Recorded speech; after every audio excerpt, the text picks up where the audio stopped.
Good evening. The committee will come to order. Without objection, the chair is authorized to declare recess at any time. Today, the Rules Committee is convening to end, finally, the Democrat-induced Chuck Schumer-sponsored shutdown. It has been over 40 days since we last sat in this room when Republicans advanced a responsible, nonpartisan, clean CR, and all but one Democrat voted to shut the government down. The amount of wild rhetoric we've heard from Democrats ever since they shut the government down is astounding. They have bent over backwards and contorted themselves to such a degree that they've deluded themselves into believing that they're somehow doing right by the American people. But don't take my word for it. Listen to what Democrats in the Senate who voted to reopen the government are saying about the absurd position that their own party has taken. Senator John Fetterman, it should have never come to this. This was a failure. Senator Catherine Cortez Masto, I've consistently voted against shutting down the government because I know the pain it is causing working families. And Minority Whip Dick Durbin, I cannot accept a strategy which wages political battle at the expense of my neighbor's paycheck or the food for his children. The Democrat government shutdown that has lasted over 40 days did not have to happen. It did not have to be this way. Our work in service to the American people did not have to be interrupted. Service members, Capitol Police, air traffic controllers, and countless others did not have to miss their paychecks. SNAP benefits did not have to lapse unnecessarily. Airports around the nation did not have to scale back their operating statuses and leave millions of travelers in a lurch. The list goes on and on. Now we'll be voting on another iteration of the CR that does not contain any of the hostage demand that Democrats made. So all that bluster and showboarding for over 40 days on their part led to a big fat nothing burger, and they're walking away empty-handed. As the ranking member once said during a debate on the floor this year, wow, what a victory. I anticipate we'll hear a lot of lecturing and blame cast at Republicans for everything under the sun today. We'll hear a lot of bottled up angst with a lot of exclamation points and raised voices to boot, directed at the president too, not surprising. What we won't hear from our colleagues across the aisle today is they're taking ownership of the chaos they've unleashed upon the nation. We won't hear them apologize to the American people for gaslighting them incessantly. And we won't hear an admission that the only reason they shut down the government is to cover up for a policy failure that they themselves concocted and stamped an end date on. But it's a new day, and maybe they'll have a change of heart, see the light, and come clean. We'll just have to wait and see. With that, I now yield to the ranking member, Mr. McGovern, for any comments he wishes to make. Well, hello, Madam Chair. Welcome back. Hello, ranking member. Long time no see. I hardly recognize you guys. Where the hell have you been? It's good to see you back on back in the Capitol building. We've been looking everywhere for you guys. I mean, seriously, we were worried. We actually started handing out missing person posters. Nobody has seen you for 8 weeks. But hey, I'm glad that you're okay. I'm glad that you survived your nice 2-month paid vacation while Democrats stayed in Washington to try to end this shutdown. But here's the deal. Most Americans think that what Republicans did, skipping town in a shutdown, has been one of the most disgraceful, embarrassing, pathetic eras in the modern history of the House of Representatives. For 8 weeks, Speaker Johnson let you all stay home while Americans missed paychecks, skipped meals, and watched their costs explode. Republicans quit their jobs.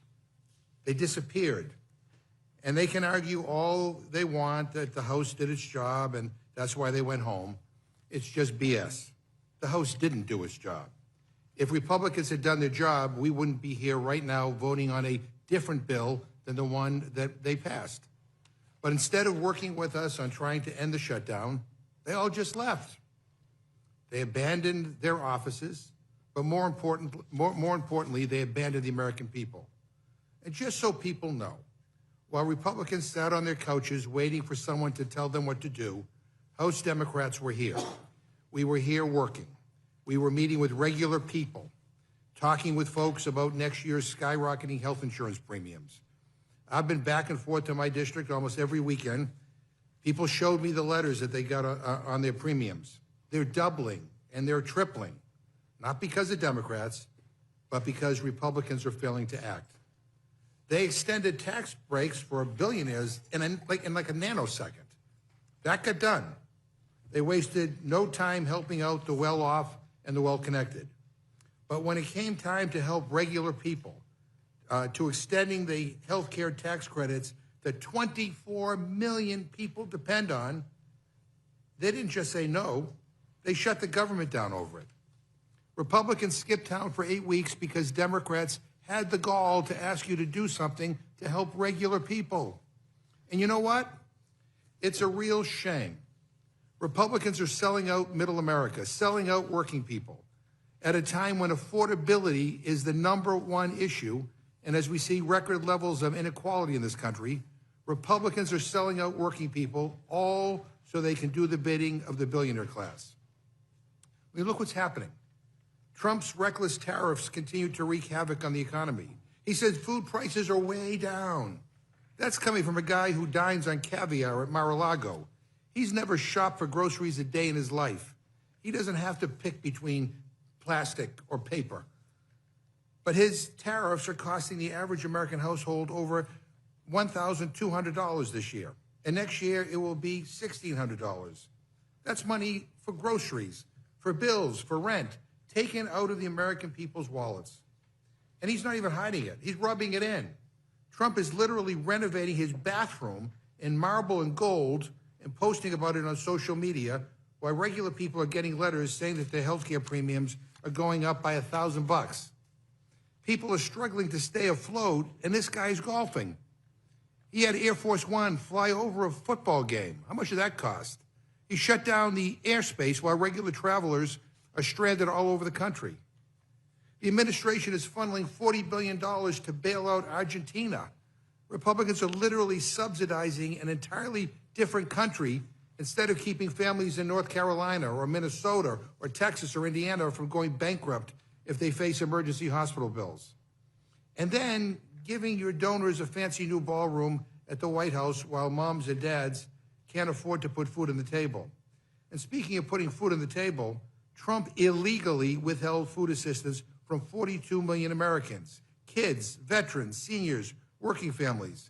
2 federal court orders demanded that he pay out these benefits in full.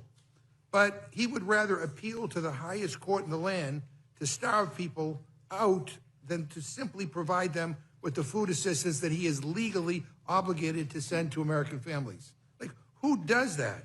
I mean, that's the Republican policy position. We'll give you your food if you let us take away your health care. I mean, who the hell thinks like that? And I know Republicans don't care. I know your donors have private doctors and insurance CEOs on speed dial. But could you at least pretend to do something about the 20 million Americans who are about to see their health care premiums soar? Or the 4 million people who could lose their coverage altogether? You don't even have a health care plan. You've been promising one for over a decade, and we've never seen it because it doesn't exist. Or maybe it's simply just hiding behind the missing appropriation bills that this Republican majority hasn't passed. I don't know. But what I do know is this. Republicans have been in charge for 292 days. That's 292 days to do something, anything, to lower costs, to bring down prices, to make America more affordable, to do something about health care, tariffs, grocery prices, rent, or heating bills. And what did you do? You handed out tax breaks to billionaires and took the longest paid vacation in modern history. Even your own colleagues called it out. Even Marjorie Taylor Greene says you guys messed up. When Marjorie Taylor Greene thinks you've gone too far, you might want to rethink things. And by the way, you also refused to even swear in our new colleague, the duly elected representative from Arizona's 7th District, Adelita Grijalva. Why? Because she will represent the 218th signature on a discharge petition to release the Epstein files. Oh, we didn't forget about those either. Don't worry.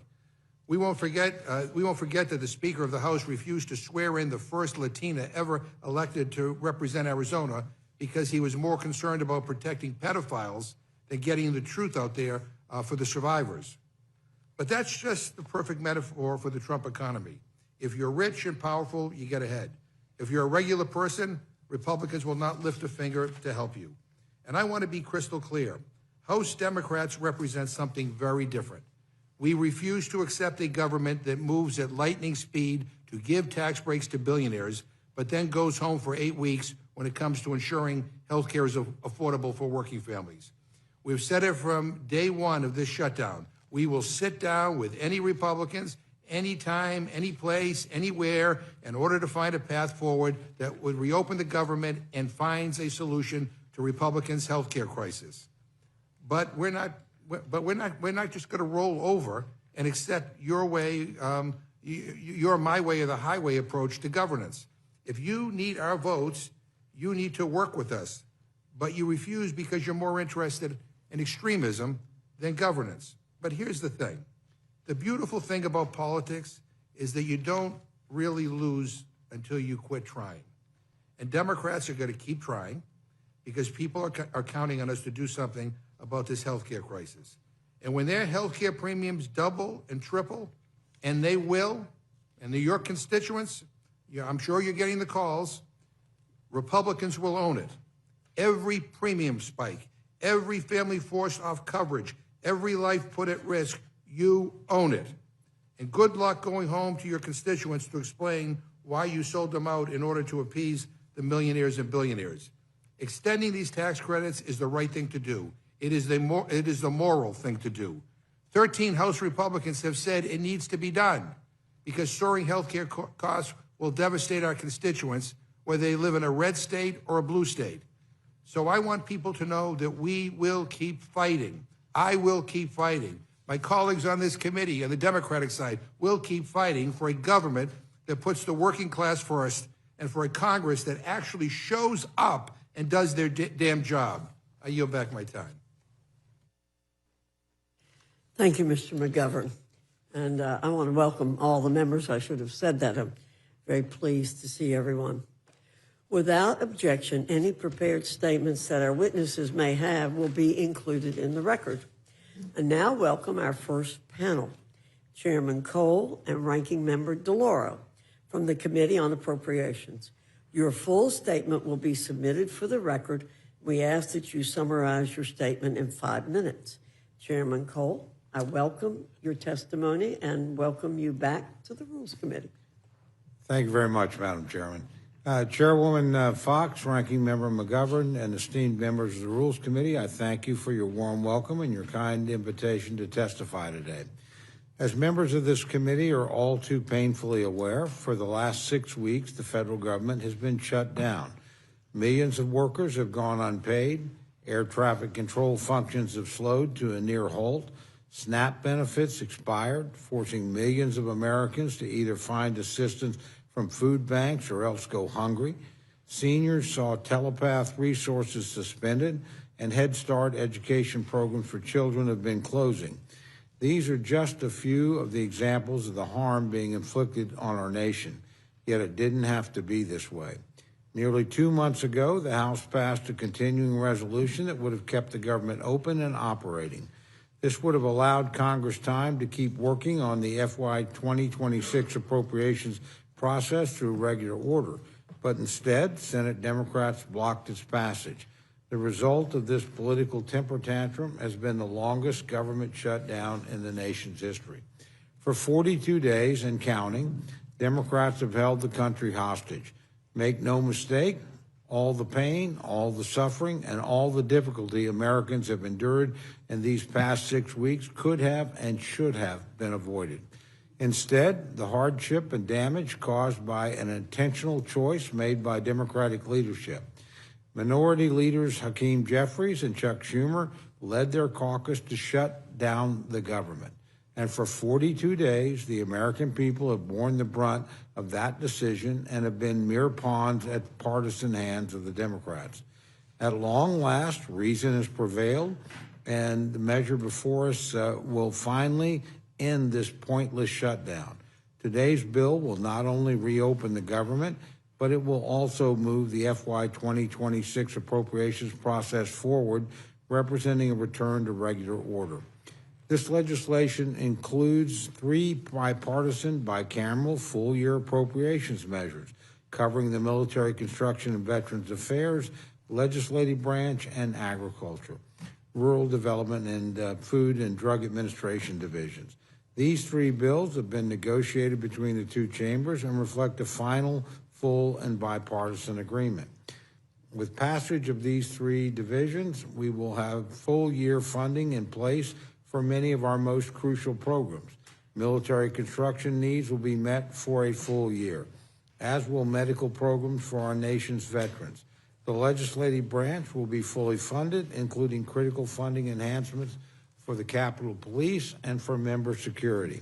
The Department of Agriculture and Food and Drug Administration will also be fully funded, as will the WIC program, to ensure that pregnant women and young children will get the food and nutrition they need to survive and to thrive. Importantly, the agreement encompasses community project funding in both the military construction and agriculture divisions, reflecting Congress's clear control over the power of the purse. Inclusion of these projects was a high priority for the Appropriations Committee, and it accomplishes this goal while holding the line on overall spending levels. We also break Senator Schumer's beloved end-of-the-year holiday omnibus habit. No more 1,000-page spending behemoths at midnight. Republicans have restored an open, line-by-line process. As we continue to make strong progress on full-year FY 26 bills, we've included a continuing resolution to fund the remainder of the government through January 30th, 2026.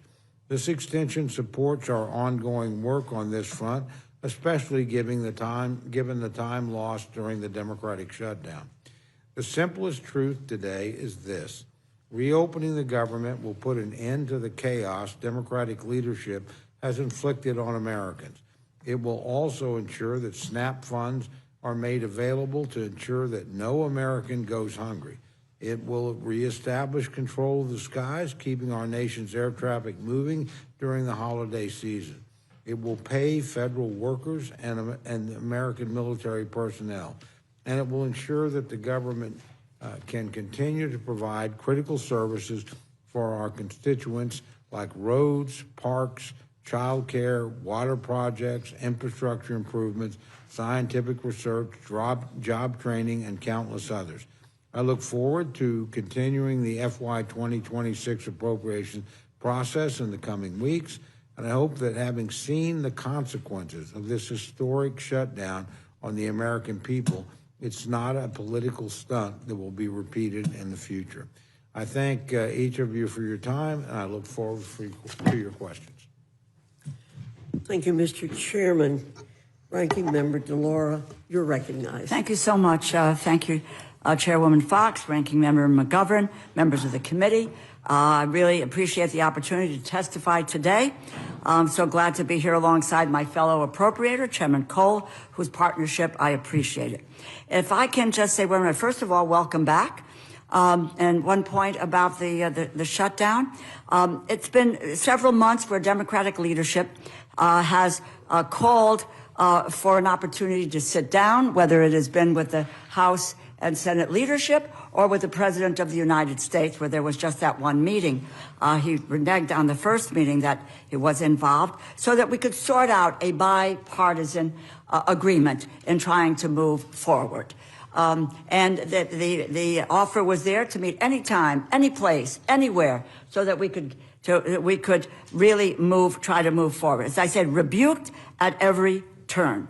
And so the shutdown stands firmly in the process of the president, who rather shut down the government rather than negotiate. I'll just give you 2 quotes, and you can check on the quotes. He first said, it's a waste of time to meet with Leader Jeffries and Leader Schumer. The second thing he said, and he admonished his Republican colleagues and said, you need to jam the Republican continuing resolution down the throats of Democrats. I don't make it up. Those are his words. Anyway, I want to talk about why I oppose this bill.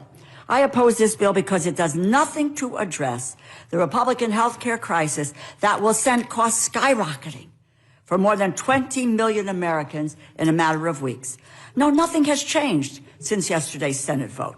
Healthcare costs are still poised to double or even triple for some folks practically overnight, worsening the cost of living crisis manufactured by President Trump. There is no restoration of premium subsidies, the tax credits. This bill is an empty promise, as is the promise for a vote in the Senate, and as the Speaker said, no guarantee of a vote on premium subsidies in the House. All across this country, families are struggling to navigate an affordability crisis that President Trump refuses to address. As a matter of fact, I think within the last 24 hours, he talked about affordability as a con job. Get out there, talk to the people of this nation, Mr. President. Energy prices are up, grocery prices are up, housing costs are up. Everything is more expensive, and now on top of that, the Republicans plan to squeeze families even harder. The report today came out that talked about families in the U.S. living paycheck to paycheck. And really, the president went to the Supreme Court to deprive kids of food, unbelievable, and now wants to deny their parents health care. This is a point, I've heard it twice already this evening here, that whether or not the government was open or shut, there was $6 billion in a contingency fund passed by Democrats and Republicans for food stamps to be used in the event of occasion like this. It was the administration, President Trump refused to let those monies flow to the people who need it the most. It was not a question of whether or not the government was open or not, and let's stop aligning the two of those efforts. In my district, a mother of two named Renee Shalis, she will see her annual premium cost go up by $24,000 next year. She got her letter. That's $2,000 more per month. On top of caring for her two children, she is primary caregiver for the children's father, a brain cancer survivor who is physically and mentally unable to work. She is working tirelessly to do the right thing by her family, but she's already stretched thin. She literally cannot afford this. I just read you a couple of headlines from the Connecticut Press, New Haven Register. How much more can we cut back? Connecticut families brace for soaring health insurance premiums. The Connecticut Public Mirror, for middle-income Connecticut residents, sticker shock looms with ACA health subsidy set to disappear. Channel 3, Connecticut. Richfield couple faces tripling health care costs as cancer survivor needs continued care. That is a reality. And Renee's story is not an outlier. This is going to make life significantly harder for people all across this country, in every state, and yes, in every district. There are some 24 million Americans who get their health insurance through the Affordable Care Act. The Republican plan puts us on a path to destroying the Affordable Care Act, which, quite frankly, they have been trying to do unsuccessfully for 15 years now. Some of you may not think that health care is related to this continuing resolution, and I beg to differ. Take a look at the authorizing titles in the continuing resolution. There are more than 50 pages worth just dealing with health care. We can solve this problem in this bill if we choose to. And isn't the continuing resolution in the jurisdiction of the Appropriations Committee? You know, the entire House was marginalized in this process. Senate Republicans abruptly called off talks in the middle of negotiations, made their own bills public before reaching an agreement with all four corners. Unprecedented in the modern era. And yet they made the House constitutionally impotent in moving forward. In one of the most egregious examples of something the House was not even aware of before the bills became public, the chair of the Senate Appropriations Committee secretly added language in the legislative branch bill from the Senate Majority Leader without the consent of the chair or ranking members of the subcommittee or the full committee. That allows Republican senators to sue the government for their involvement in the January 6th insurrection. And regardless of anyone's opinion on what happened on January 6th, it should be an it should be unacceptable to every member of the House that the Senate can secretly add language to a bill without even notifying us. The result, legislative branch bill that includes a provision to give senators who may have participated in the insurrection as much as $1 million payout each, while they excluded a provision to hang a plaque honoring the police officers who put their lives on the line to defend our democracy from that same insurrection. The Military Construction Division excludes $51.7 billion, which was in the House bill, for advanced funding for the Toxic Exposure Fund for 2027. This is a fund that helps victims, I'll wrap up, and victims of burn pits and Agent Orange get the care they deserve. In our markup in the summer, and the Chair Cole will remember this, Ranking Member Wasserman Schultz, Chair Carter negotiated a compromise to include this funding. The Senate took it out before abandoning negotiations altogether. Simply wrong. We have provided advanced funding for the medical care for veterans for the last 15 years. It's Veterans Day today, and this bill doesn't even meet the funding level that President Trump and OMB Director vote restored. Reason why we're here, I have one last point to make. Chairman Cole and I, is because the power of the purse belongs to the Congress. This package fails to protect that authority. Democrats fought to prevent President Trump and OMB Director from stealing from our communities, withholding funding that was approved by Democrats and Republicans, blocking the issuing of illegal pocket rescissions, preventing President Trump from unilaterally reneging on any appropriations bill. It does nothing, this package, to address these problems. You can't honestly expect Democrats to go along with any bipartisan funding proposal that can be rescinded with a party line vote, not after trust has been broken in this process. The main reason I oppose this bill is because it does not address the health care crisis that President Trump created, serious concerns with appropriations divisions. I encourage my colleagues to oppose this measure, and I thank you, and I yield back. Thank you, Ranking Member DeLauro. Chairman Cole, with respect to the agencies that would operate under a CR, this bill keeps the government running at the same level it's been at since early 2024. Is that correct? That's correct. And it was President Biden who initially signed these funding levels into law. Is that correct? Absolutely correct. This bill came out of the Senate with bipartisan support, correct? That is correct. Mr. Chairman, passing this legislation will take away any ambiguity about pay for America's war fighters. It'll bring certainty for SNAP payments. It will guarantee that air traffic controllers, federal law enforcement officers, and other federal workers will receive back pay. Is that correct? That too is correct. And there's no other solution on the table that has the bipartisan backing of the Senate. Is that correct? That's correct, Madam Chair. So voting against this bill would be a vote to continue that uncertainty to our military, SNAP recipients, and federal workers. Is that not the case? That is indeed the case. One more question. I have been astonished to hear our colleagues say that this Republican health care crisis was manufactured by President Trump.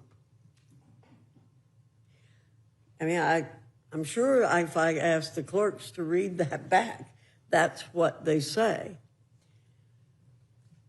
Would you refresh our memory as to what created the Affordable Care Act and how did we get here as a result of what happened during COVID?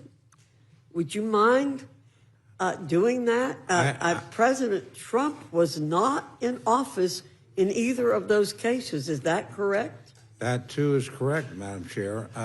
You know, I'm trying to limit how much time I use, how outrageous some of the statements I've heard are.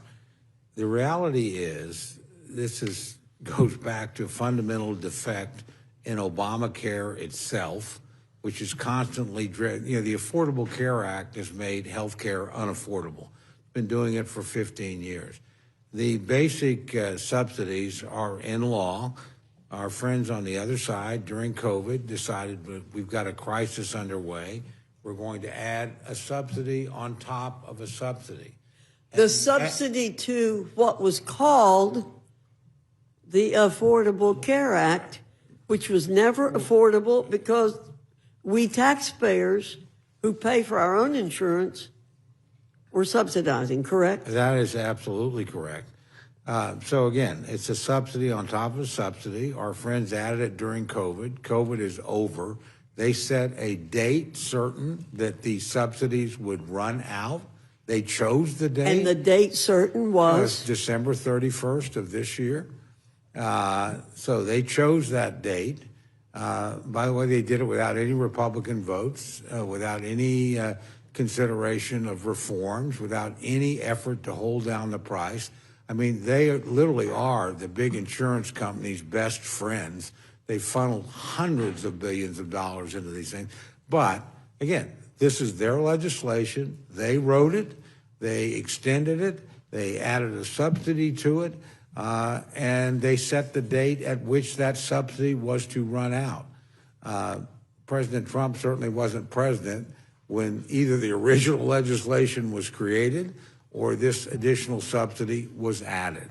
So to blame it on him instead of looking in the mirror and blaming it on yourself is the height of hypocrisy. Yeah, this is a Democratic manufactured crisis that they're blaming on everybody but themselves. And at the same time, you know, well, as they're doing that, they've decided, well, I guess we don't need to pay our men and women in uniform that are defending us. Thank God President Trump twice has pulled rabbits out of a hat and made sure that didn't happen. Or we're not going to pay our air traffic controllers or our meat inspectors or our Capitol Police that they celebrate so constantly and rightfully. So, I mean, come on. This is a totally manufactured crisis by Democrats. They've kept the government shut down. Finally, in the United States Senate, 8 pretty courageous people said, I'm not going to be part of this charade anymore. I'm going to vote to open the government. We can negotiate on these other issues. Majority Leader Thune, our own speaker, made it clear we're willing to do it. We're not going to, by the way, sign off on something that has been an utter disaster. And what the Democrats basically have asked for here is like $1.5 trillion over 10 years in exchange for a 4 or 7 week CR, or now one that will go a little bit longer since they've wasted most of the time. So, I mean, we shouldn't have any doubt about who created the crisis, who's perpetuating the crisis, and who's trying to capitalize on it politically. So I hope that answers your question. That answers my question very well. Thank you, Mr. Chairman. Mr. McGovern, you're recognized. Yeah, so I just, you just made me think of something, Madam Chair. You said that this is merely an extension of the January 2024 spending bill, that basically it's the same, everything's the same. I think that's what you, and the chairman just agreed with that. Does that mean that all the federal workers that were fired have been put back to work? And this, under this bill, yeah, people that you know were let go or rifted. And by the way, from the beginning of the you year, created, my friend, the crisis that caused that to happen. I just want to know whether all the people that were fired from the beginning of the year whether or not the cuts in the consumer there are provisions made to rehire people, but again, let's be clear Mr. about who McGovern, put please people let out him of Well, work. I can't get my question out, so I will let him answer if he lets me ask the question. I thought I did. I apologize if I did not. I want to know whether or not the cuts to the Consumer Financial Protection Bureau are restated, or the cuts to NIH, or I mean, I go right down all the Doge cuts. I mean, have they been put The back? provisions that Democrats asked for in terms of firing in the Senate are in the bill. No, well, that's not what this. That's not my question. Look, if you want to be against the bill, that's perfectly fine. The chairwoman just said that basically this is the same as all the funding that we voted for in January of 2024. I'm just asking you, The stuff that we voted for in January 2024, some of it is no longer there. And some of it, I think, has been illegally cut by the president. Mr. Lauro, do you want to give me a straight answer to that question? Absolutely. This is really quite remarkable. Since January until now, and the number may have gone up, over 220,000 federal employees have been let go. They have, most of them let go, some who took a buyout. The other fact of the matter is, it's not the same budget, because and we have a tracker. I can give you documentation that showed you $410 billion that we appropriated. Democrats, Republicans signed into law by the President of the United States. And that money has been terminated. It has been delayed. And it's $410 billion. I'll give you the tracker.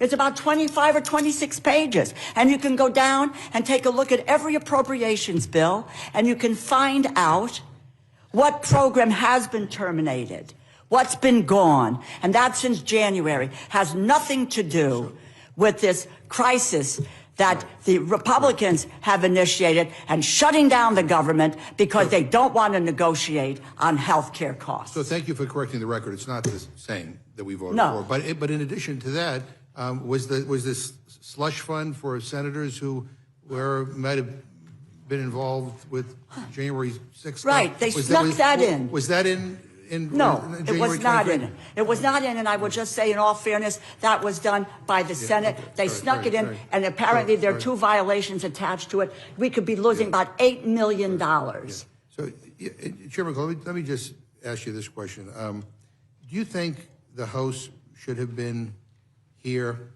these last several weeks trying to pass appropriation bills? No, we had to wait until the Senate acted on what we sent them.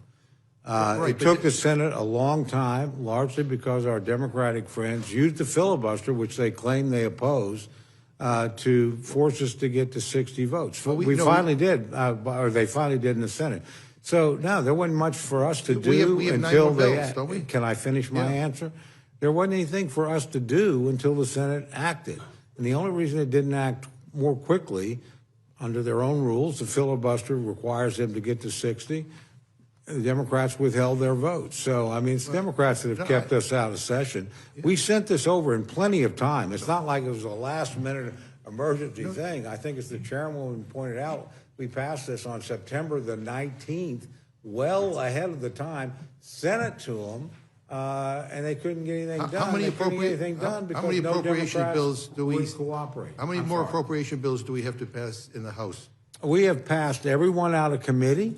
Right. We have passed over 60% of the funding across the floor. We asked to have additional time. That time has largely been wasted. We in this bill actually passed 3 bills across the floor, if we're able to do that later this week.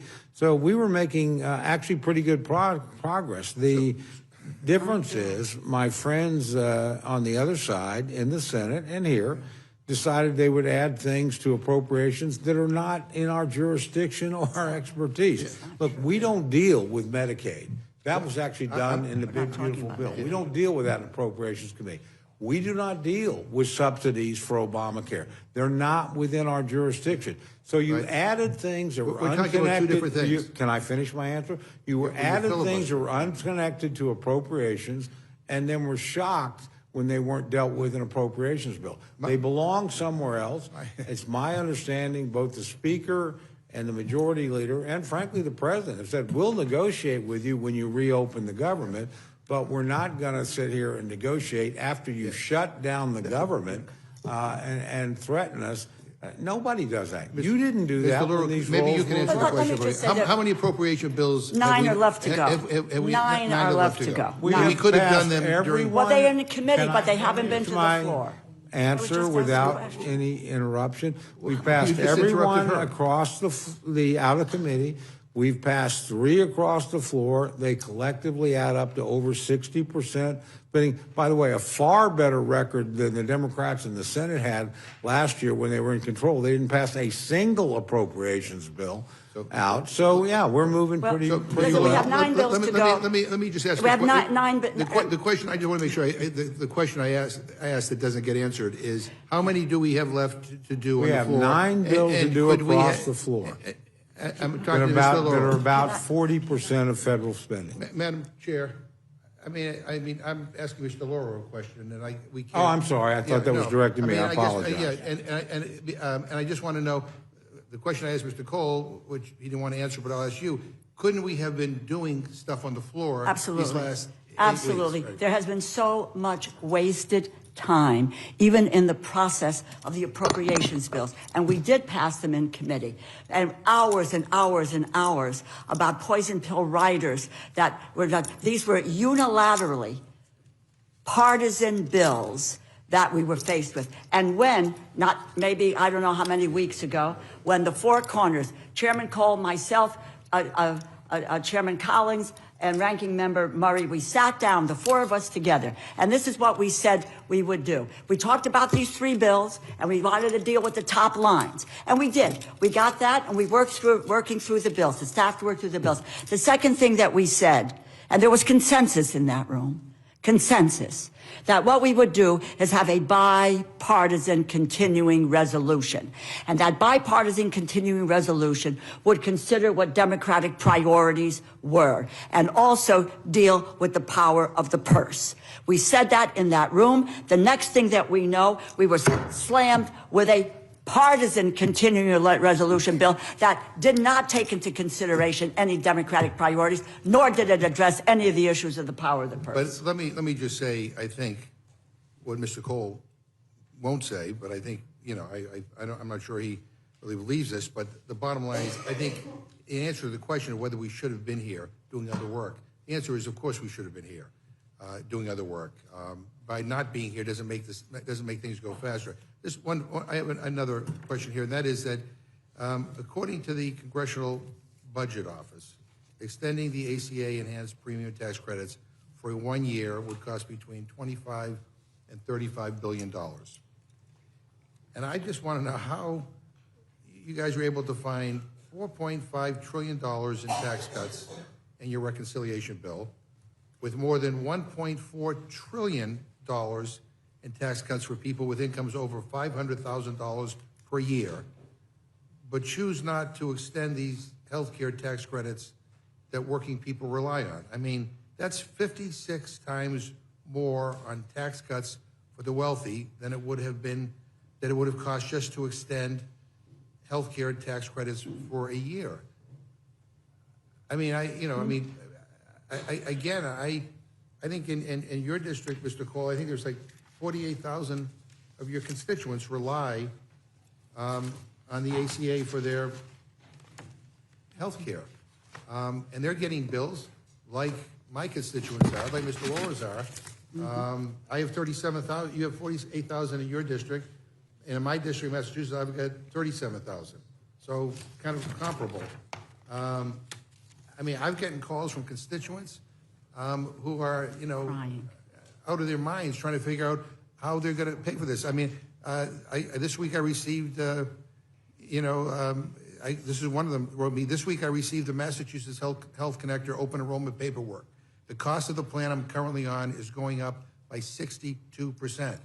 Another person said, I just received my letter and my monthly cost has gone from $1,287 to $3,026 for the next year. As a working family with a daughter who has an autoimmune disease, we're struggling. I'm working 50 plus hours just to pay the insurance. Other person, if I continue on the same plan I am on now, it will be 2.5 times more and be unaffordable. 15,000 plus a month is incredulous for one person's health premium. When I calculate my net income, not gross, it is beyond sustainable. I mean, I can go on and on and on. I know, but how do we reconcile the priorities that give us, tax cuts for people who are well off, but when it comes to health care, and we can argue about whether the system can be better, I would prefer a different system. I would prefer Medicare for all. We've done it. We did a hearing when I was the chairman of the Rules Committee on that, and it was a very good hearing. But nonetheless, this is an immediate crisis. And I think people can't understand is how you can find in a nanosecond the money for tax cuts for people who are well off, but we can't find a way to just help middle-class working families get through this really difficult time. I mean, yeah, I mean... Is that a question? Yeah. Well, the most immediate crisis in my district are the thousands of workers that you and your colleagues have put out of work that aren't getting a paycheck. That's the calls I get. I have thousands of them. They're the ones that keep the airplanes flying. They're the ones that do the National Weather Center. No they're calls on wondering healthcare? why they're not getting paid. So you get no when calls there on was it? legislation, we could have had these debates, we could have had these arguments. Why are they being held hostage? Why are you not willing to pay them?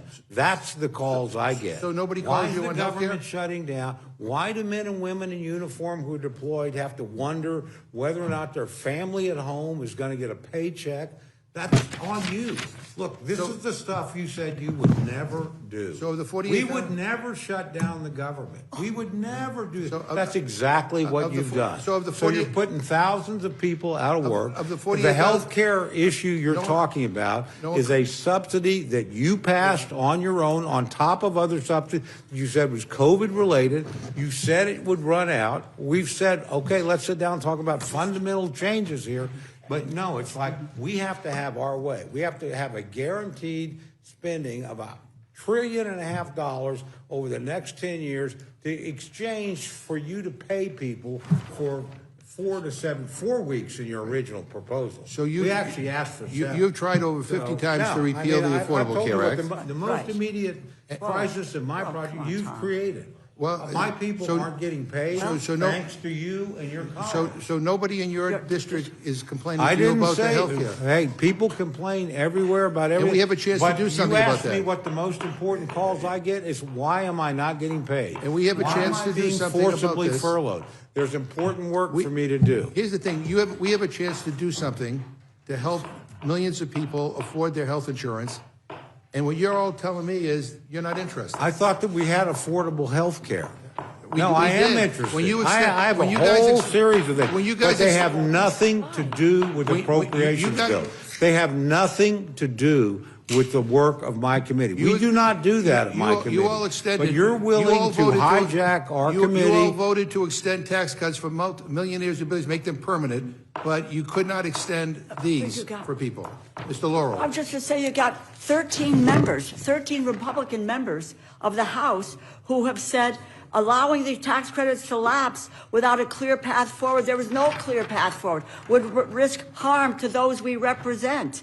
These are 13 members of the Republican conference who are scared to death that that's what's going to happen in their districts. You've got, and in the chairman's district, a 60-year-old couple that makes $82,000 is going to see insurance premiums rise by $17,000 unless the Congress prevents it. Now, if that's okay, and you've got other members in the same situation, we can go down district by district and let you know what it is that is out there for this. And members who serve on the Appropriations Committee as well. All And it is 13 of those members voted to pay people. Yeah. They voted to keep the government open. None Well, of you did, except for one member in Maine who's now retiring because he's being beaten up so badly the House and the for Senate. paying and everything. people. Madam Chair, Exactly. with all due respect, Right. when we debated the ACA, you controlled over an hour at a time. And you want to cut me off, that's fine. My constituents are getting screwed by what is happening here in this Congress or what is not happening in this Congress. And every member- they send me members here to effort. fight for them because they're going to lose their health care or they're not going to be able to afford their health care. This is a big deal. And the indifference on this shown by the Republican majority in this House and by the guy in the White House who's remodeling bathrooms and building $40 billion Taj to Mahal. Argentina. I mean, it is ridiculous. But I'm just saying, I want to point for the historical record. I'm not getting the same courtesy that the chairwoman received when we did the ACA. Just And listen to the American people. Last Tuesday, they made their voices heard on these issues. And you ought to take heed with what happened last Tuesday. Mr. McGovern, what Mr. Cole has pointed out, and I've pointed out, and others have pointed out, this was put in place by the Democrats. The cutoff of the subsidies was put in place by you. And I think we have debated this point. Ms. Fishbach, Oh, I know, okay. Ms. Fishbach, you're It's recognized. useless. Thank you, Madam Chair. And I just, before I go any further, I just want to recognize, I think you mentioned, it is Veterans Day, so I want to wish all of the veterans happy Veterans Day. We should pass the, and all of us, I Advance think, funding. I'm speaking. I know Okay. you are. But I think Thank you that very much. you know, all of us probably to be here had to miss events that we were going to be at, and so I just wanted to say thank you for being here, and sorry that we couldn't attend those veterans events to commemorate Veterans Day for them. So just for that, but I am, as the discussion goes on, am amazed at this because this Democrat shutdown is all over a simple, clean, continuing resolution. Not clean. 6 weeks. 6 weeks Not clean. clean. Well, the Democrat alternative, ma'am, was $1.5 trillion worth of spending. So this was a clean 6 week CR. We could have had all of those discussions you're so concerned about. Not We clean. could have been doing that. And the simple fact is, there was a vote on September 19th. If you voted yes, you voted yes to keep government open. You voted yes to pay people. You voted yes to keep things moving along. You voted yes to continue the appropriations. If you voted no, which the Democrats, with the exception of one, voted no, voted yes. that shut down government. You voted yes So, to allow it to ma'am, be money ma'am, that's stolen. Ma'am, I am speaking. I hear you. Okay. And I just wanted to say, you know, there's questions about whether or not we were working, and with all due respect, You're not working. you were looking in the wrong place because all of us were working. I was in DC. You looked in the wrong place. I was meeting with constituents. I was in my district part of the time meeting with constituents. So to imply that we were on a vacation is ridiculous. It's just ludicrous because our constituents know we were working. I mean, my staff, you know, I came, met with constituents here, met with constituents in the district, and I think pretty much every single one of the Republicans did. And so I find it just ridiculous, and those kinds of statements are just pure not accurate. I'll say it that way. But Mr. Cole, Chair Cole, has pointed out that the appropriations process is so incredibly important. It is the way we should be doing things. The Appropriations Committee was doing it. Just needed 6 more weeks on that clean CR so that we could continue to do it. We're going to pass the 3 that are going to be on this bill. We have some more. We're going to continue to do that. But that's the way things should be happening here. It is absolutely, it's regular order. We should be doing it. And I just had a couple of questions just for clarification for Mr. Cole. And so does this bill provide funding for SNAP? Yes, it does. Did the bill that we voted on September 19th provide funding Yes, for it SNAP? did. Yes. So if we had voted way back in September 19th, we would have taken care of that. So Worth noting, Lack too, of the majority understanding. of both houses voted for that. 55 senators voted for that, and obviously a majority in this body because it passed here. So it's just simply a Senate rule that's been perverted and taken advantage of. A majority of Congress has voted consistently to keep the government open while these other issues can be dealt with. It's Democrats that decided to shut the government down. And like I pointed out, simple fact, September 19th, you can check the record. Who voted yes, who voted no. Yes to keep the government open. And I've pointed that out repeatedly over the last few weeks, while we've been shut down, because it's a simple fact. It's not the rhetoric. It just, you can prove it by checking the record. And Mr. Cole, I was going to ask you about if both of those bills, so the September 19th bill would have paid the troops. The September 19th bill would have kept the government open. The September 19th bill would have kept the funding for veterans. And so we had that, and they chose to shut the government down. So, but, and so this bill is going to reopen. We're going to get our troops paid. We're going to get the Capitol Police paid. We're going to do what we need to. We're going to get back pay. We're going to, for the federal workers, and we are going to make sure that folks get their SNAP benefits. And so I appreciate that this has come forward. And so I would ask the other side to join us in opening the government back up so then we can have these discussions that you've been so concerned about, that you want to make sure it gets done. And I don't think that the proposals that you have actually solve the issue of increased health care insurance. It doesn't do it. We need to have more in-depth discussions about what's really going on about it. And so please join us in opening the government. And with that, I yield back. The lady yields back. Now recognize Ms. Scanlon for her time of questioning. Thank you. I would first yield to Mr. McGovern. Yeah, we are happy to join with you. We want the government open. We just don't want millions of people to get screwed over on their health care insurance. So if you join with us, this is a crisis, by the way, that's right now. It's not 3 months from now or 6 months from now. It's right now. People have gotten their bills. People are making decisions whether they're going to forego their health care. So that is it. And the idea that we can't get well, there are 13 Republicans that at least have said that they support us on extending the benefits. We'll see whether, they did it for show or whether it's for real. But I think if you let the House work its will, I think a majority of Democrats or Republicans would vote to extend that tax credit. And millions of people won't lose their health care, won't get screwed over because of the indifference and the inaction of this Congress. You found it. You found the time. You found it acceptable to extend the expiring tax cuts for multimillionaires and billionaires, but you couldn't find it within your heart to extend this. So we're happy to join with you, but join with us too. If you want our votes, then we want to help working people afford their health insurance. I yield back to Ms. Scanlon. Thank you. Thank you, Mr. McGovern.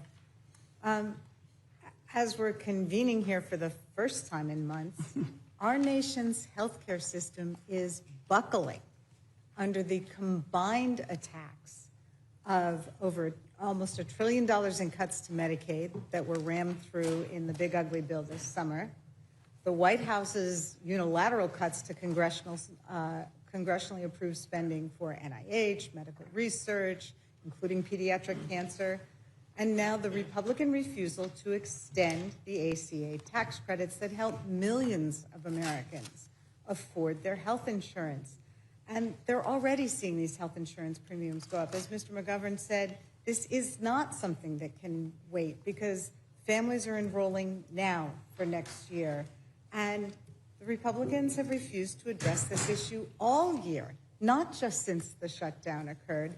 They've refused to address it at all. And none of this is an accident. It's all by choice. Just like it was a choice by President Trump to defund SNAP benefits this month for the first time in history. For more than 60 years, through recessions, natural disasters, and even previous shutdowns, and including previous shutdowns under this president, the federal government has never missed a SNAP payment until now. And why? Because President Trump and congressional Republicans will pick their billionaire buddies over American families every damn time.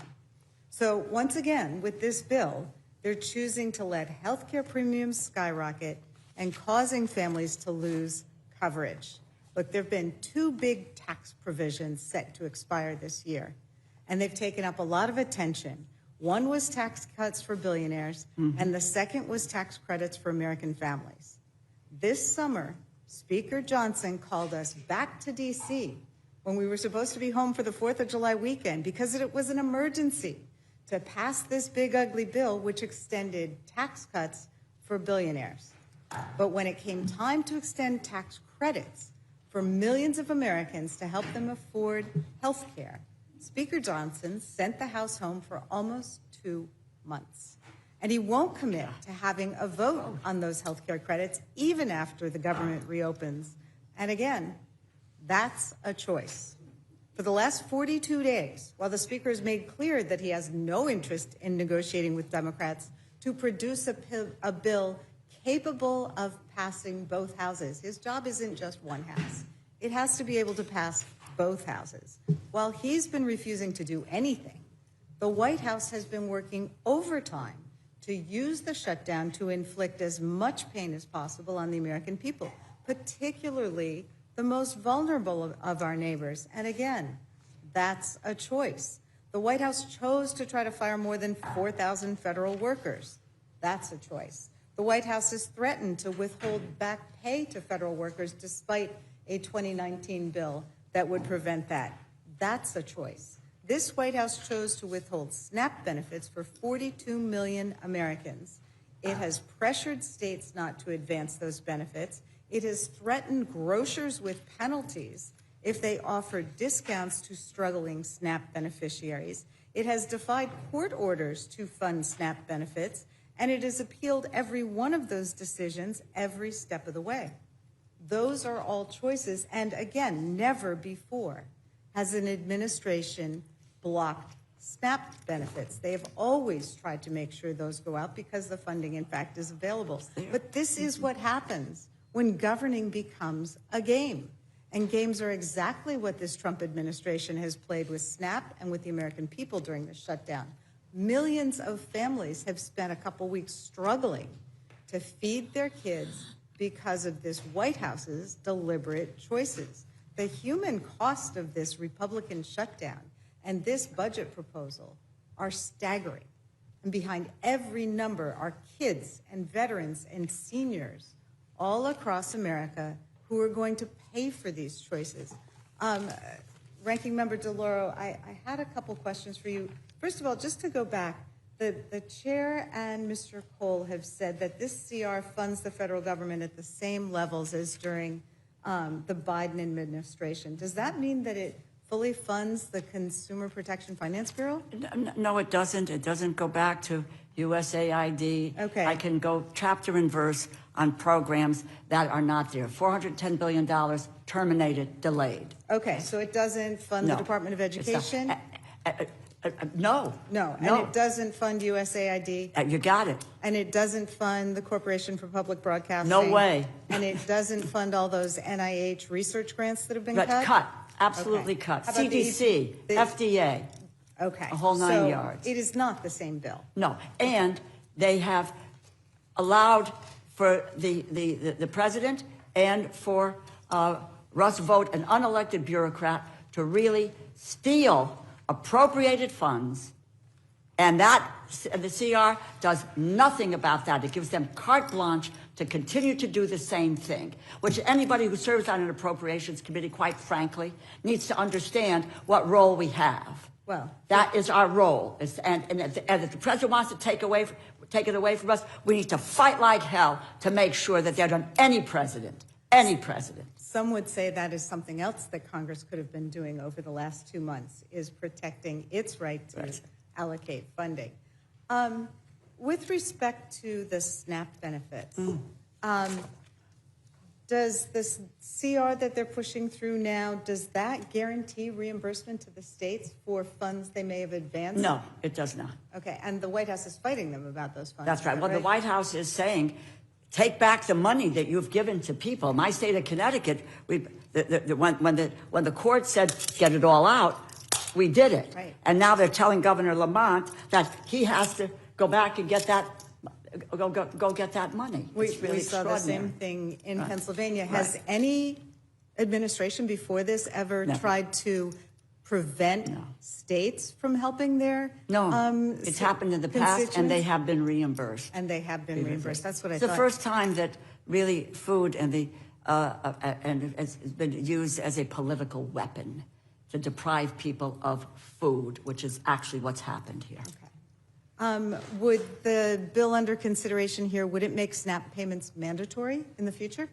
No, well, in the agriculture bill, this is, let me just take 1 second to explain. We passed the last go round where we had money for SNAP, which is mandatory funding. We then do a contingency fund there, and the president, actually President Trump, he signed a bill into law in March, which provided for $3 billion for the contingency fund. Biden had done it, before, so there's $6 billion in the contingency for an emergency. So to say that the government had to open before those is really misinformation, and quite frankly, it's a lie. It's a lie. But in the bill that's there, the agriculture bill, there is the money for SNAP, and yes, there's a $6 billion contingency fund. Okay. Whenever we have a big bill like this, there are things that crop up in it. And one of the corrupt Easter eggs in the text of this bill is that it would allow certain senators to get payments from the federal government because a special prosecutor got a warrant that allowed the special prosecutor to investigate whether or not they participated in illegal efforts to overturn the 2020 election. Is that an appropriate use? Well, first of all, it doesn't appropriation belong. funds? Speaking of things that don't belong in an appropriations bill, this certainly doesn't. But as I mentioned in my remarks, that this is really egregious. This was the chair of the Senate Appropriations Committee saying, taking the word of the majority leader and putting this piece in the bill without anyone knowing about it. Leadership, I didn't know about it, and I will just say my colleague, the chairman of the House Committee, didn't know about it. Mm-hmm.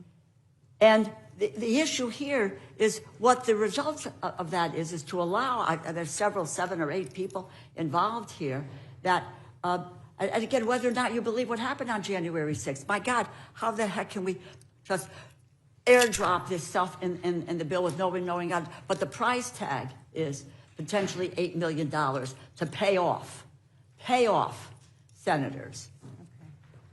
Look, I think the American people are smart enough to know who's fighting for them and who's fighting to line their own pockets and those of billionaires. Mm-hmm. This is a bad deal. It fails to extend the ACA premium tax credits. It fails to guarantee a vote to address the Republican healthcare crisis. It even fails to guarantee that states are reimbursed for stepping up and providing SNAP benefits that have been illegally blocked by this administration. We need a budget that protects all Americans.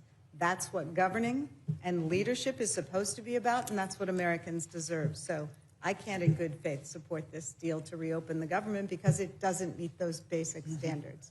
And I would yield back. Gentlelady yields back. Now recognize the gentleman from Texas, Mr. Roy. Thank my friend from Virginia. Good to see everybody back. Good to see you, Mr. Chairman, Ranking Member.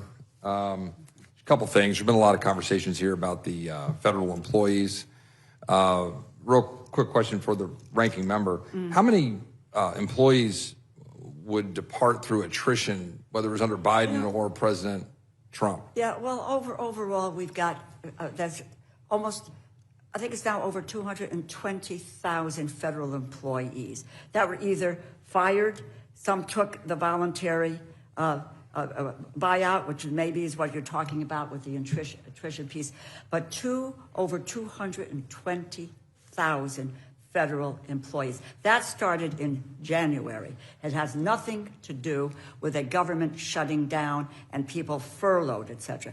These people were gone in a nanosecond here. So question to Mr. Chairman, what I was getting at here is, for whatever the numbers are, 220,000 or variants, Mr. Chairman, would you agree that a very large number of those go every year by attrition, say over 100,000, that there was in fact this deferred program, right, where they were basically offered the ability to leave, which represents another large chunk, I don't know, 60 or 70,000 or some significant number. And then there are questions then of additional employees, whether it's RIFs and so forth. And in the question of the RIFs from October, which are post-shutdown, post-Democrat caused shutdown, that those RIFs are reinstated under this legislation, correct? To the ones post-shutdown, is that correct? That's correct. And all of the prior folks, we're talking about the vast majority are those that are either left through attrition or those who went out under the deferred program. Is that true? That's correct. So I think a lot is being made of that, and I think then the question becomes, well, what is the right number of employees, right? I mean, so you've got people who are leaving under attrition. You have people who were then, they took a deferred program, they left, and the administration is trying to act. And then with respect to the RIFs and the decisions they were making in October, is that not the prioritization authority that the administration has during a shutdown to manage what they've got to on a cash flow basis to manage the functions of government. I think that's correct. Let me add one thing, just an interesting wrinkle on this, and I just speak for my own district. We had people that wanted to take the buyout, Right. that they literally, the government said, no, we're not going to, you're not going to be able to because you're mission critical. I mean, over 1,000 at Tinker Air Force Base wanted to take the buyout, but they were too important to keeping bombers in the air, tankers in the air, AWACS in the air. And the decision was made locally by the commanding general. No, we can't afford to lose you.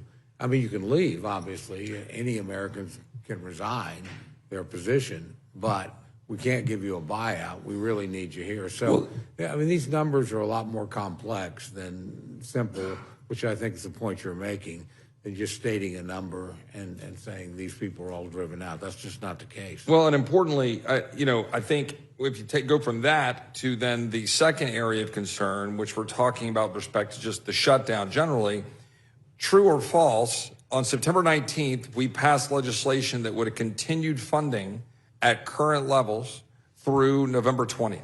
That's true. And on October 1st, the government entered shutdown because the Senate, by virtue of decisions by Senate Democrats, refused to take up and pass that bill, which undeniably would have continued to fund government at the current level beginning October 1 through November 20th. And instead, we entered a shutdown. That's correct, although I always think it's important to note 55 senators, majority of the Senate, Correct. did actually vote to keep the government open. And so important for the American people to understand that was a choice. And so I think when we talk about a shutdown, the question is why? Why? Why do it? Because here we are, and we've got legislation in front of us that Democrats have now supported in the Senate that return us effectively to the status quo ante, where we're going to have government funded out to another now date certain, now extended into January, because we're now into November, so we had to extend the date. We managed to move 3 appropriations bills through some degree of regular order, 3 bills in the House and the Senate. But by virtue of now passing this bill, we're going to restore where we would have been had we just done our work on October 1. So the question is, what was the last 45 days all about? Could it have been potentially the intervening political elections? Could that possibly have been the cynical motivations of the, not right now, I won't. I was going to ask you a question. Could it have possibly been the cynical motivations of my colleagues on the other side of the aisle? Just a rhetorical question that I'll leave floating out there to say, what were the reasons? We know why. Because our colleagues on the other side of the aisle have nothing to run on. And our colleagues on the other side of the aisle want something desperately to run on. So they're trying to manufacture a healthcare crisis that they created. That's the actual truth.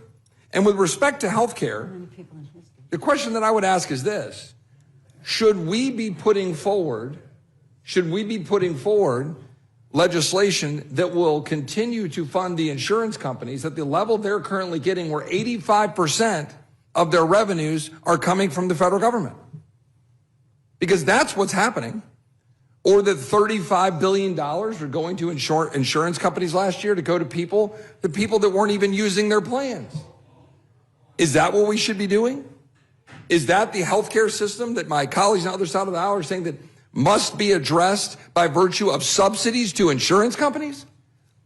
Because President Trump had it right last week when he said, well, if you're going to do these subsidies, which is not how we would prefer to do business, then shouldn't it go to the American people to be able to go into a market and go be able to get the doctor of his or her choice, or get direct primary care, or be able to figure out how to take care of their family rather than call an insurance bureaucrat who's pocketing the money through a system that our colleagues designed and broke and for which not one single Republican ever voted, including the subsidies that no Republican voted for, that were created to be temporary by our colleagues' own voice. They were to be temporary during COVID.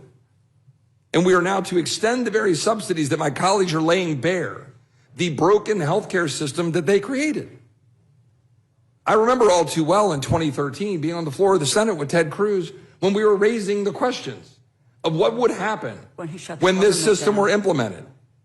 Because the debate then was whether we should fund the implementation of a system that would end up bankrupting the average American family, as this system has done. But you shut down. When What you I'm shut down talking, the government. what I'm talking about is the reason. You I'm shut talking the about the government reason down. that one would go to the Senate floor and say maybe we shouldn't do the very thing that right now is causing the American people pain. 15 years. Because we talk about the trying to end the constituents Affordable who are Care having Act. pain. Yeah. How about my constituent who died last year, who couldn't go to MD Anderson because Obamacare doesn't cover it? Is that coverage? Is that the kind of health care system that people deserve? While insurance companies are pocketing extraordinary profits, off the 15 charts years profits. and you haven't come up with a plan for health insurance. And health insurance, 15 years. health insurance executives are minting money. Oh, God. Minting money on the back of dollars coming from federal taxpayers and the federal government. And then our colleagues on the other side of the aisle have the temerity to come here and complain about the system they broke. That's what we're Care actually Act. dealing with here. It's about repeal of the Affordable Care Act. That's what this is all about. Or the extent to which you've got With the... no replacement. Is it our time? The extent to which we are here because our colleagues know full well that this was a political exercise. To the chairman, we heard about SNAP. True or false, if we pass this legislation, will SNAP benefits proceed immediately? Correct. They could proceed. So if we between pass this now- legislation tomorrow, Now. Yeah, SNAP funding will continue immediately. correct. While our friends at the other end of Pennsylvania Avenue are trying to manage the funding of government, while our colleagues on the other side of the aisle have shut it down. They're at the Correct? Supreme Court Correct. trying to end that. Big, Mr. beautiful Chairman, bill. one last question. So our colleague brought up the big, beautiful bill. When we created and set out the big, beautiful bill, and we put into it components to deal with border security and defense, where we had $150 billion for each in that legislation, was that not beneficial for the executive branch to manage through such a moment as this, where our colleagues have shut down the government and they've now had additional flexibility with respect to dollars? Not all, it's not appropriations, I realize that, but they had additional flexibility to manage through it so that we could continue to secure the border and secure to defend the nation. I wouldn't presume to speak for the administration, but that would be my opinion, that has given them the ability to make sure that we've been able to pay our troops twice, which would not have happened had they not had that flexibility and the president not made some tough decisions. So, yeah, I point out, I know everybody here is concerned about SNAP and WIC, and the president directed additional resources into those programs to the extent that he could during a government shutdown. So, I mean, the president's done everything he can to mitigate, I think, what our colleagues on the other side of the aisle have done. They haven't been able to do it in the House. I do stress this is a Senate deal that it's been the minority position in both chambers. But I appreciate what the administration's done to try and make sure the people that needed help got it, the people that deserved to get paid did get paid insofar as they could do it. But yeah, again, they can't do it indefinitely and they can't do it for everyone. Mr. Roy? I think, Chairman, one last point that I want for the record.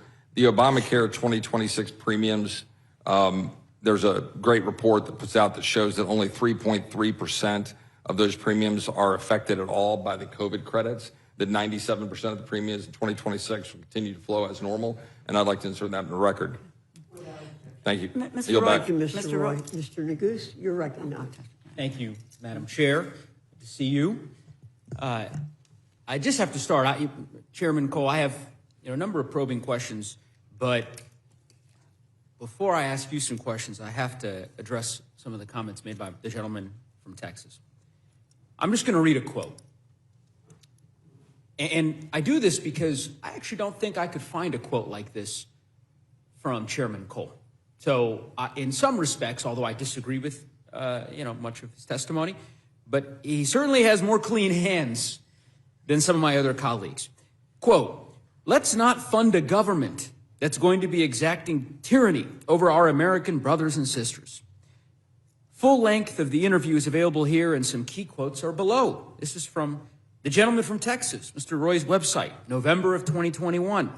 "Should any Republican vote to fund an executive branch? In other words, should Article 1 Congress, which has the power of the purse, as the founders gave us, should we give any dollars to the executive branch or President Biden to issue unconstitutional and unlawful mandates that are causing people to have to choose between their livelihoods and getting a vaccine which they don't want? Let's stand united. Let's not do what these 13 Republicans did last Friday and go side with Nancy Pelosi. Let's not fund a government that's going to be exacting tyranny over our American brothers and sisters. This is for Mr. Roy. Spare me. Hold on. No, Mr. Roy, it's my time. It's my time. You certainly made that clear with the chairwoman. Spare us. Mr. Cole, perhaps, I think, as I said, can have some clean hands to talk to us about this particular set of circumstances we find ourselves in. You cannot. There might be other colleagues of yours, I think, who might share Mr. Cole's worldview, but I don't know. I thought I've heard everything in Congress, but to hear my colleague from Texas, his indignation about the government shutdown as he instigated and tried to instigate shutdown after shutdown, just 3 years ago, 4 years ago. This isn't distant memory. In any event, I digress. Mr. Cole, how many days has the House of Representatives been in session since August 3rd? I couldn't tell you off the top of my head. 12 days sound about right? Something like that. I can represent to you that the House, since August 3rd, has been in session for a total of 12 days. I don't know if you're familiar with Steve Bannon. I suspect you are. Yes? Never met him. Never met him. You know of him. If you read the newspapers, you know of him. Yeah, I don't. It's not a trick question. You know Steve Bannon exists. No, all right. I know who he is. Okay, there was a report recently where Steve Bannon compared the U.S. Congress under Speaker Johnson to the Duma, allegedly. You think that's an apt comparison? No, I don't. No. Would it surprise you to know that the Duma has been in session longer this fall than the United States House of Representatives? I don't know that the Duma sessions make very much difference. Well, I'm not so sure they make much difference here, given the way in which Republicans are capitulating to every demand that President Trump makes. I think it is shameful that the House has been in session for 12 days since August 3rd. 54 days out of session. You cannot possibly, Chairman, you've been in Congress for some time.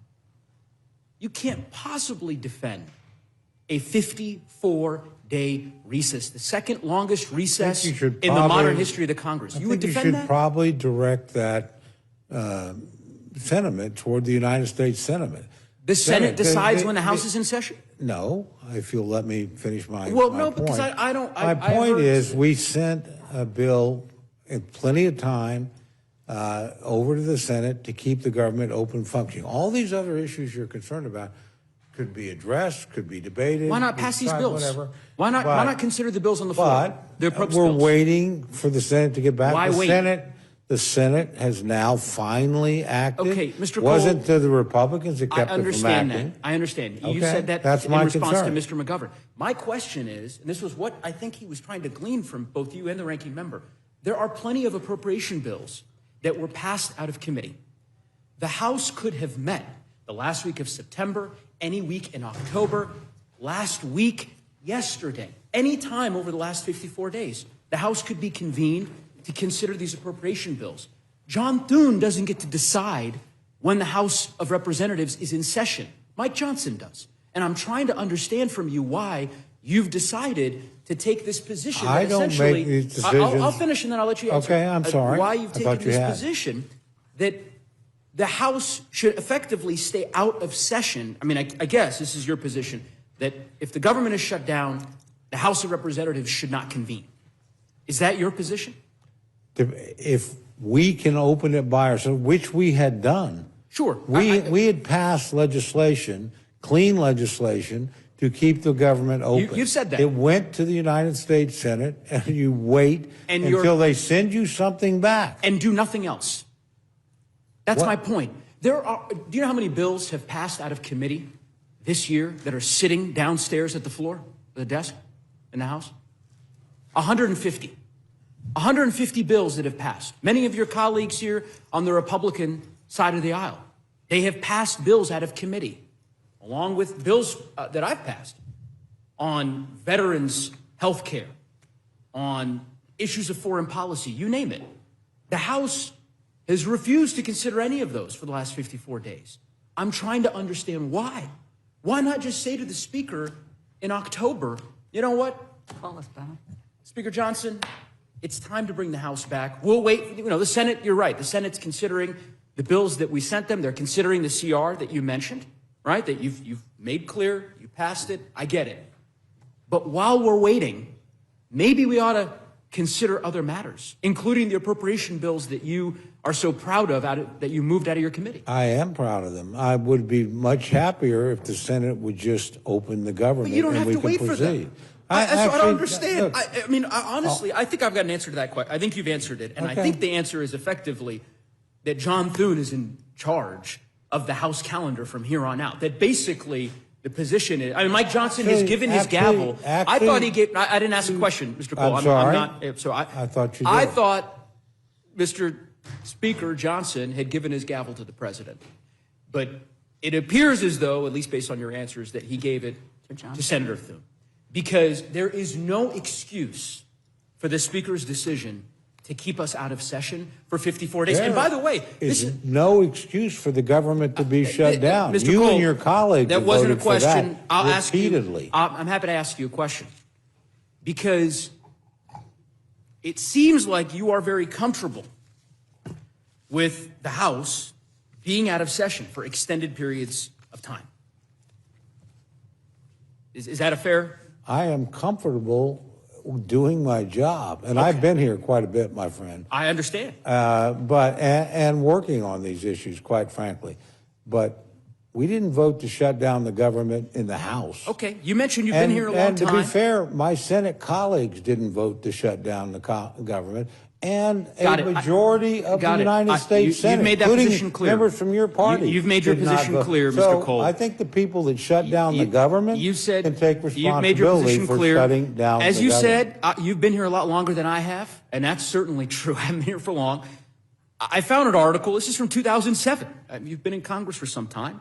The headline, Cole, quote, "Now is not the time for a vacation," end quote. This is when Democrats had the majority in 2007. Congress must work through Memorial Day recess to produce a clean funding bill. U.S. Congressman Tom Cole today joined nearly every member of the Republican conference in sending a letter to then House Speaker Nancy Pelosi calling her to keep the House in session until Congress sends then President Bush a clean funding bill that he will sign into law. This was effectively, I'll just say, the letter was sent to Speaker Pelosi 8 days before Congress is scheduled to adjourn for the Memorial Day recess. Legislative business is not scheduled to resume until June 5th. I mean, you all were clamoring, demanding that the Speaker reconvene the House and not take a 10-day recess. And now what? We're in week 8 and we're finally here? And you won't say a word of criticism about the Speaker's strategy in keeping all of us? I reserve my criticism for the people that shut down the government of the United States. I think it is kept rich. it shut down for 40-odd days. I think and it made is- sure recipients didn't get it. It made sure it's people rich. didn't get paid. That's Mr. who Chairman, I offered think it. it's rich. Again, I would just simply say that if the shoe were on the other foot, I don't think, honestly, I don't think you would hesitate, to call the Speaker's actions disgraceful, to keep us out of session for 54 No, days. I'm But not in any calling event, that's fine. Let's talk about the last 54 days. So the Speaker, he said something that was fascinating. I thought it was a really interesting quote. If I can find it. Here we go. Yeah, that was interesting. So the quote is, "House Republicans are doing some of the most meaningful work of their careers. They are in their districts. I don't want to pull them away from that." You agree with the Speaker's comments? I don't speak for the Speaker, but I don't disagree with him. Look, we're waiting for No, the Senate that's to not the do its question. job. That's not the question. No, You answered it. You answered it. I don't Okay, so Chairman, disagree with the Speaker. it sounds like you're saying that you agree that with the Speaker. Republican members were doing some of the most, quote, meaningful work of their careers during that 54 days. I assume you were here in Washington and back in Oklahoma? Yeah. Right? Did you have any in-person town halls? No. None. 54 days? Did several teletown halls. Teletown halls. But you've done in-person town halls before. I know that to be true. Why not? 54 days is a long time. Not one town hall? Nope. Did you visit any of the federal facilities? Oh, I in visited federal your district? facilities. I've done multiple meetings with chambers of commerce, Rotary clubs. It's been highly visible. I don't know if you heard my colleague, Ms. Fishbach. She took great umbrage at this notion that, that Republicans were somehow on vacation. Did you make it down to the Mar-a-Lago Halloween party? No. You didn't get the invitation to the Gatsby invite? No. I don't know. It would be interesting. I don't know if any of her colleagues here on the other side of the dais made it down there. It strikes me that it would be hard to describe the last 54 days, at least from what I've seen, as meaningful work on the part of my colleagues in the House Republican Conference. But, again, those are that's something you'll have to defend, and folks will defend to their constituents. I can defend myself a lot easier. That's having fine. Not voted to shut down the government. Mr. Chairman, you've answered the question. Thousands of people. You've answered the question. Let's talk about, Mr. Chairman. That's what I would worry. Madam Chair, regular order, please. So, I want to talk to you about the. I want to ask the members of the Rules Committee not to interrupt the witnesses, please. And I hope, Mr. Neguse, you do have some questions, and yet you just don't want to harangue the chairman. I'm far from haranguing the chairman. I'm giving the opportunity for the chairman to explain the meaningful work that he's been engaged in, and I suspect that he welcomes and relishes that. So I want to talk to you about the provision that my colleague from Pennsylvania noted earlier. And this is the provision that essentially allows specifically 8 Republican United States senators to reap upwards of a $500,000 payday with respect to the phone record notice provision that they've added into the bill. You support that provision? I didn't have anything to do with it, didn't have any knowledge of it. Not asking if you have knowledge of it. Do you support it? Yeah. Do I support the bill? Yes. Do I support every single provision of the bill? No. You don't find this provision repugnant? I think most American people are going to find this pretty repugnant. I was surprised to see it in the bill. I was unaware of it. It was not. Why not work with us to remove it? Let's see what you do. Well, we've got an amendment. I will tell you this. I am very concerned, and actually Democratic senators said this. I think particularly Senator Coons. I am very concerned that anybody, whether they're in the House or the Senate, is singled out and not notified that their records are being subpoenaed. That concerns me a great deal. And does that justify? Now, did I know about this provision in the bill? No. Do I think it needs to be in a funding bill? Not particularly. But do I think getting the governments open is important? Yes, I do. But I was unaware of the provision, so. Well, there's an amendment that will be introduced I'm not asking a question. Mr. Chairman, not asking you a question. Let me finish my statement, and then you'll have an opportunity. Yeah, there will be an amendment proposed to remove what I think is a deeply insidious provision. I think it is outrageous for these Republican senators to effectively guarantee themselves $1 million paydays. Retroactive provision in this bill that very clearly applies to them.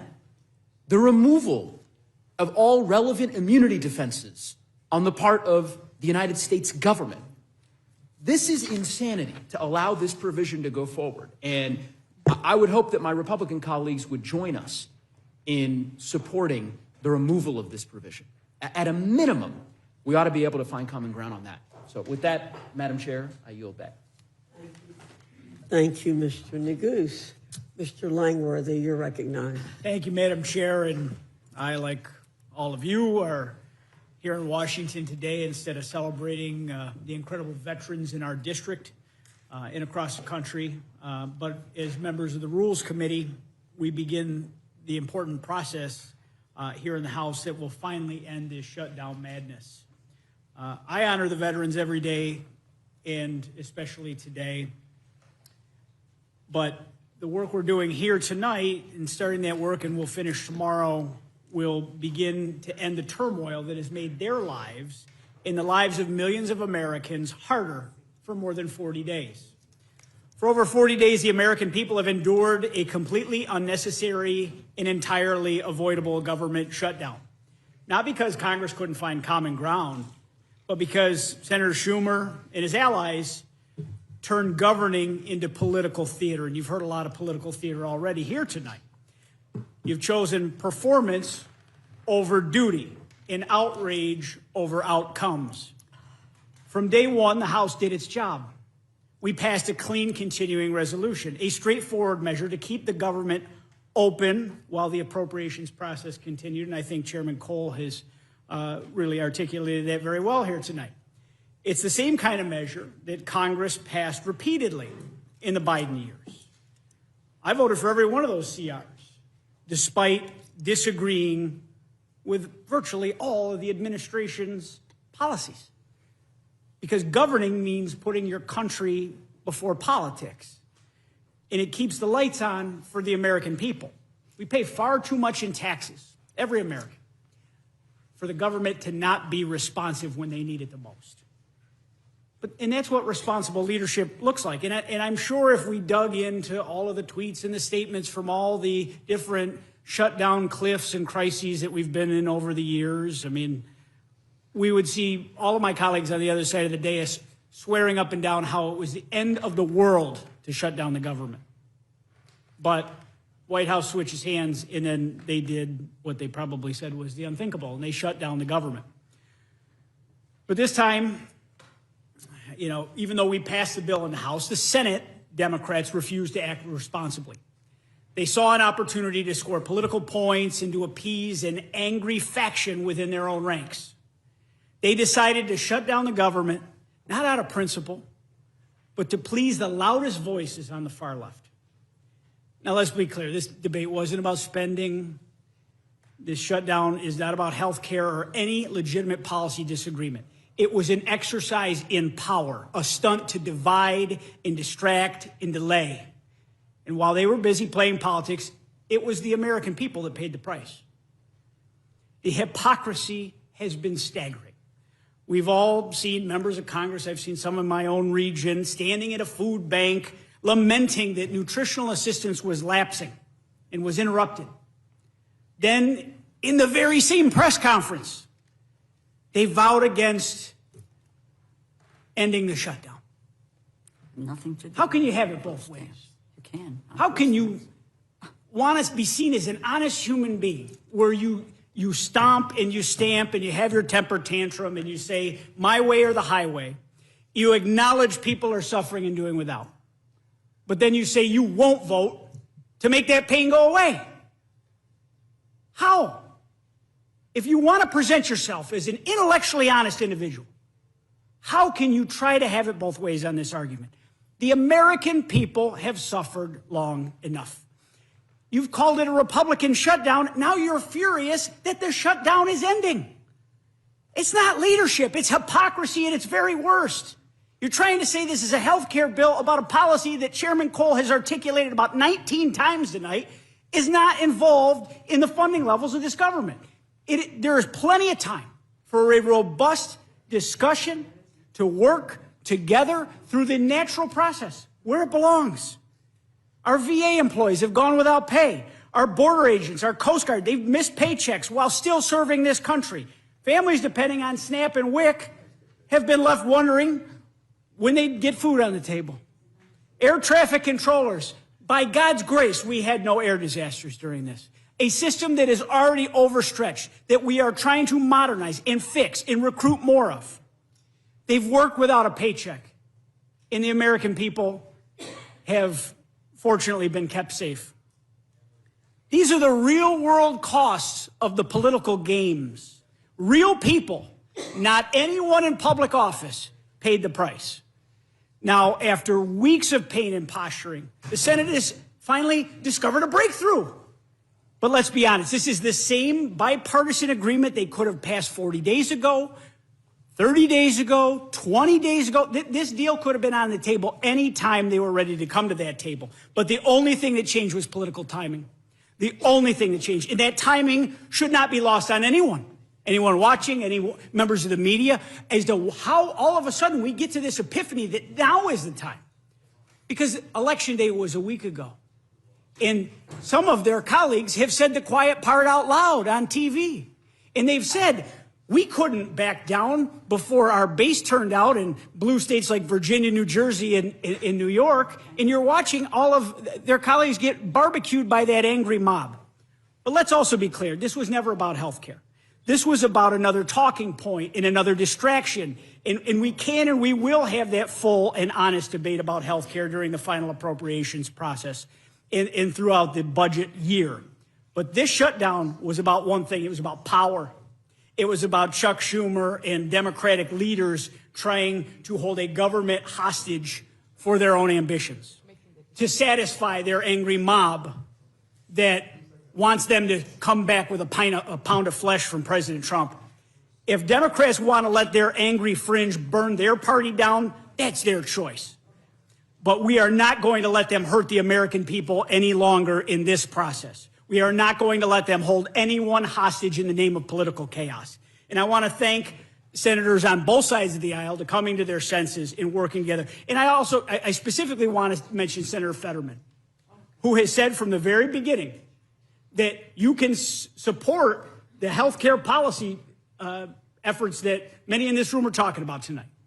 But you could also do what's right and fund the government and take care of the people, which we swore an oath to do.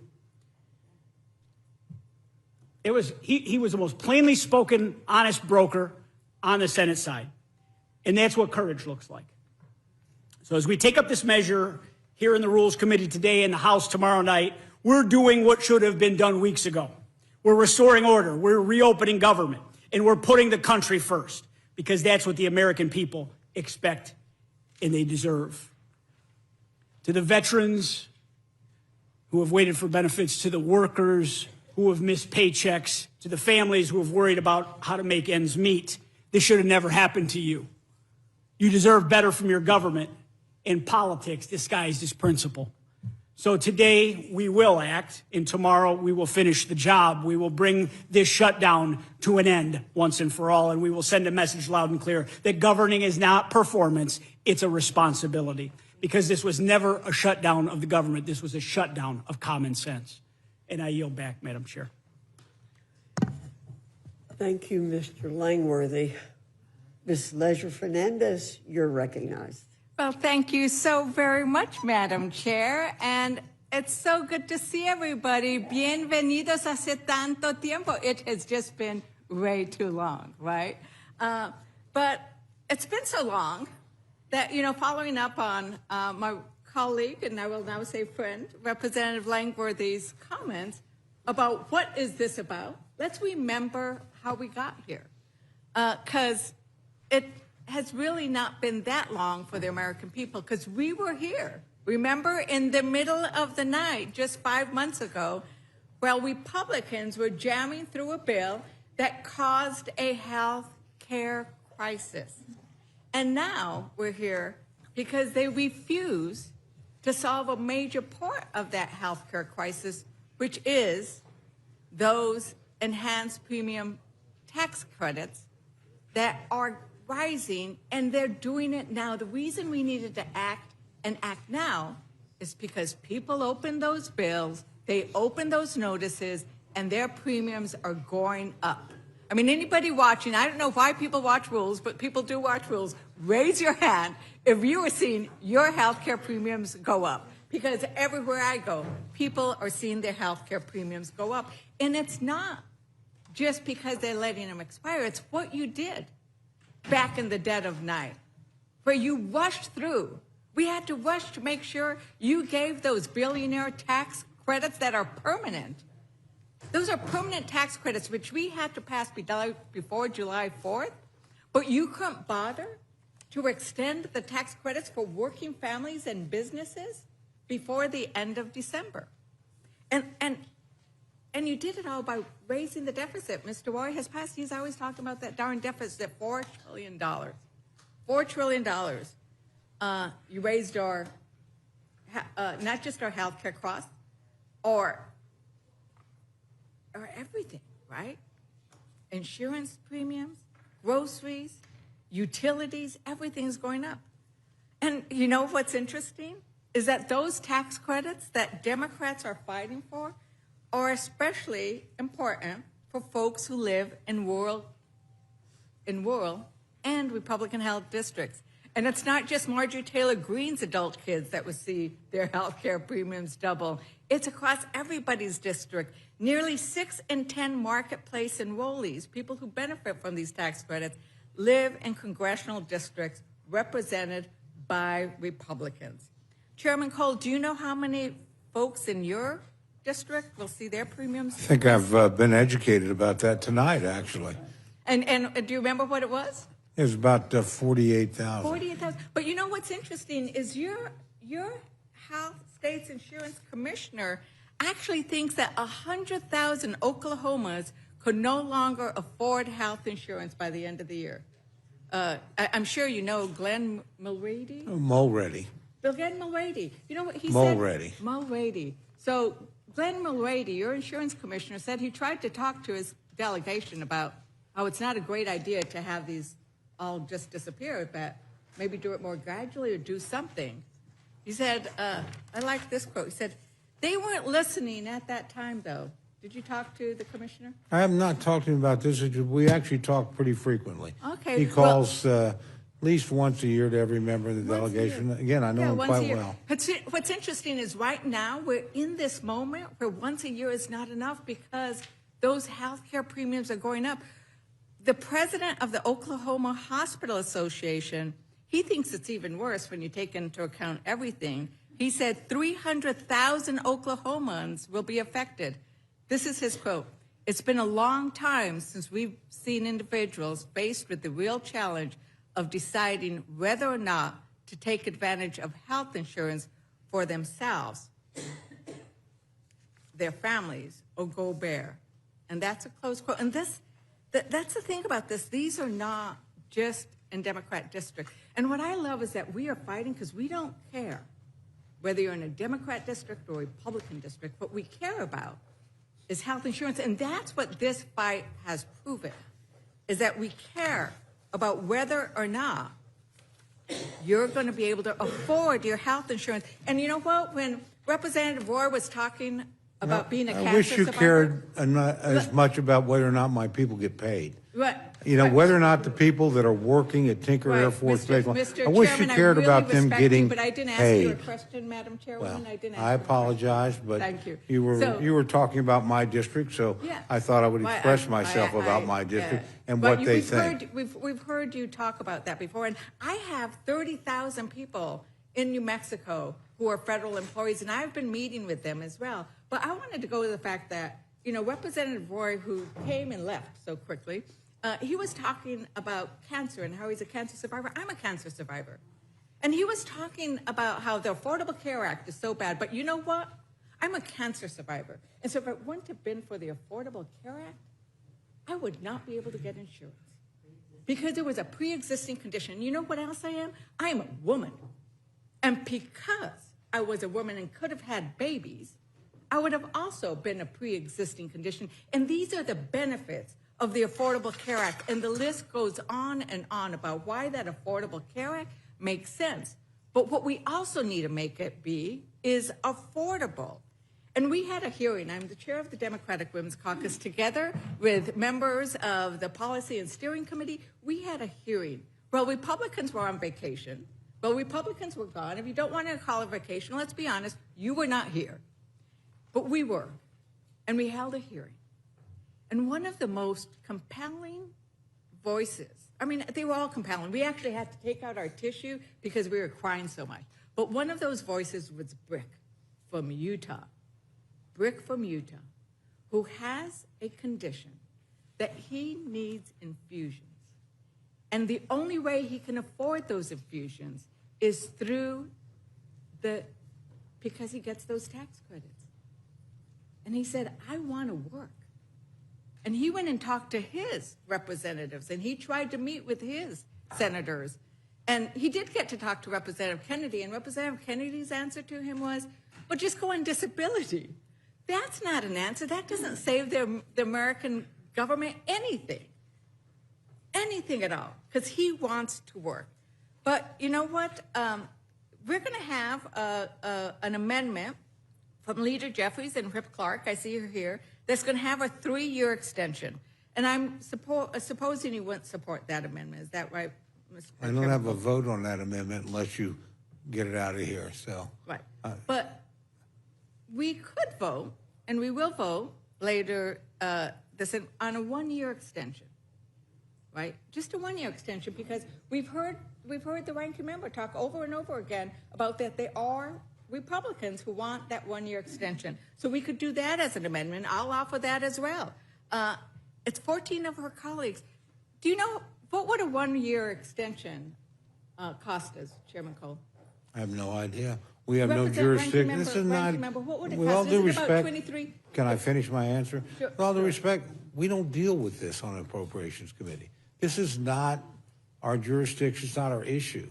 That's part of the problem here. You're trying to raise it on appropriations bills. This is a Ways and Means or an Energy and Commerce issue. It's not ours. And so to hold up the funding of the entire government over something that belongs in another committee, not ours, and you're basically holding our bills, not you, and frankly not the House, and not even a majority of the Senate. But our bills have been held hostage over something we have no jurisdiction Thank over. you, Chairman Cole. You made that point earlier, but as we were here before, when you all passed it, this bill has tons of stuff that's not appropriations. And ranking member, I've heard it's about $23 billion for 1 year. That's about what it costs for 1 year. Is that right? For 1 year, but it was 1 year. I've asked the ranking member, so. And setting up a bipartisan commission, a bipartisan, to look into this and to address the issues that people may have some concern about. But a 1 year extension, give some relief to the people who are out there. And I quoted Connecticut, you quote your district, and we can quote everyone's district and what's happening to people out there today. And the notion that we can't take this up because the continuing resolution is what the Appropriations Committee does. And we've got 50 pages of this document that deals with health care. If there were the willingness, the political will to solve this, we could do it, and we could do it very, very quickly. And let's not bifurcate continuing resolution to appropriations bills. It is all of one package. And it is incredible to me that we would watch people suffer everywhere to see what's going on with their rising healthcare prices, or their kids that are not going to be able to get the treatment that they need, and that just say, hey, figure it out another way. No, that's not what we're about. And that really is what is so outrageous about the conversation and what is going on. Go ahead. So, ranking member, I think that you're right on point. It's like, we can do this because we do it all the time. This bill is full of things, and we'll get to that whole idea of the payola for those senators in a moment, right? But I'm also struck by the contrast of priorities. The contrast of priorities. Democrats have been talking about the need to address health care, and it's not just since the shutdown. It was in that big, beautifully bad bill of theirs. Health care was key, and they could fix it now. But it's the priorities. $40 billion, I would think that's what is proposed to be sent down to Argentina. Yes. Chairman Cole, is that, Right. Do you recall that? No, I don't. It's $40 billion. $40 billion. $40 billion. So that seems to be a priority. They will send $40 billion to Argentina instead of spending $23 billion to provide health care to Americans, and all we're getting is a pinky promise that they will address that, but they won't even support a 1 year extension, a 3 year extension, or a permanent extension. But let's get to the stuff that's not. Let's get to the stuff that is not probably appropriation, but what has been stuck in this bill that would provide those senators. It's like a payola. Like, what kind of bribe is that? Who gets 500,000 of violations? And that's why we're saying it's maybe $8 million. Senators are going to get $1 million, a couple of million, $500,000, and we're not going to give money to help a father pay for his health care? Is that what's going on here, Ranking Member? Speaking of what doesn't belong in an appropriations bill, this doesn't belong in an appropriations bill. It's really, we have a review by an ethics committee that says that they can be paid off. We had it's just outrageous what's happened here. But in terms of the process, where it so violates what appropriations has done, it normally is the process where you get the 4 people involved that are the chairs and ranking members in the House and Senate, and you have a sign-off on the bills. First of all, that did not happen this time as well, and my Republican colleagues, the Senate, the Senate chair, they just went forward and posted the bills without having sign-off. Then this is secretly put it in the bill at the last hour with no one, including the House chair or ranking member, or I don't believe the ranking member on the Senate side. This was a sweetheart deal that was put in there that rips off the government and the people of this country. And Americans think that the system is stacked against them. And when it is. Republicans support giving payouts to senators in the millions of dollars, they can see why. But I'm going to give my Republican colleagues on this committee the opportunity to say this is not right. I will be offering an amendment to strip that entire section from the bill. We'll see what kind of courage the Republicans on this dais have. Now, I am the last Democrat to be able to ask questions, so I wanted to just give the ranking member an opportunity to see if there was anything else she wanted to raise in response to some of the other issues that... No, I thank the gentlelady very, very much. It's really been really incredible. And first of all, you know, everybody here is supportive of our veterans and so forth, and to if we really wanted to do something about taking care of our veterans and their health care, we would have, and you would have, dealt with the $51.7 billion in advance funding for our veterans through the Toxic Exposure Fund, which was done, by the way, in the Fiscal Responsibility Act several years ago, which we've done, and the ranking member of Milcon VA is here, and yet there is advance money. There is advance money for medical care, but for the Toxic Exposure Fund, the answer is no. Why? You want to help veterans? This leads to me, when I see that there's no commitment on the Toxic Exposure Fund. And what we do and what we have done in the past, it really is, we have done advanced funding over the years. And we did, and as I mentioned earlier in my comments, Ranking Member Wasserman Schultz, Chair Judge Carter, a full day of negotiations. Quite frankly, it was one of the bright, shining spots of bipartisanship we had in going through the appropriations process, but that has been left out of this bill. Do you really care about veterans? Let's make sure they're taken care of, because they get caught in the crosshairs of this madness that we are currently involved in. I would also like to just say that I'm really tired and, quite honestly, fed up. It is a lie, it is misinformation that we had to reopen the government in order for there to be SNAP benefits to go to families. $6 billion in a contingency fund, which we voted for. Read the bill, understand what you did in the bill, and know what you did. You passed it. And it was the president who decided he did not want to spend that money to feed people. He's taken it all the way to the Supreme Court to deprive people and kids. It's 16 million kids. It's 8 million seniors. It's 4 million people who are disabled and 1.2 million veterans. You want to care for your veterans? Care for your veterans? Make sure that that money in that contingency fund is outflowing tonight and going, and not let them claw back, telling states, get the money back that you have given out. What is wrong with this picture? And I just say, if Mr. Roy were here, I would tell him, which he needs to understand. he needs to understand, he talked about a buyout. The buyouts were offered using money that government simply did not have. They signed contracts, buyouts with money that the Congress had not yet appropriated. That is unlawful. There is a lawlessness about this administration, and particularly where it affects the Appropriations Committee.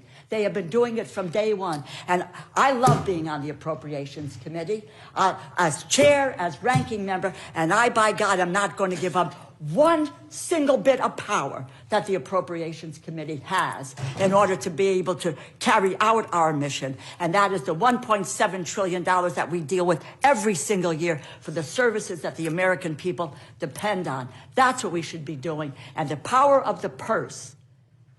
Talk about a clean bill? No clean bill. They took back $410 billion from that earlier budget, and nothing is said about allowing them to continue to get away with this. An unelected bureaucrat, Russ Vought, who has the power to take that money away, which Tom Cole and myself and the other appropriators said we were going to pass because it makes a difference to our constituents. It is really unbelievable lawlessness that has been pervasive since January here, and that's something that we ought to really take back for the Appropriations Committee, but for the good of the American people. And the health care piece is absolutely the center of what this shutdown, yes, has been about, because that is a priority and it needs to be. Why? The last point I will make to you is, why now?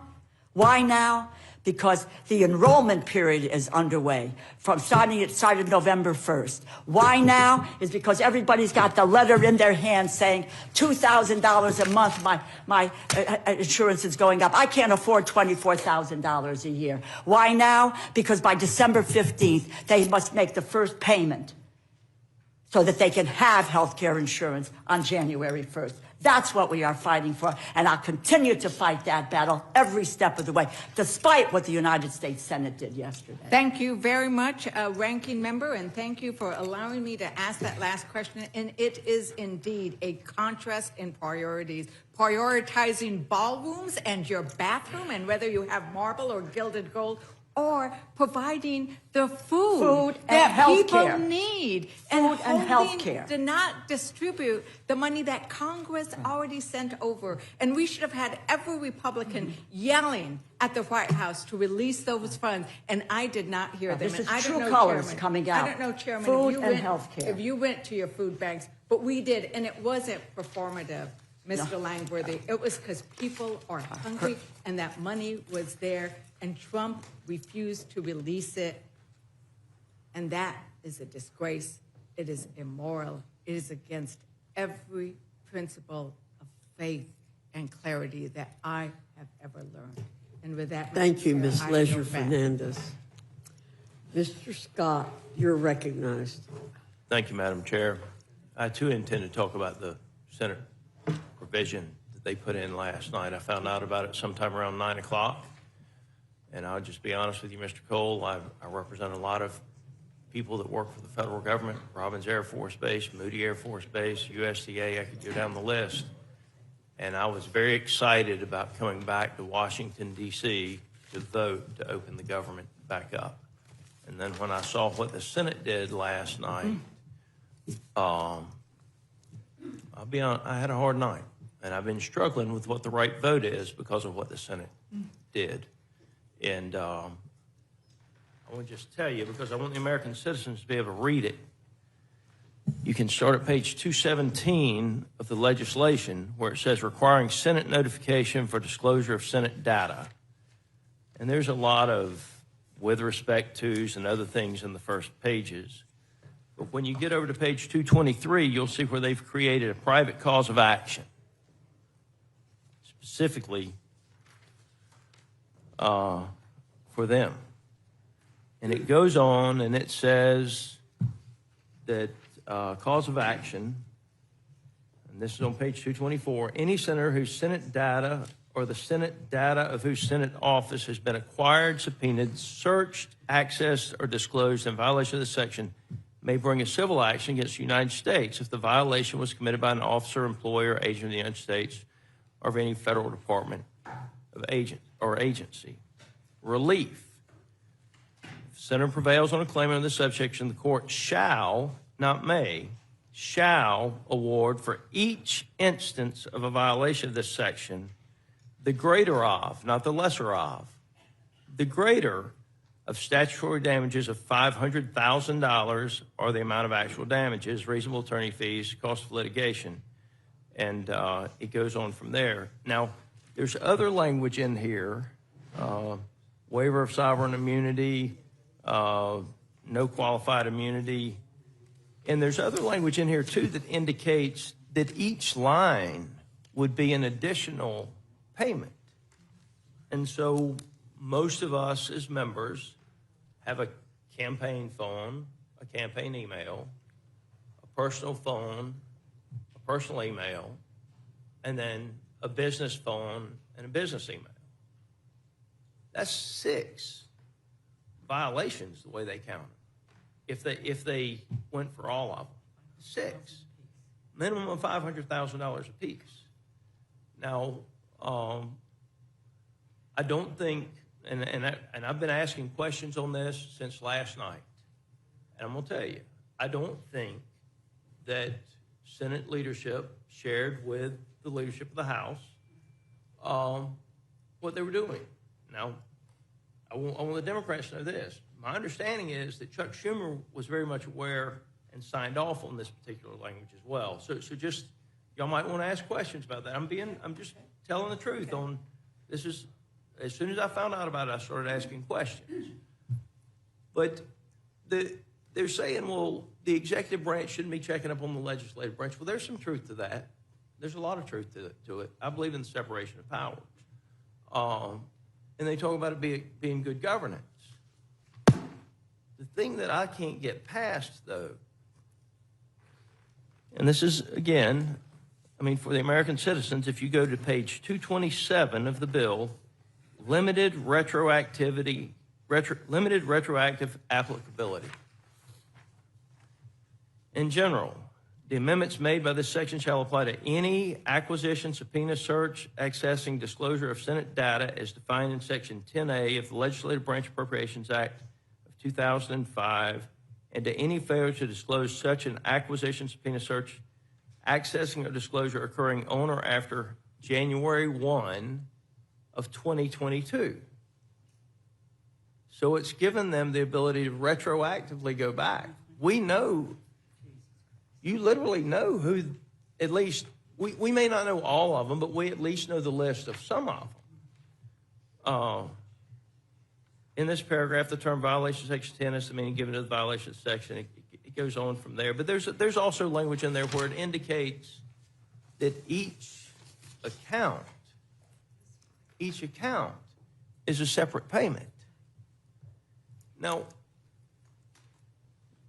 this language did not go through any committee markup. This language was not shared with the House Representatives prior to it being put in the bill. And I personally agree that it should be removed. The problem is if we remove it, the Senate, it has to go back to the Senate.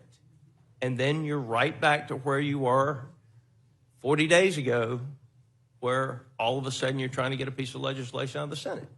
And so, I mean, I've struggled. I want you to know that, Mr. Cole. I want the American citizen to know. I've struggled with what the right course of action here is because what they did is wrong. This should not be in this piece of legislation. And they can say it's about good governance all they want to. When they made it retroactive, then all of a sudden it was no longer about good governance. There's actually a list of people that know they will get paid as soon as this thing is signed. At least they've got the coupon where all they have to do is go file at the courthouse and get paid. And I haven't decided exactly what I'm going to do. My gut is, because of the way this place is so dysfunctional now, that the right thing to do is to get the government cut on as soon as possible and make sure that the American citizens are watching what those senators do and hold them to account for what they did. And at the same time, the House put legislation out that actually reverses what the Senate has done.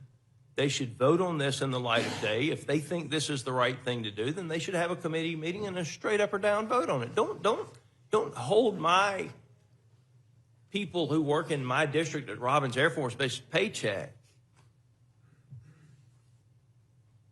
any longer than it's already been held. And so I want you to know, Mr. Cole, you're our chair. I respect you tremendously, as much as I respect anybody in this House, and as much, I mean, I can take everybody I ever met. I have tremendous respect for you. You are a man of integrity and honesty, and when you tell me you didn't know, I trust you.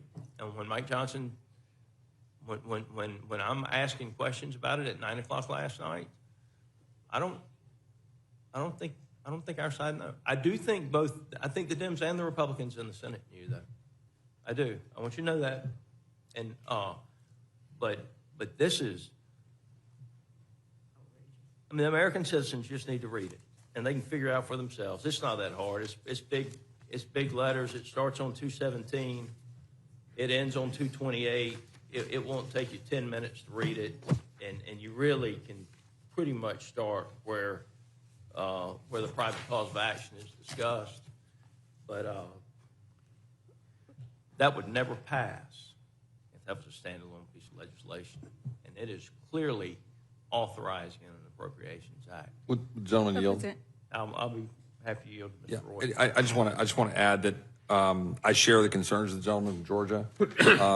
I do not think that this provision should have been inserted. It certainly shouldn't have been inserted at the 11th hour without deliberation and back and forth. I do believe that the gentleman's correct, that there were Democrats and Republicans involved with it.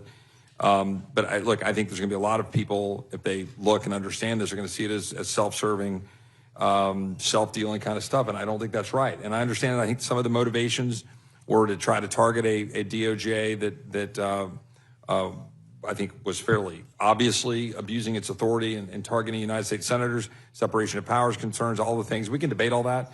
But, you know, we think it was pretty egregious, so I have no problem with the prospect of going after and trying to empower, even through private right of action, a way to go, because we do it in other contexts, consent decrees and other things. But the retroactive, you know, potential to have dollars going to United States senators, when we've got American citizens, whether it was J6ers, whether it was people from the FACE Act, whether it was others that have also had the full force of the federal government through the Department of Justice targeting and coming down on them, and they're going to see, oh, but you can slide in a provision in here for United States senators? Like, it is beside my comprehension that this got put in the bill. And it's why people have such a low opinion of this town. I am torn also, the gentleman from Georgia, because we need to fund the government and we need to get this passed. And I'm trying to figure out what we can do to force the Senate's hand to say you're going to repeal this provision and fix it without amending it here to then delay the funding of government, which we want to proceed to go move forward with. But that provision needs to get fixed. And we need to find a way as a body to get it fixed as soon as possible. And I'm continuing explore the options tonight. I yield back to the gentleman from Georgia. Mr. Scott, would you yield? I just want to point out it's $500,000, and the way it's written, it is a minimum of $500,000. It is per line. It is and Ms. Ledger Hernandez, I'll give you 60 seconds. But I think it's time. I think it's time to move on. I just don't. I truly appreciate your very careful consideration and review for the American people of this. As you know, I do have an amendment to strike the whole thing, and I think it would send a great message if you would actually say, "I'm going to vote for this amendment." Allow it. And this is why I didn't want to get into this debate. The problem is, if we could take it out and send it to the Senate, and know that the gamesmanship wasn't going to be played over there, and the government would get cut back on, I'd be glad to. But the bottom line is, if we amend this bill with anything at all, we risk extending the shutdown, air traffic controllers not being paid, law enforcement not being paid, our staffs here not being paid, and that's a risk that I don't trust. Yeah. And I'm not saying I don't trust just the Democrats. I don't trust the system to work where we could fix it with what probably a supermajority of this committee thinks should be done and not delay the government coming back on. And with So that, I would only point out that it's not, if you would, I just wanted to finish, will you give me 15 seconds? yes. So it says each violation, and so the violation isn't just each telephone, it's each time it's requested. So it could multiply much higher than that because it's by violation. That is my read as well. Yeah, we agree on that. Madam Chair? Madam Chair? I just want to state for the record, it's another reason why the House and the Senate should be in session during a shutdown. Maybe this could have been avoided. Thank you, Mr. McGovern. Thank you, Mr. Scott. Mr. Griffith, you're recognized. Thank you, Madam Chair. I, too, am very concerned about those sections. I will tell you, I've already made the decision that I will vote for this bill and not vote for any amendments because the shutdown needs to end. It's been going on too long. Too many of my people are hurting, and we got to get it. We got to get it done. There's some other issues in here, not as egregious, but at least it was done in the light of day with a vote. But the hemp issues, that was a fight between gentlemen in the Senate from Kentucky, both of them fighting each other. I don't agree with the solution they came up with, but I'm voting for it because I've got too many people that need the government to open. And therefore, notwithstanding, we're going to hear some great amendments, I'm sure, but I'm not voting for any of them because we need to get this thing done, and then we can start negotiating on other things. Now, Mr. Cole, Mr. Chairman, you've said this a couple times. I want to underline it because it's exciting for me to hear it coming from the Appropriations Chair. Because one of the things as now a longtime member of the Energy and Commerce Committee that drives us crazy is that people want to airdrop. This didn't just happen. This happens when we're here in session. It didn't happen because people weren't here. It happens all the time between the House and the Senate on bills that come out of appropriations. And you haven't done it, to the best of my knowledge, but they create programs that are never authorized by the authorizing committees.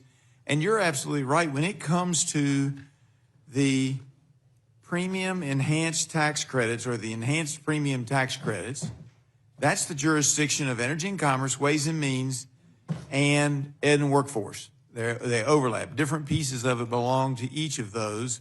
And of course, the bill that they keep talking about, that they claim took all this money away, that came out of the Budget Committee. That didn't come out of Appropriations either, the reconciliation bill. And I just appreciate that you're recognizing that's not the proper jurisdiction.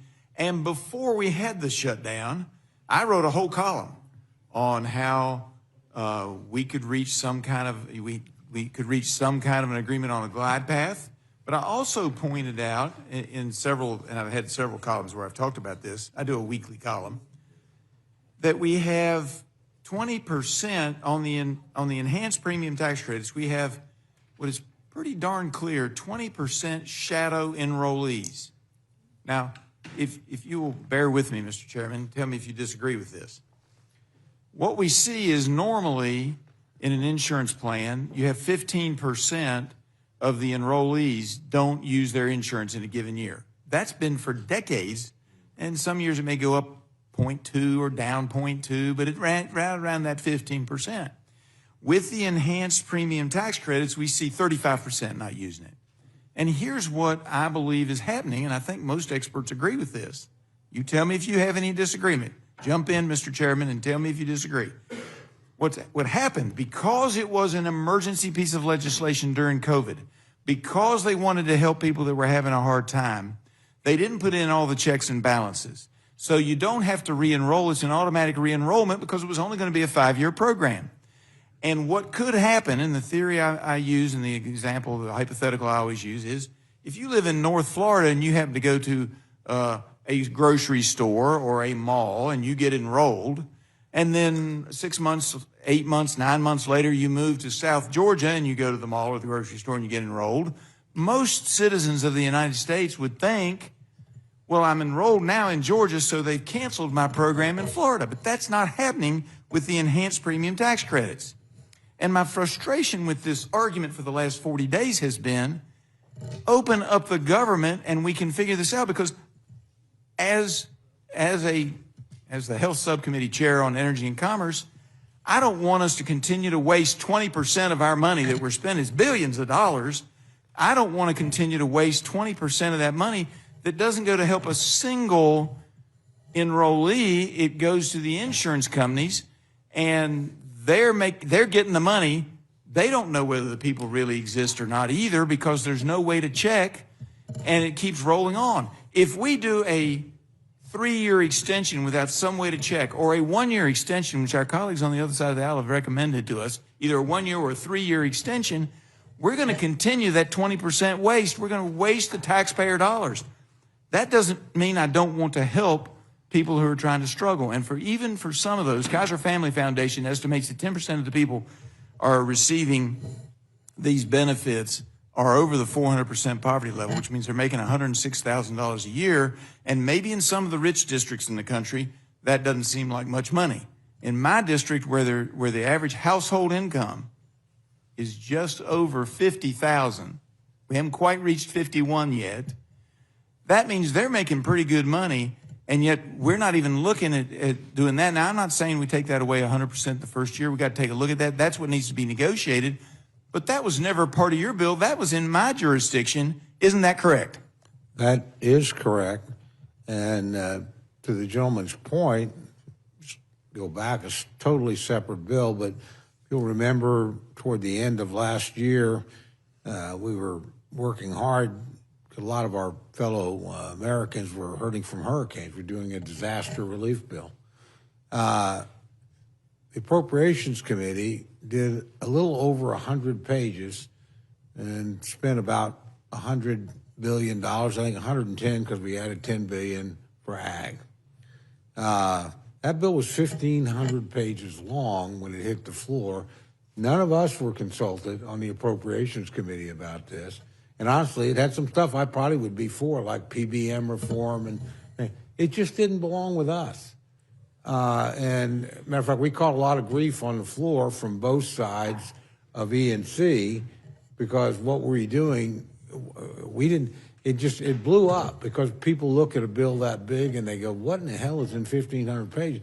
And again, my committee didn't have any. Now, in the end, what we passed was what the Appropriations Committee did, which was a little over 100 pages. But all the rest of that stuff was loaded on us. This is, so it's not like they even come and ask us. So I've had some pretty stern discussions with our leadership about this. But it's true on both sides, and it's true with other committees. I mean, other committees use us as the mule. I don't recall anybody carrying an appropriations bill to help us out on E&C or Ways and Means or anyplace else. Don't give us any ideas, Mr. Chairman. Yeah, so believe me.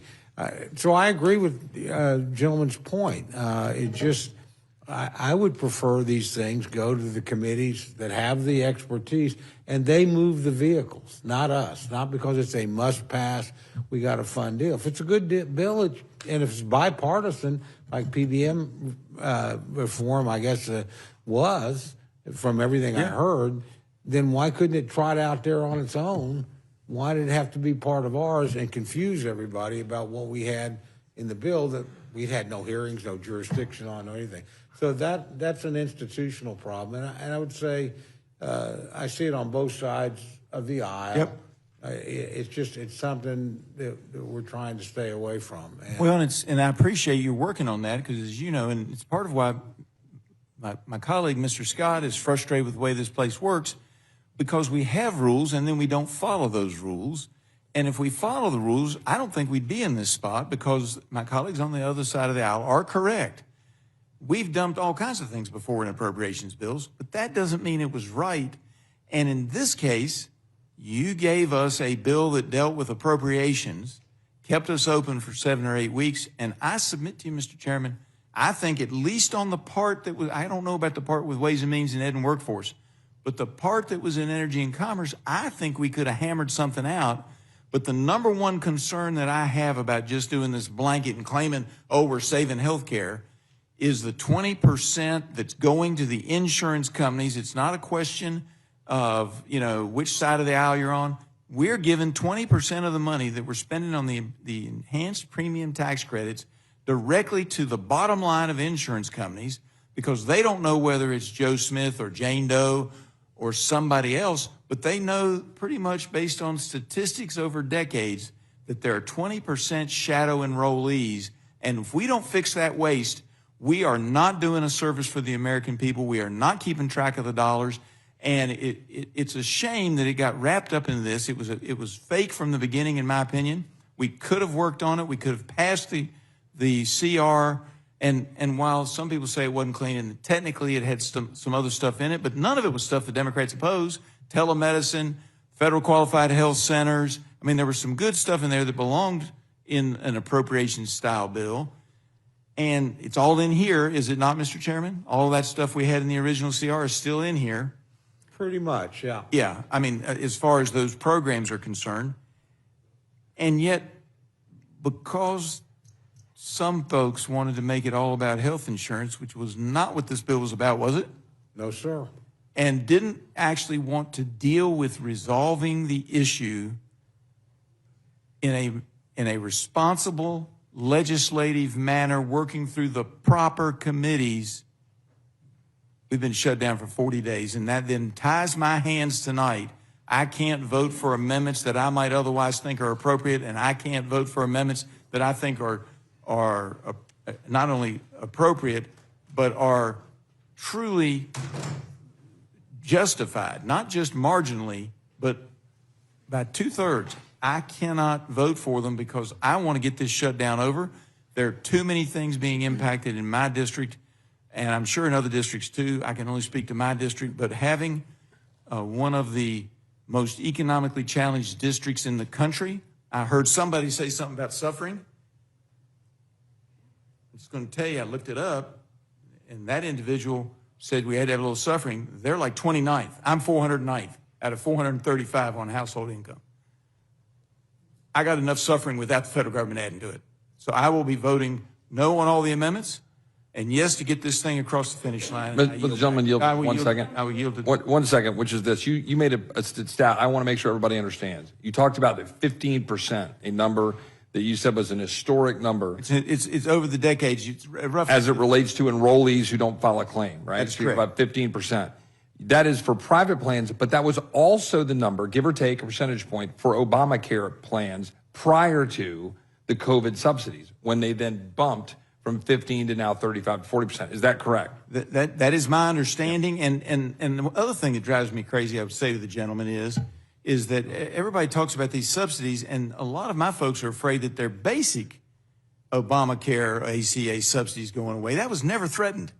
That was never in question. The only thing that's in question is the emergency program that was put in for a 5-year period that is the enhanced premium tax credit, not your basic ACA subsidies, the enhanced premium tax credit. With that, Madam Chair, I yield back. Thank you, Mr. Thank you. Thank you.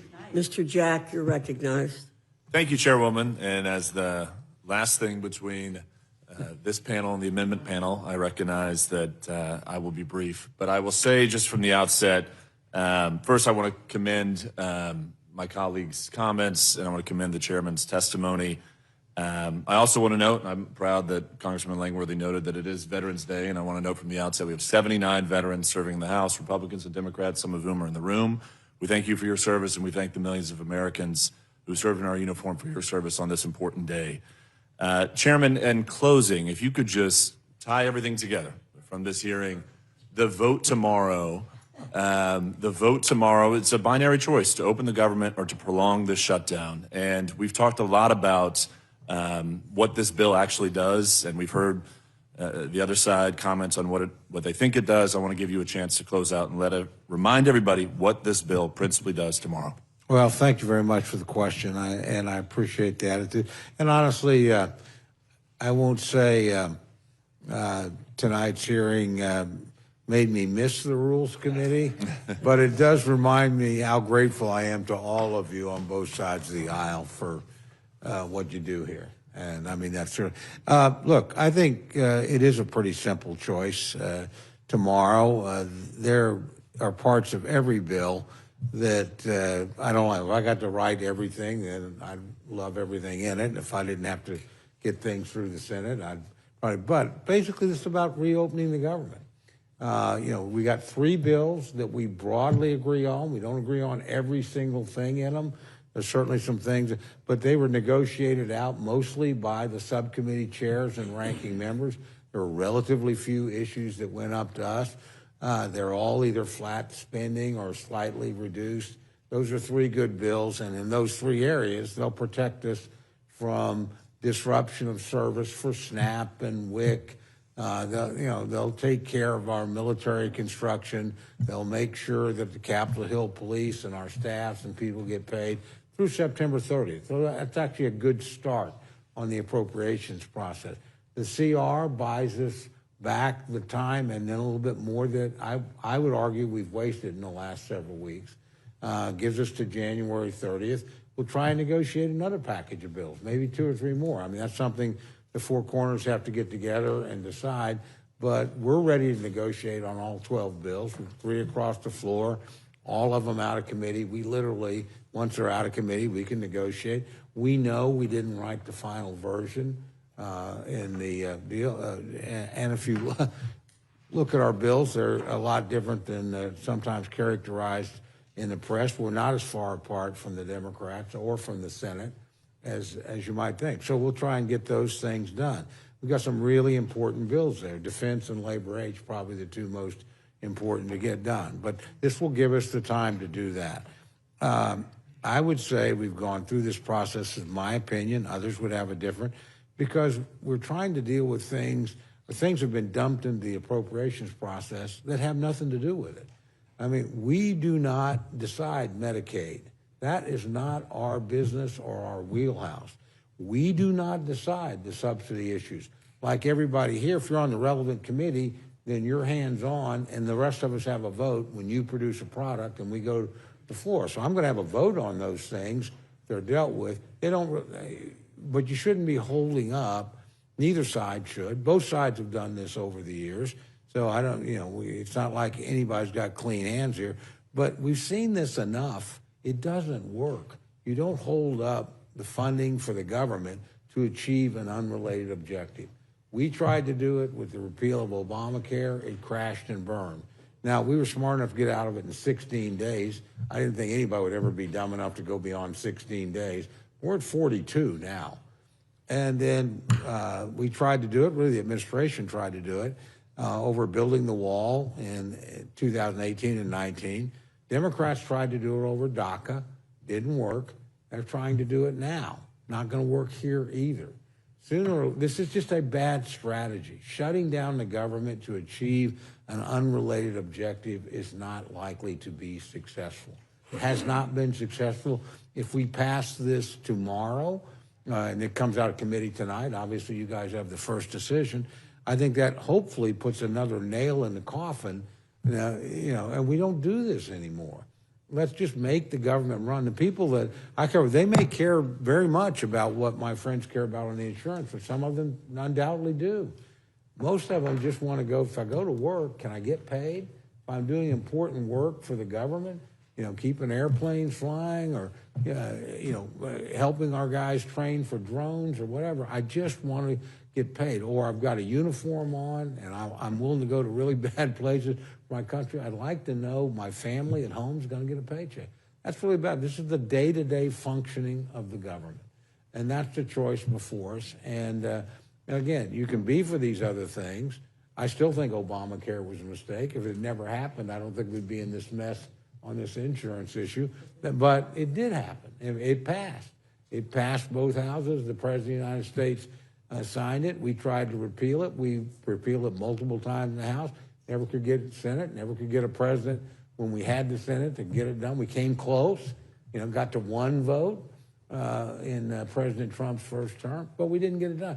But the point is, shutting down the government is just a bad thing. So I think we have a chance here to restore some regular order, get 3 good bills through, not perfect, but good, buy some time to get the rest, and then hopefully these other matters, which, again, the president has said he's willing to negotiate once the government's reopened. The majority leader and the speaker said, but it's not going to look exactly like it does now if it's a real negotiation. You have to remember, this subsidy wasn't negotiated in a bipartisan sense. It didn't have a single Republican vote. And again, my friends had the power to do that. They did it. Okay, fair enough. I'm not saying it was enacted by the rule or in some way contrary to the rule, but again, tomorrow's question to me, and I agree with a lot of the comments on various things here by both sides, is simply, I want to make sure that the people that go to work for the federal government get paid. I want to make sure that the government is open and functioning. I want to know when an American buys an airline ticket that that airline plane is likely to leave on time and travel safely and get there.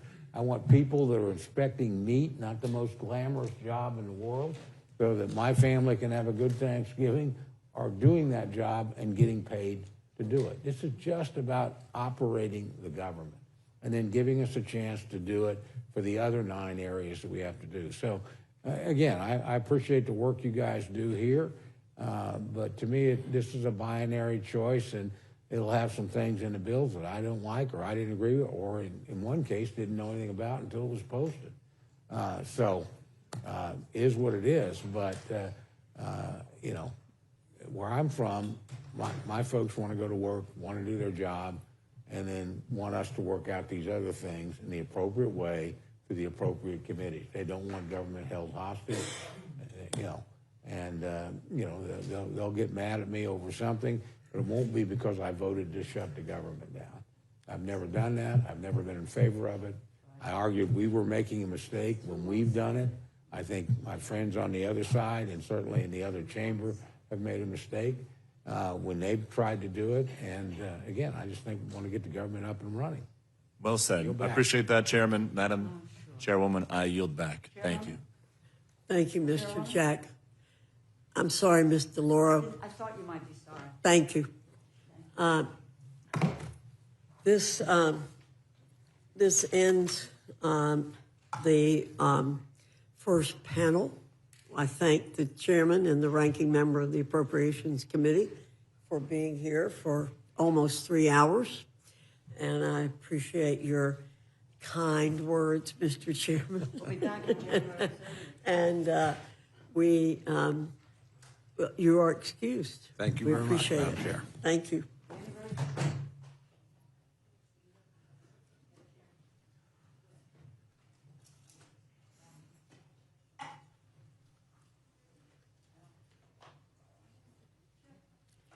Leader Jeffries and Democratic Whip Clark, you're invited to the witness table.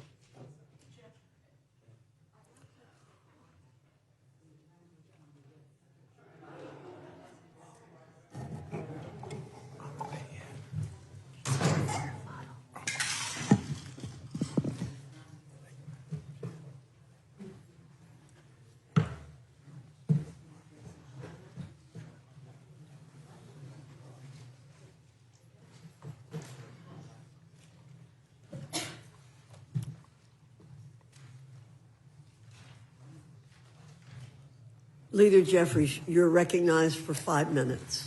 Thank you, Madam Chair, and thank you to our ranking member, Jim McGovern, for the opportunity to testify before the Rules Committee on behalf of an amendment that Whip Catherine Clark and I are introducing that would extend the Affordable Care Act tax credits for 3 years. Millions of working class Americans all across this country are struggling from the high cost of living that exists in the United States of America. This country is too expensive. Now, Donald Trump and Republicans promised all throughout 2024 that costs were going to go down on day one. But costs aren't going down for the American people under Republican complete control of government. Costs are going up. Housing costs up. Grocery costs up, electricity bills through the roof. And now, because of the Republican refusal to extend the Affordable Care Act tax credits, tens of millions of Americans are about to experience dramatically increased premiums, co-pays, and deductibles. In some cases, everyday Americans, working class Americans, middle class Americans are going to see their premiums go up by $1,000 or $2,000 per month. We have an affordability crisis here in the United States of America. And Republicans continue to bury their heads in the sand. During the longest shutdown in American history, the Trump Republican shutdown, what we've seen repeatedly from our Republican colleagues, who here in the House were on a taxpayer-funded vacation for more than 7 weeks, welcome back, is that Donald Trump has done everything but try to actually make life better for the American people. He somehow has found $40 billion to bail out his right-wing wannabe dictator buddy in Argentina, putting Argentina first, but not the American people first. And so Whip Clark and myself, on behalf of the House Democratic Caucus, believe that this amendment to extend the Affordable Care Act tax credits for tens of millions of hard-working American taxpayers is actually designed to put the American people first. And we're hopeful that our Republican colleagues will join us and abandon the reckless policies that you all have pursued in creating this Republican health care crisis, including but not limited to what Republicans did in your one big ugly bill, largest cut to Medicaid in American history, ripping health insurance away from at least 14 million people. Hospitals, nursing homes, and community-based health clinics all across the country, including in rural America, are closing because of Republican policies. And now, because of the refusal to extend the Affordable Care Act tax credits, tens of millions of people are going to suffer, will be unable to see a doctor when they need one in every single community in this country.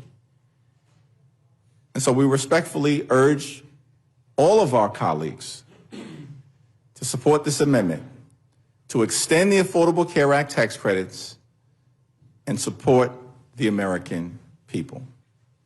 Thank you, Madam Chair. Thank you, Mr. Jeffries.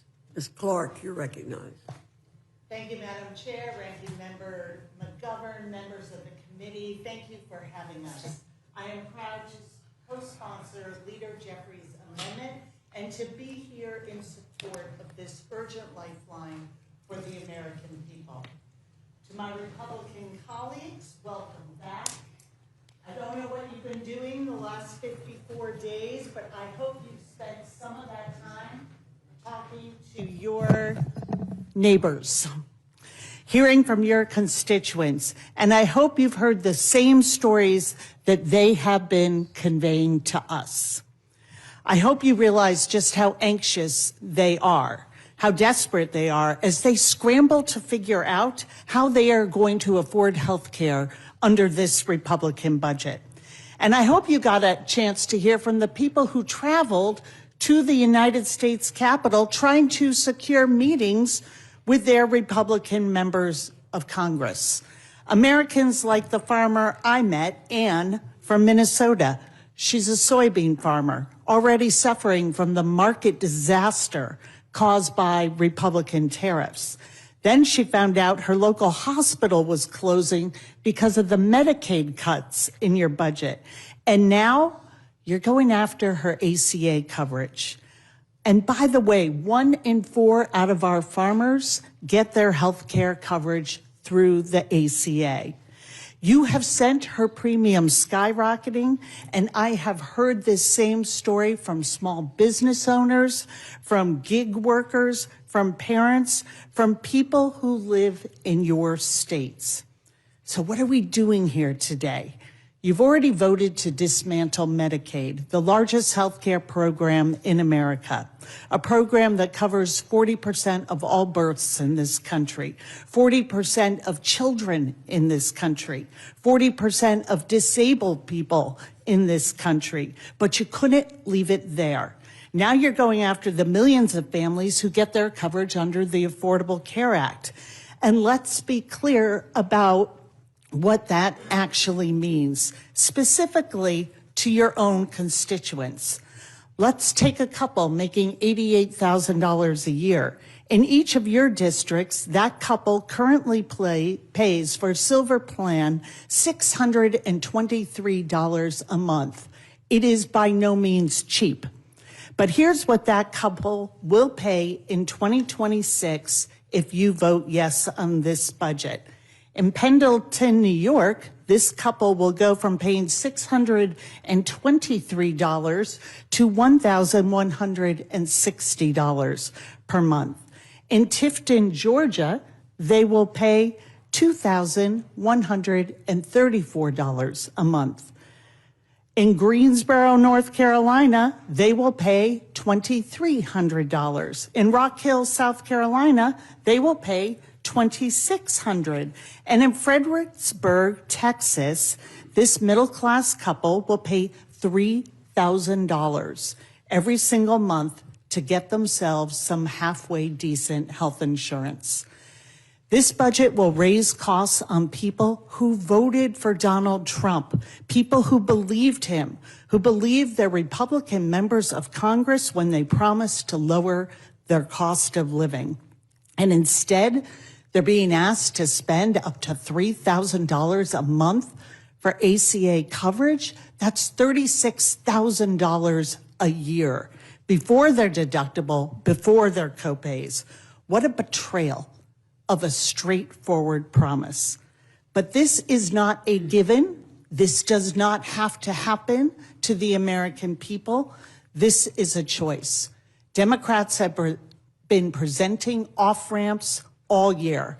We've been giving you a chance to reverse course day after day. Well, here's another. Here's another chance to do right by the people you represent, who believe in you and voted for you. I urge you, for the sake of the American people, to make Leader Jeffries' amendment extending the ACA tax credit for 3 years in order and bring it to the House floor for a vote. Thank you. Thank you. I'm going to defer my questions until the end when I see how many things need to be corrected that are being said. Mr. McGovern, I recognize. Well, I need to correct the record for some things that have been said, Madam Chair, with all due respect. First of all, with regard to the claims that my Republican friends can't vote for any amendments because somehow that will mean that the government shutdown will be prolonged. The Senate basically took a day and a half for them to do what they did. If we were to pass make any amendments in order in the Rules Committee, like getting rid of that slush fund for certain senators, the Senate Majority Leader Thune could call them back tonight and say, be ready to vote tomorrow night. They could take care of that right away. So that's number one. Number two, my friends keep on talking about a democratic shutdown. I want, in case anyone's watching here, I want to make this very, very clear. And I'm going to make it clear to my Republican friends, you control everything. You control the White House, you control the House, you control the Senate. So Democrats did not shut the government down. Republicans did by refusing to negotiate. And the third thing I want to correct for the record is I got to be honest, I am shocked by the indifference that my Republican friends are showing towards the impact of not extending the ACA tax credits. It is stunning to me. I don't know whether you don't talk to your constituents, but if you do, people are getting bills where their premiums are skyrocketing. I mean, it's astronomical. And you knew about this well before the shutdown. You chose to do nothing.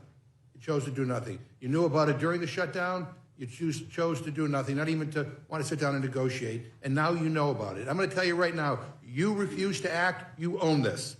You own this. And it's a cruel thing to do to the American people. Leader Jeffries, I want to get to the substance of your amendment, which I think is so important. But first, I want to ask you about something one of our Republican colleagues said in this hearing room just before you came in here. Earlier, I asked Chairman Cole a simple question. I said, do you think the House should have been here these last 8 weeks trying to pass appropriation bills? Because as you know, as appropriations chair, he still has not passed 9 out of 12 bills that need to pass by the end of the fiscal year, which was in September, by the way, to keep the government funding. So I pointed that out. And he gave this long, meandering non-answer. And he said something that stood out to me as odd. And it kind of shocked me, to be honest. And I went back and I looked at the transcript, and he said it was okay that we weren't here because, quote, there wasn't anything for us to do until the Senate acted, end quote. And I got to tell you, I'm shocked by that Republicans would say there wasn't anything for us to do. And can you talk about what the House should have been doing for the last 8 weeks on affordability, on health care, on grocery prices, on rent, on what looks like a war that might occur in the Caribbean, on the many things that people are looking for us to take action on? What would Democrats have done if we were in charge here? Well, I thank the distinguished gentleman from the Commonwealth of Massachusetts, and it's an incredible question. It was a stunning answer, given all of the problems that the American people are confronting right now throughout the country, beginning with the affordability crisis. The cost of living in America is far too high. The American people throughout the country just made that clear last Tuesday across the country that they want to see action. Yet, for 7+ weeks, House Republicans saw fit to be on a taxpayer-funded vacation, missing in action, part of the witness protection program, doing nothing to make life better for the American people. That's extraordinary. And you got to wonder whether this was an order that was given by Donald Trump, who apparently has said that he's got 2 jobs. He's both the president and the Speaker of the House. His words, not mine. Donald Trump apparently doesn't believe that there's an affordability crisis. Said it himself. There is no affordability crisis in the United States of America. That's what Donald Trump, top Republican in this country, says. So I guess it's no small wonder that the Republican chairman of the Appropriations Committee would say that there's nothing to do, because Republicans apparently don't think that there are problems in this country that should be dealt with, such that the House of Representatives should be in session. But as Democrats, our view is that we've got to lower the high cost of living. We've got to make life more affordable for everyday Americans who are suffering under crushing Republican policies. Costs haven't gone down. That was the day one promise. Costs have gone up. Inflation going in the wrong direction. Far too many people across this country working hard, playing by the rules, but cannot get ahead, are barely getting by, can't thrive, and can barely survive. This is in America, the wealthiest country in the history of the world. And Republicans have been out since September 19th. That's extraordinary. So there's a lot of work that needs to be done. Apparently, House Democrats are the only ones committed on a day-to-day, week-to-week, month-to-month basis to do the people's business. And our commitment remains to lower the high cost of living, to fix our broken healthcare system, starting by extending the Affordable Care Act tax credits to prevent tens of millions of people from experiencing unaffordable healthcare premiums skyrocketing through the roof that will either lead to medical bankruptcy or prevent them from being able to go see a doctor when they need one. Well, if I could go back to the issue of health care, just for the record, I mean, has Speaker Johnson promised a vote to extend the ACA tax credits to either of you? It's extraordinary that he hasn't indicated that there will be a vote one way or the other to address the Republican health care crisis. Now, our colleague from the great state of Georgia, Marjorie Taylor Greene, found it laughable that there's a Republican health care plan. She said she couldn't find it. She can't find it because it doesn't exist. Now, we know what the plan has been in the past. In terms of the Affordable Care Act, Republicans have tried to repeal it more than 70 times over the last 15 years. And so we are just trying to get our Republican colleagues to take yes for an answer. We've said repeatedly, Let's find a bipartisan path forward. Let's reopen the government. Let's make life better for the American people. But let's address the health care crisis that our Republican colleagues have created, and we can start by extending the Affordable Care Act tax credits. Has he talked to any of you about a pathway forward? I mean, has he engaged either of you on our leadership about how we might resolve this healthcare crisis? Absolutely not. And it is astounding when we have 60% of American families telling us they have a hard time affording the basics for their families. This is about lowering people's costs, whether that's housing, groceries, utility bills, and affording health care. This should be something that Republicans should have come and negotiated with us, but they wouldn't do that.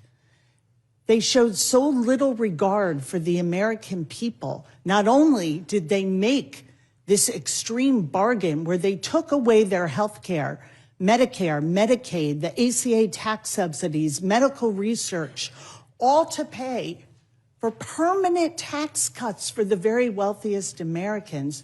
They couldn't even, while they were home, not doing their jobs, swear in a duly elected member of Congress because they would rather not do that than actually have to talk about the fact that they are shielding those in the Epstein files. The outrages and the disdain and arrogance that they look at the American people with is truly hard to take in. I mean, I took the train down here today, and I got an earful from a lot of people on the train. And they're quite frankly puzzled at like the priorities of Washington right now.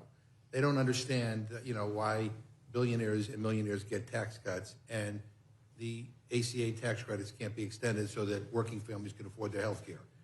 They don't understand Donald Trump's obsession with redoing his bathroom in marble and gold and, building a Marie Antoinette, ballroom and demolishing the East Wing while they're struggling to afford groceries. I mean, well, bottom line is the president won't even acknowledge that food prices are going up. When's the last time he's ever been in a grocery store? He has no clue what he's talking about. You got to talk to real people.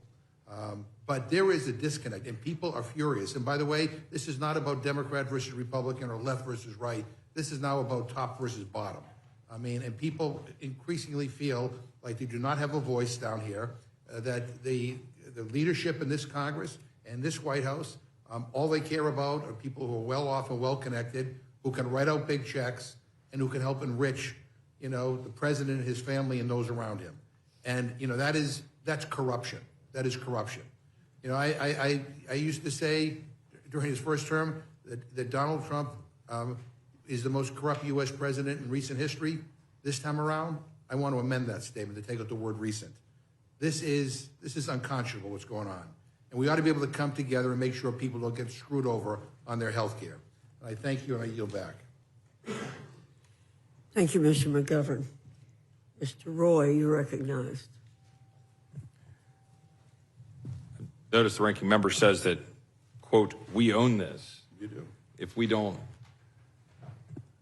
go down the road that is being suggested here before us, when in fact, the current situation with respect to health care exists entirely by record of vote and record of policies as a result of my Democrat colleagues putting forward the policies that the American people are having to live under.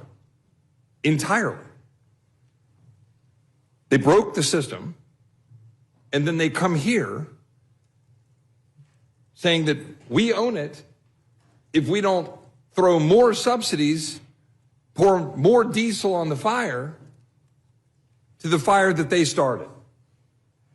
That's what's happening right now. That's what for the American people to understand.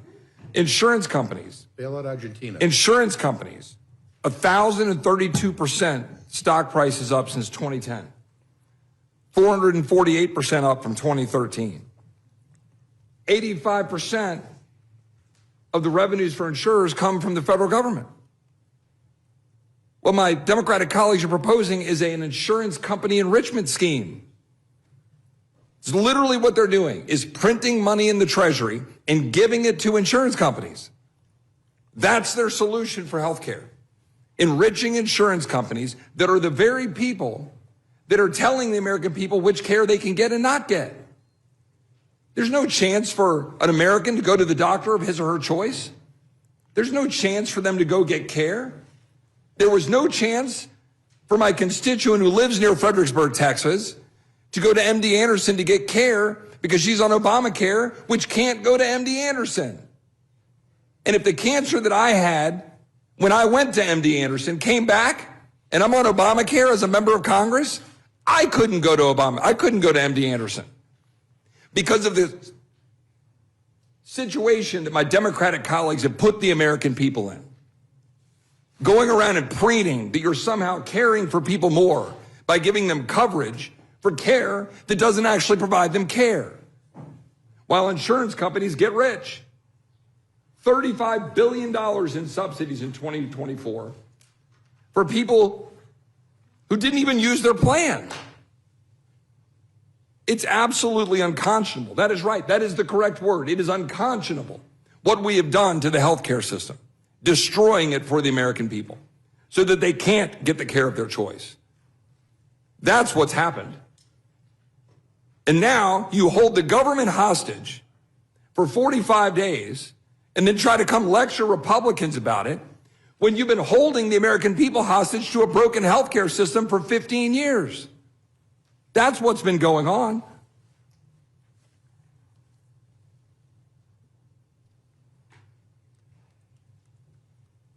The fact is, Madam Chairman or Chairwoman, we are here today trying to proceed with, I think, reason, with 3 appropriations bills combined with a continuing resolution through January. After having tried with reason to fund the government through November 20th so that we can continue the debate on the various issues in question. But our Democrat colleagues refused to do it. And so now we've got the opportunity in front of us to extend, fund government at current levels, roughly flat, trying to stave off the inflation that is the direct consequence of the massive amount of government funding that has been going on by both sides of the aisle, but heavily being promoted from my colleagues here on the other side of the aisle, who want us to throw another $1.5 trillion at it. That's literally what they were saying. It's not a solution. That's just printing more money while trying to go run campaign ads while you shut the government down for very clearly and obviously political purposes. I yield back, Madam Chairman. Madam Chair, I wish the gentleman had that passion condemning the $40 billion bailout of Argentina, the right-wing cuckoo clock in Argentina. I wish he had the passion to condemn that. Mr. McGovern and Ms. Scanlon, you're recognized. Thank you. Leader Jeffries, we just heard a fairly passionate condemnation of the Affordable Care Act. You've been here a little longer than I have. Have our Republican colleagues ever been able to produce a plan that would provide the kind of coverage for Americans, affordable coverage, that the Affordable Care Act did? You know, it's very interesting that my colleague from Texas wanted to sit there and lecture both Catherine Clark and I, but couldn't see fit to ask us a single question, engage in a debate. Where y'all been, bro? You've been out for 7 weeks. You don't have the time to have a back and forth? We hear you rant for a few minutes, basically threaten to repeal the Affordable Care Act and then don't want to defend that position? You should feel free to defend that position. You've done it 70 times. And if you think that's on the right side of the American people, then fine. That's your plan. Repeal and displace tens of millions of people. That's the Republican plan. And what I don't understand is why my colleague cut and run. I'm sitting right here. Catherine Clark is right here. Hopefully, Madam Chair, we can have a back and forth as opposed to just being lectured to. by our Republican colleagues. But I thank the distinguished gentlelady from the Commonwealth of Pennsylvania, who, by the way, another decisive win for the American people in Pennsylvania. Last Tuesday, it was extraordinary rebuke of the extremism that we've seen from our Republican colleagues and the absence of any plan to make life better for everyday Americans. I appreciate that, and I appreciate your prior remarks regarding what we could have been doing in the House over the last few months. I mean, the Senate's taken some votes on tariffs. Maybe we could have done something with respect to tariffs here. Except I think we have a rule that would prevent us from doing votes on tariffs. Yeah, I thank the gentlelady for raising the tariff issue, because there's so many parts of the parade of horribles that Republicans have unleashed on everyday Americans that I neglected to actually mention the tariffs. The Trump tariffs are causing costs on everyday Americans to increase by thousands of dollars per year. This is an affirmative effort to make life more expensive for the American people. My colleague from Texas, before he cut and run, he also said that, you know, we have a fiscally irresponsible situation in this country, and that because Democrats want to extend the Affordable Care Act tax credits for everyday Americans, working class Americans, and middle class Americans, somehow that's problematic. You know what's problematic? The fact that Republicans, with the one big ugly bill, enacted the largest cut to Medicaid in American history, ripped health care away from millions of folks.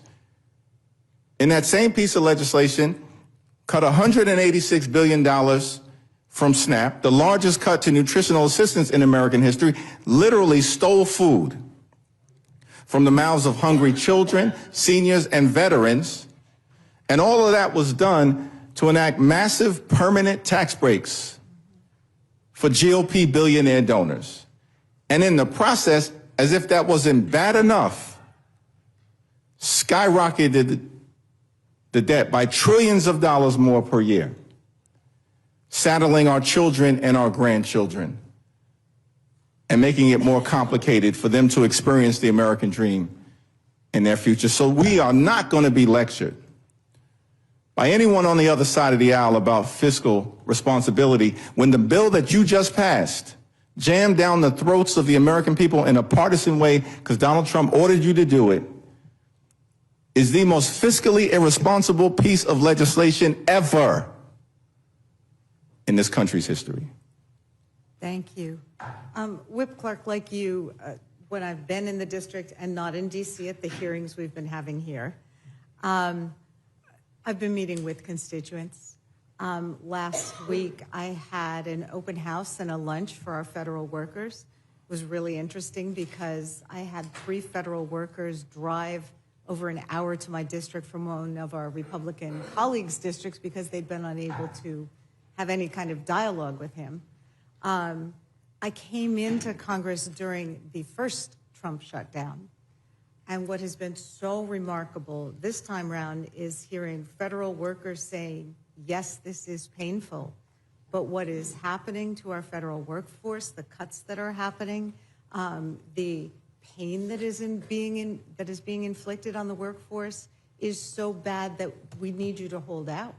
We need you to make this situation better. So between that, between the veterans at the parade I went to this morning in my district, who said, keep fighting, this is not working for my family, and the families who are sending me the comparisons between last year and this year's health insurance, and they were paying $1,600 a month, and now they're going to be paying $600 more a month for a family of 4. I mean, the individual stories are just astonishing. I assume you're having a similar experience. Thank you. And thank you for bringing the American people into this. You know, I'm surprised to hear my colleague from Texas having a new interest in taking on insurance companies. Where have those discussions been? Where are the plans?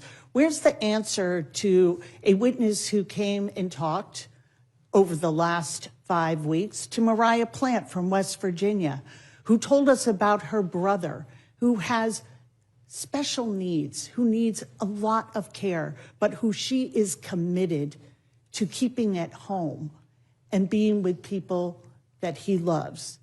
Without Medicaid, she cannot care for him. He is a very medically complicated person, and she is so afraid of what is going to happen.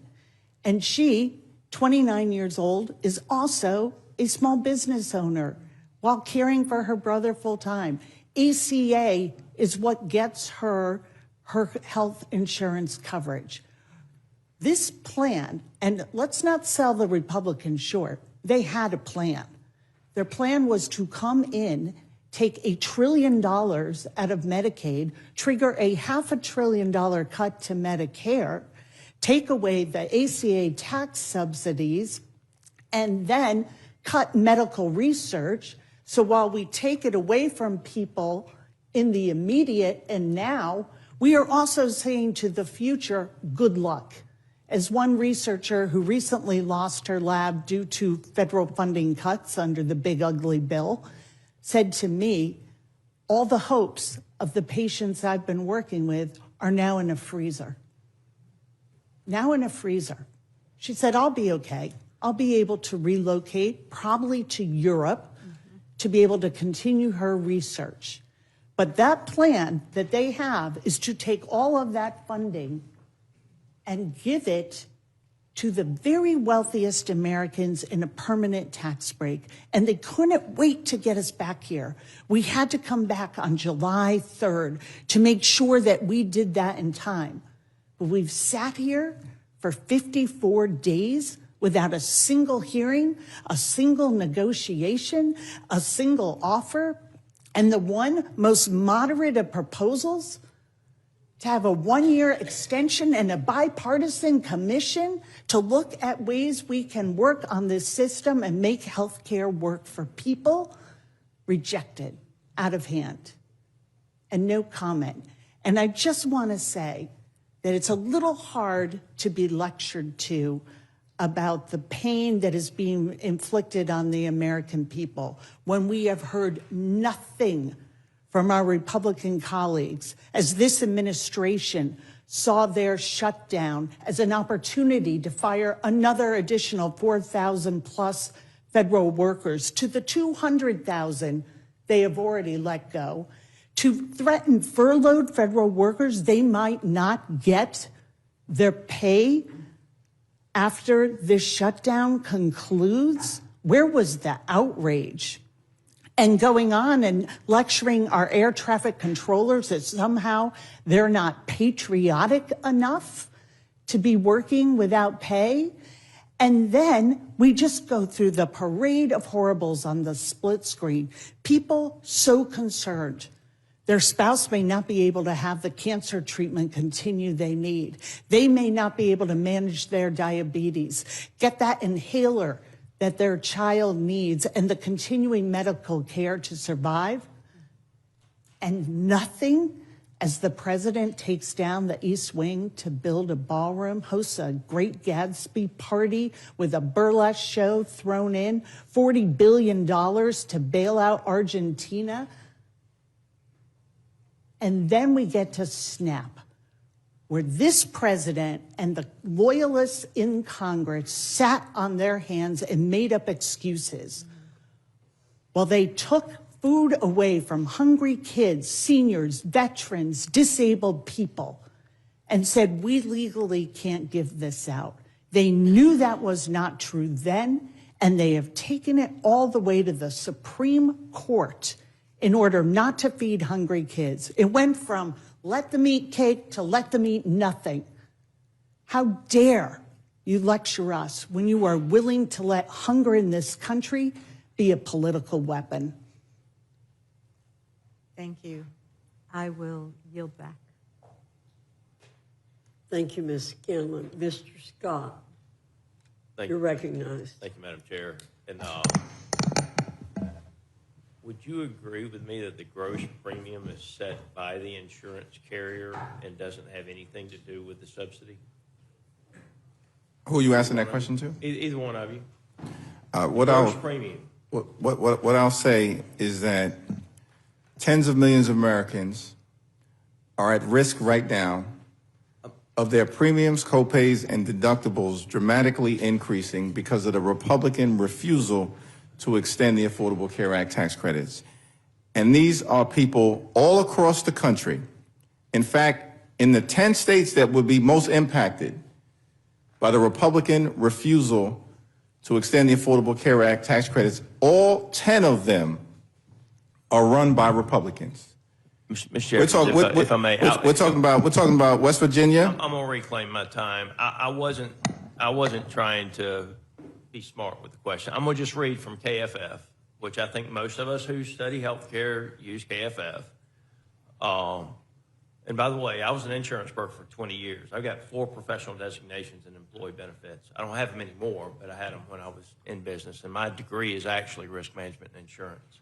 My father was a surgeon, so I actually saw all sides of it, and I live in rural America. And if you want to talk about rural health care, one of the key issues that we could fix is there are 425 hospitals in urban areas today that claim rural status. So when we put money out there for rural hospitals, the urban hospitals step in and they take that money. In 2017, there were 3. Today, there are 425. So there's a lot of gamesmanship in the system. But according to KFF, and we can get rid of PBMs, there are a lot of things. There's a lot of agreement on how to reduce the cost of health care that I'm baffled that 90% of the members of Congress would get rid of PBMs, and yet we can't get that passed and signed into law. But the gross premium, just for the American citizens watching, and I wasn't trying to ask a trick question, Mr. Jeffrey, the gross premium is going up 26%. That is what the insurance companies on average are raising their premiums from 2025 to 2026. Now, certainly if the subsidies go away, you're going to see a bigger share of the premium. But the American citizens that are covered under the Affordable Care Act aren't paying the gross premium. They're paying the gross premium minus the subsidy. So there's, I mean, if we're honest, the biggest part of the rate increase is coming from the insurance companies going up 26%. Their costs didn't go up 26%. I don't want to get into a debate. I wasn't trying to be smart. I'm just telling you, if you want solutions, there's solutions, but the solution comes in two areas. One, dropping the cost of health care in the country by getting the middlemen like PBMs out. 2 is you got to put competition back into the insurance industry, which means you're going to have to allow some smaller companies in that aren't big enough to do business nationwide. And you're going to have to give the American consumer the option to change plans and not be stuck with the plan they buy January 1. The thing I've never understood about what y'all did when y'all wrote the Affordable Care Act is when you buy your contract January 1, if it doesn't work for you, you got to stick with it for another 12 months. I mean, you should have any system that's going to work will have more insurance carriers with more competition and portability for the consumer so that they can move from carrier to carrier. We did it with no loss, no gain in the mid-90s. No loss, no gain was the provisions that we put in so that we stopped the carriers from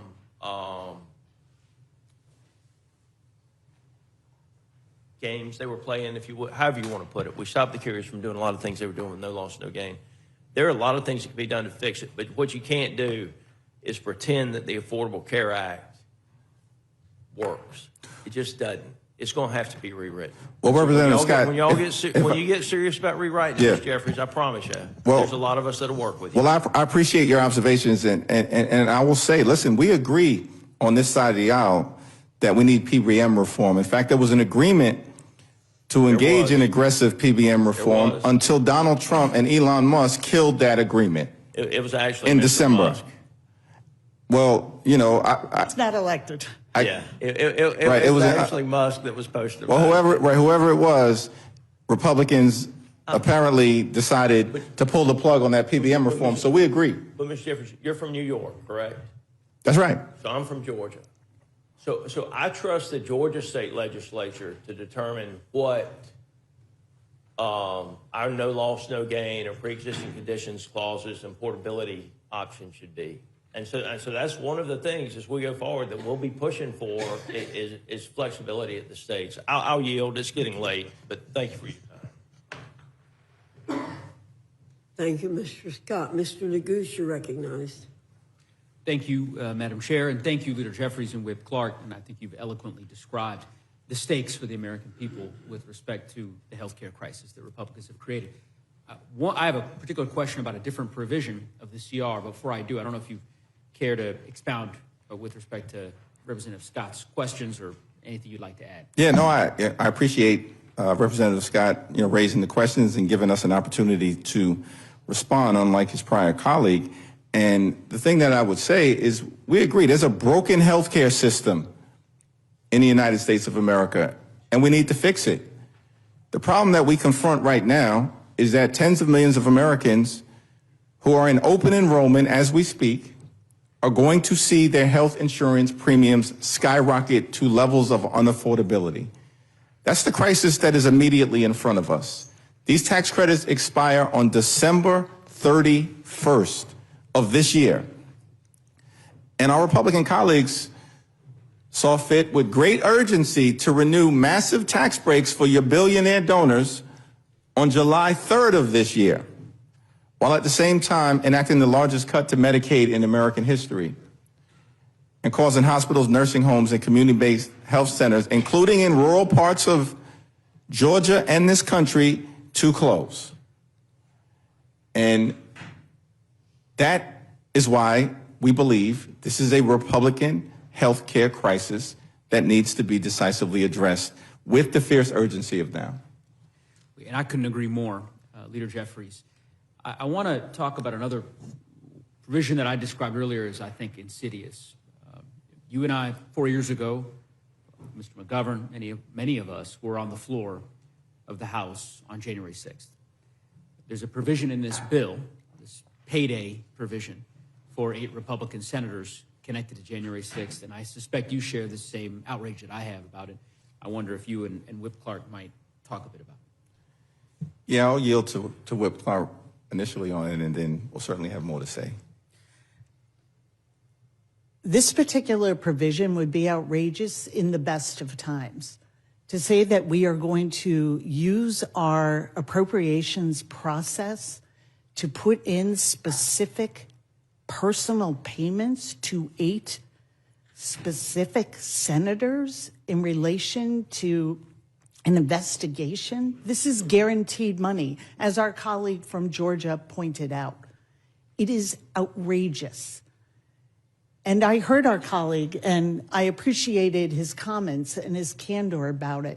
But what struck me was his reluctance to act in this moment.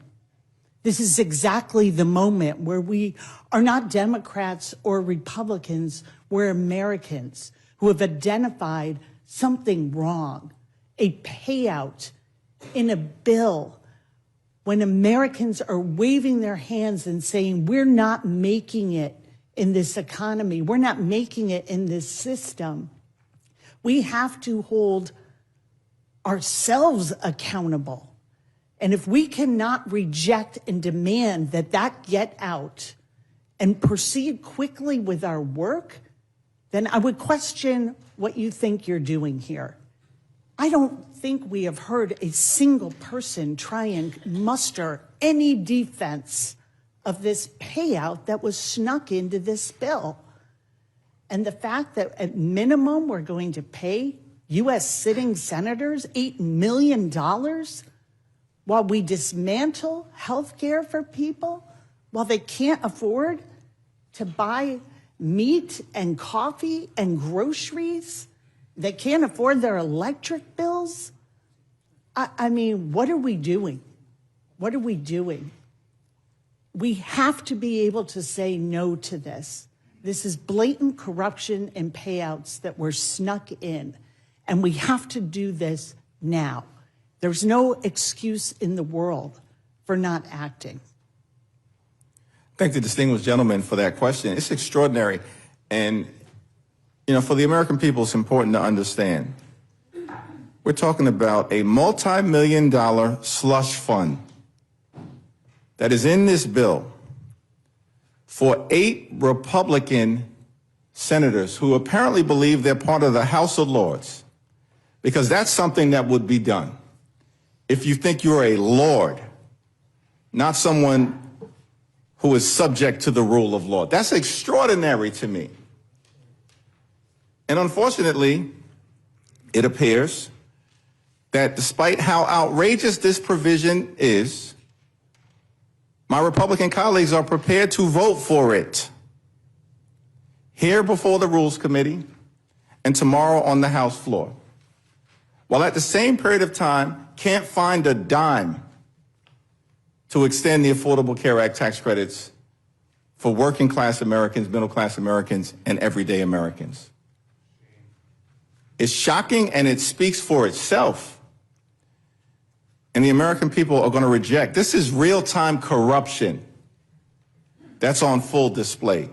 A multi-million-dollar slush fund for 8 Republican senators that every single House Republican is apparently prepared to sign off on. And if you vote for it, you own it.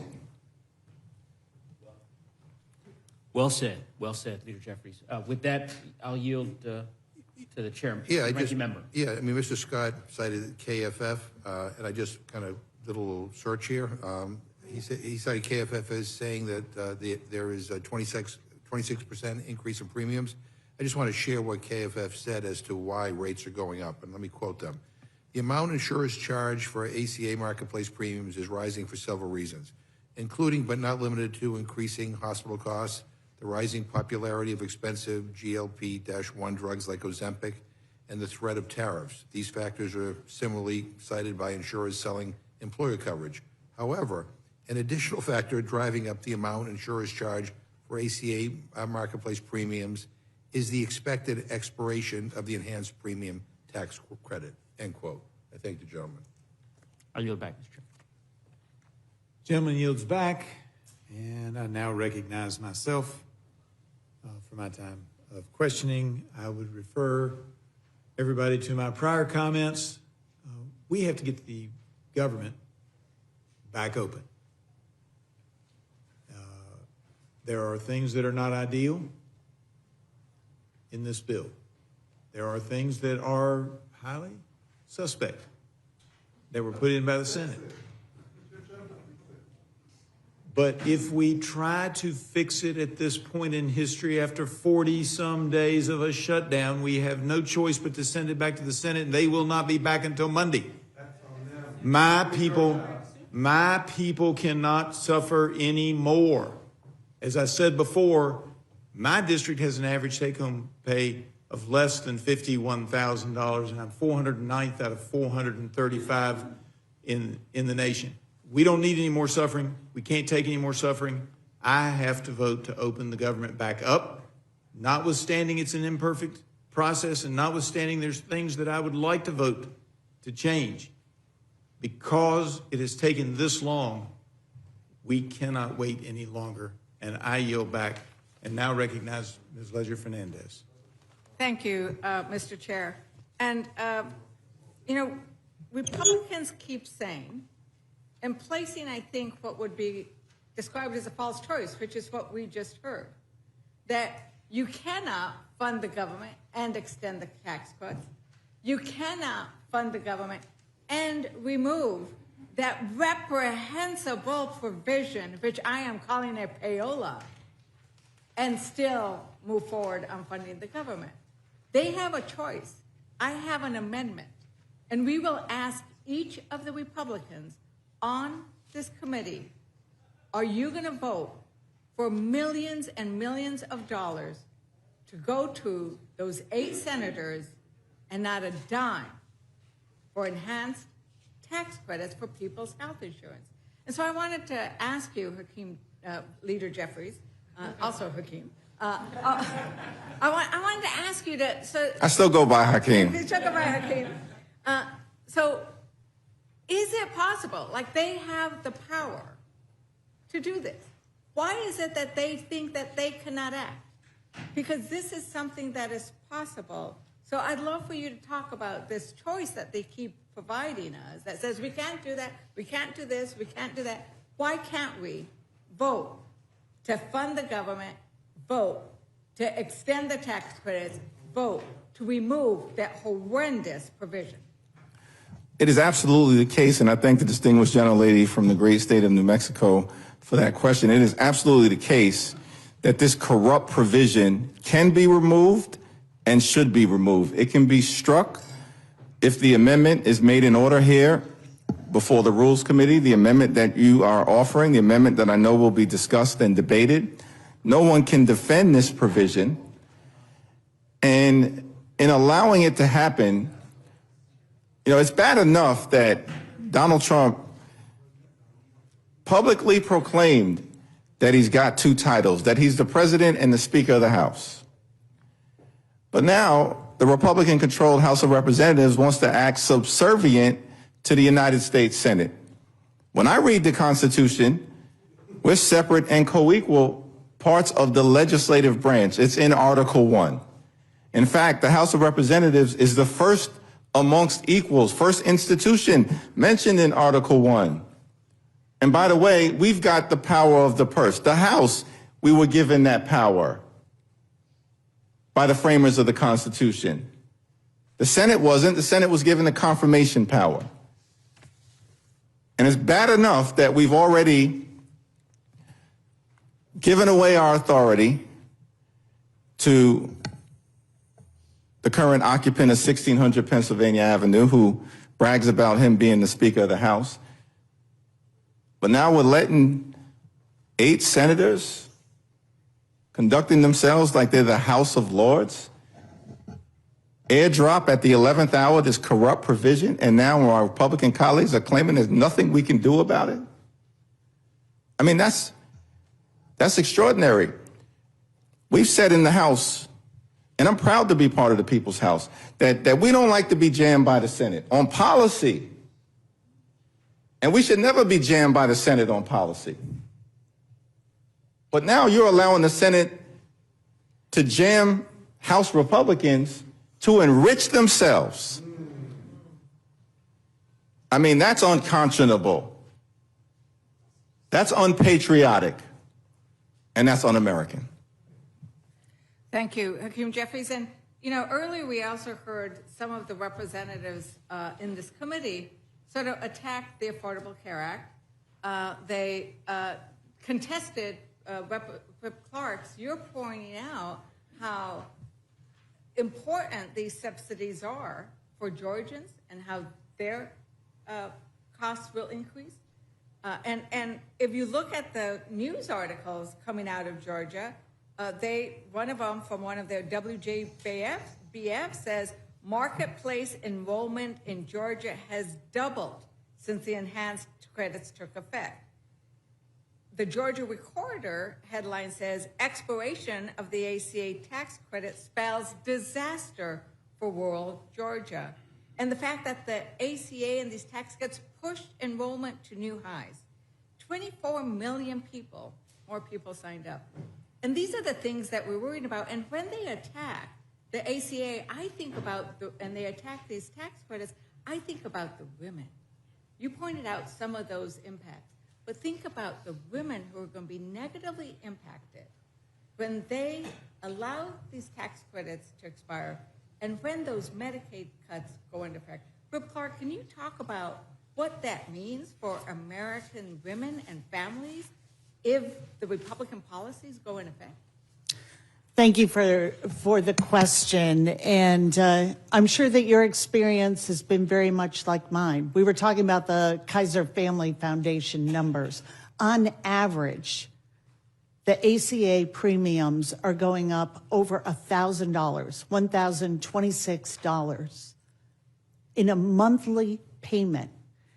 And you think about the mom that I met at a food bank just a few days ago, and she had really narrowed what she was eating to a few crackers a day because she wanted to make sure that her children, when she was unsure that that SNAP benefit was coming, and she's already working 2 jobs as a single mom to keep food on her table, to keep the lights on, to try and keep a shelter, and trying to hide all of this from her kids so they can go to school and learn and not be anxious.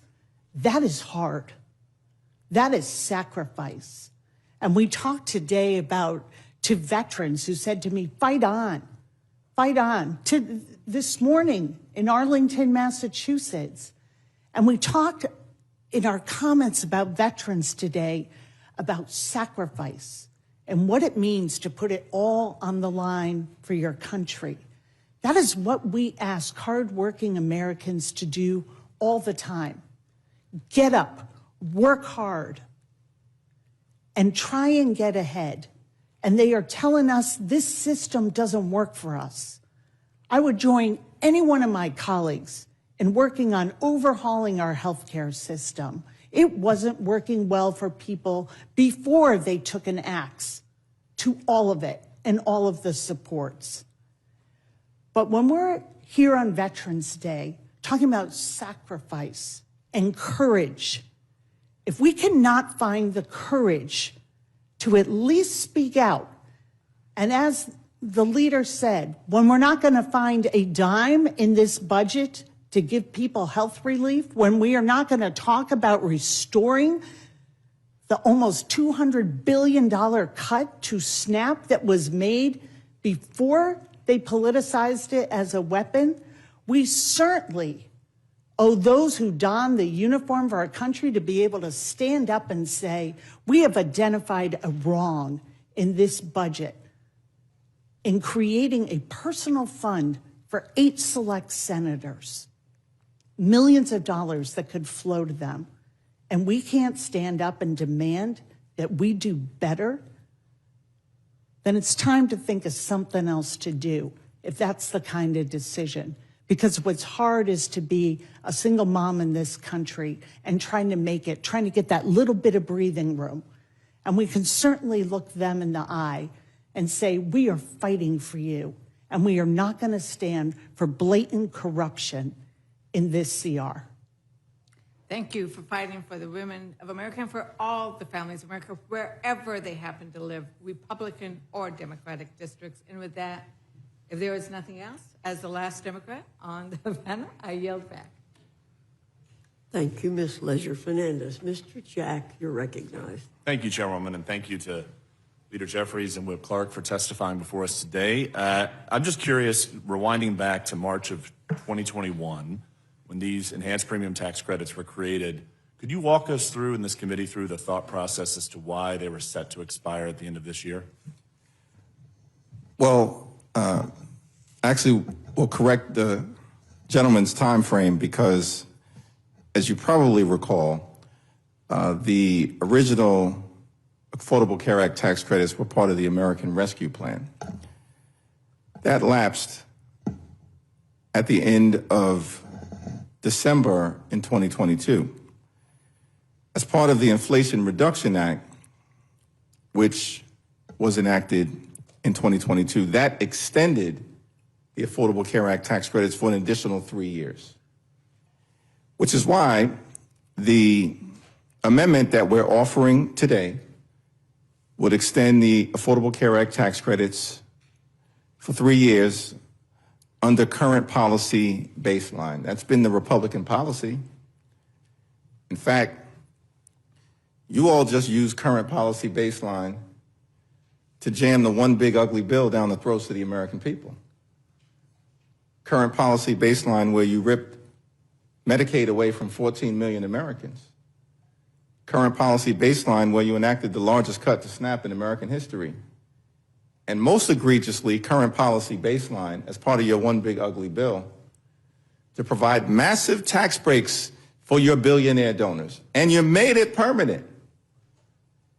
And now, what we've seen over the last several weeks is the Republican refusal to even extend the Affordable Care Act tax credits for working class Americans for a year.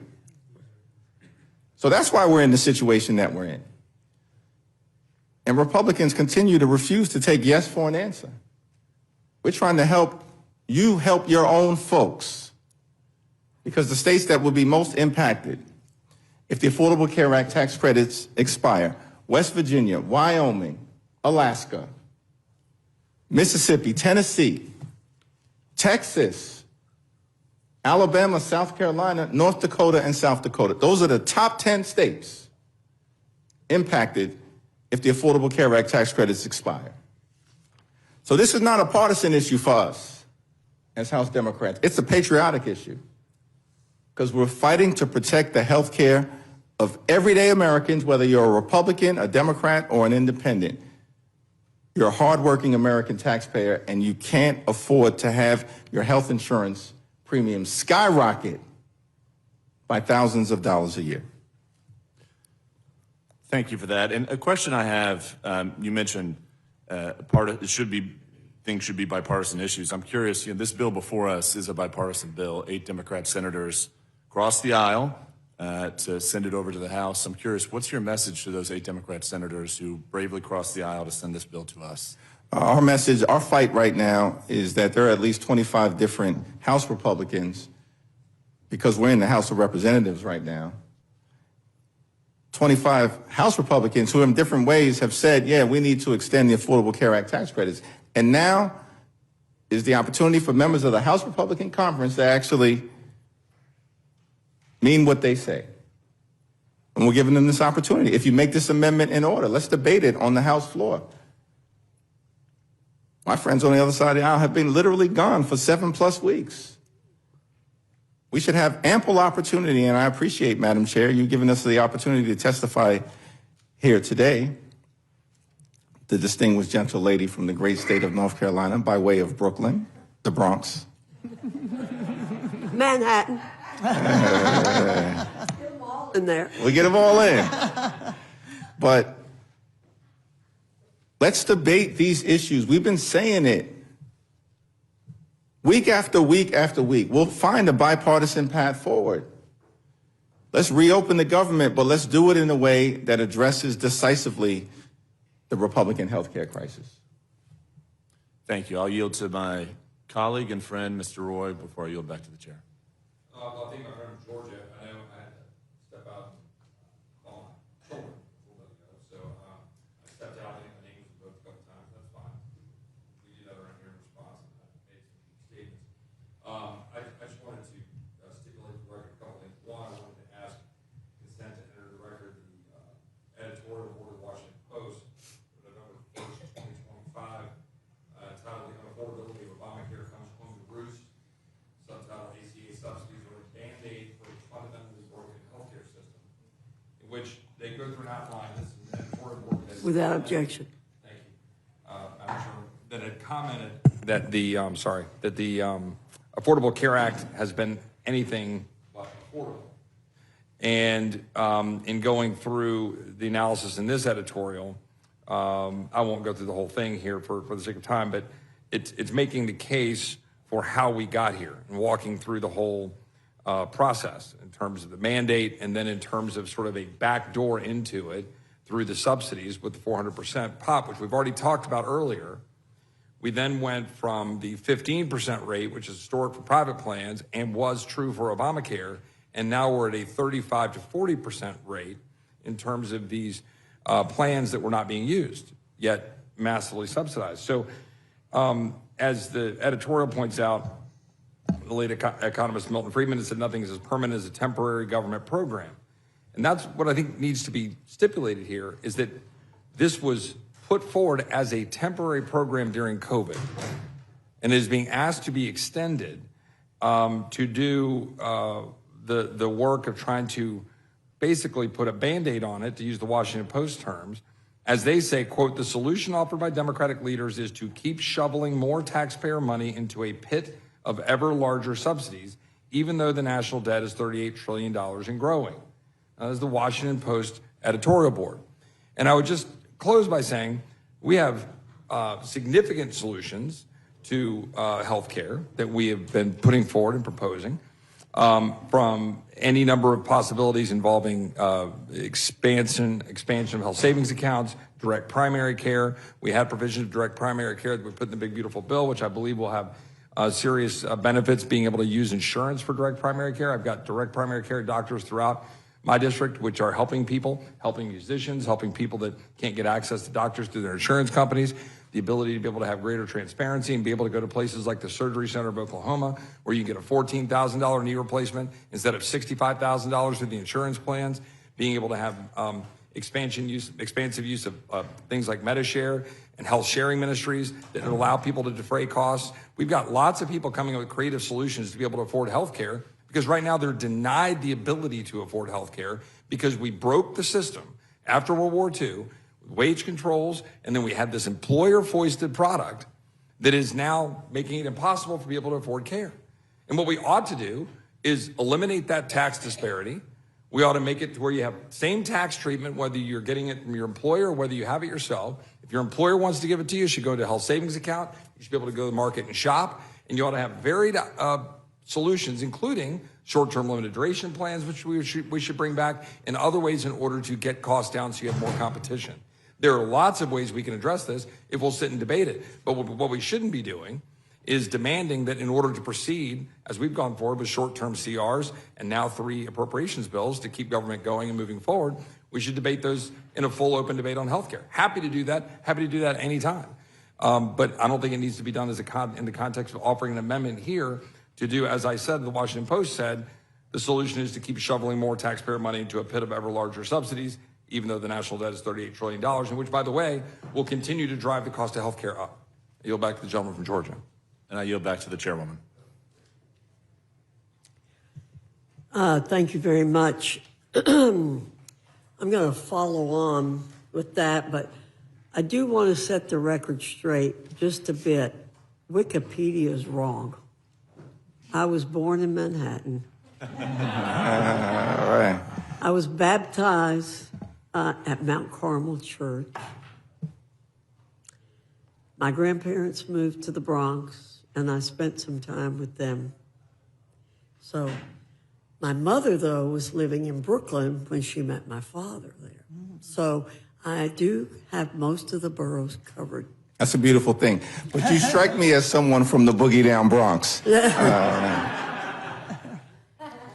I took the train at Pelham Bay, walked through the park in the days when you could walk through the Pelham Bay Park and get on the subway. Anyway, I want to follow on with what my colleague from Texas was talking about from the Washington Post. The Affordable Care Act is really a misnomer. It's never been affordable, as the Washington Post said. It's just never. And let's be clear, the ACA subsidies will still be present in the individual market next year, despite all the things you all have been saying. The enhanced premium subsidies, which go directly to insurance companies and were justified as COVID relief when they were authorized, are expiring because Democrats insisted on a take it or leave it, no reforms approach. COVID is over. Democrats themselves were responsible for sunsetting these provisions, are responsible for setting up the sunsetting of these provisions at the end of December 2025. Republicans had nothing to do. We never voted for the Affordable Care Act. Yes, we voted to repeal it 70 times. We always had an alternative to it. We've heard over and over tonight that there were no alternatives. That is not true. Much of what has been said tonight is not true. We'll deal some more with that tomorrow. But we should not be rewarding our colleagues for taking the entire government hostage by rubber stamping a COVID-related program. COVID is over. Our Democrat colleagues would have the public believe that the only way to stabilize the individual insurance market is to flood it with subsidies. But again, We have a long history of offering market reforms like associated health plans, which have been you've fought against tooth and nail. We've supported HSAs, which you've fought against tooth and nail.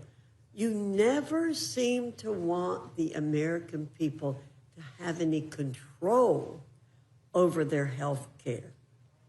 It's always forcing people into government-controlled health care. Would the gentlelady mind yielding just for a moment? But Not for an entire back and forth. I just wanted to ask a question. Republicans control the House, the Senate, and the presidency, and Donald Trump has taken a my way or the highway approach from the very beginning of his time in office. And so I'm just wondering why Republicans haven't seen fit. We can agree we have a broken healthcare system. We as Democrats want to fix it. But throughout the entirety of this year, unless I'm missing something, where's the Republican action on addressing the health care of the American people other than ripping Medicaid away from 14 million folks? Well, I wasn't going to address every point you made. I said that earlier. But we did not rip away Medicaid from a single soul. That's another lie that you all have been putting out. We did not take Medicaid away from a single soul.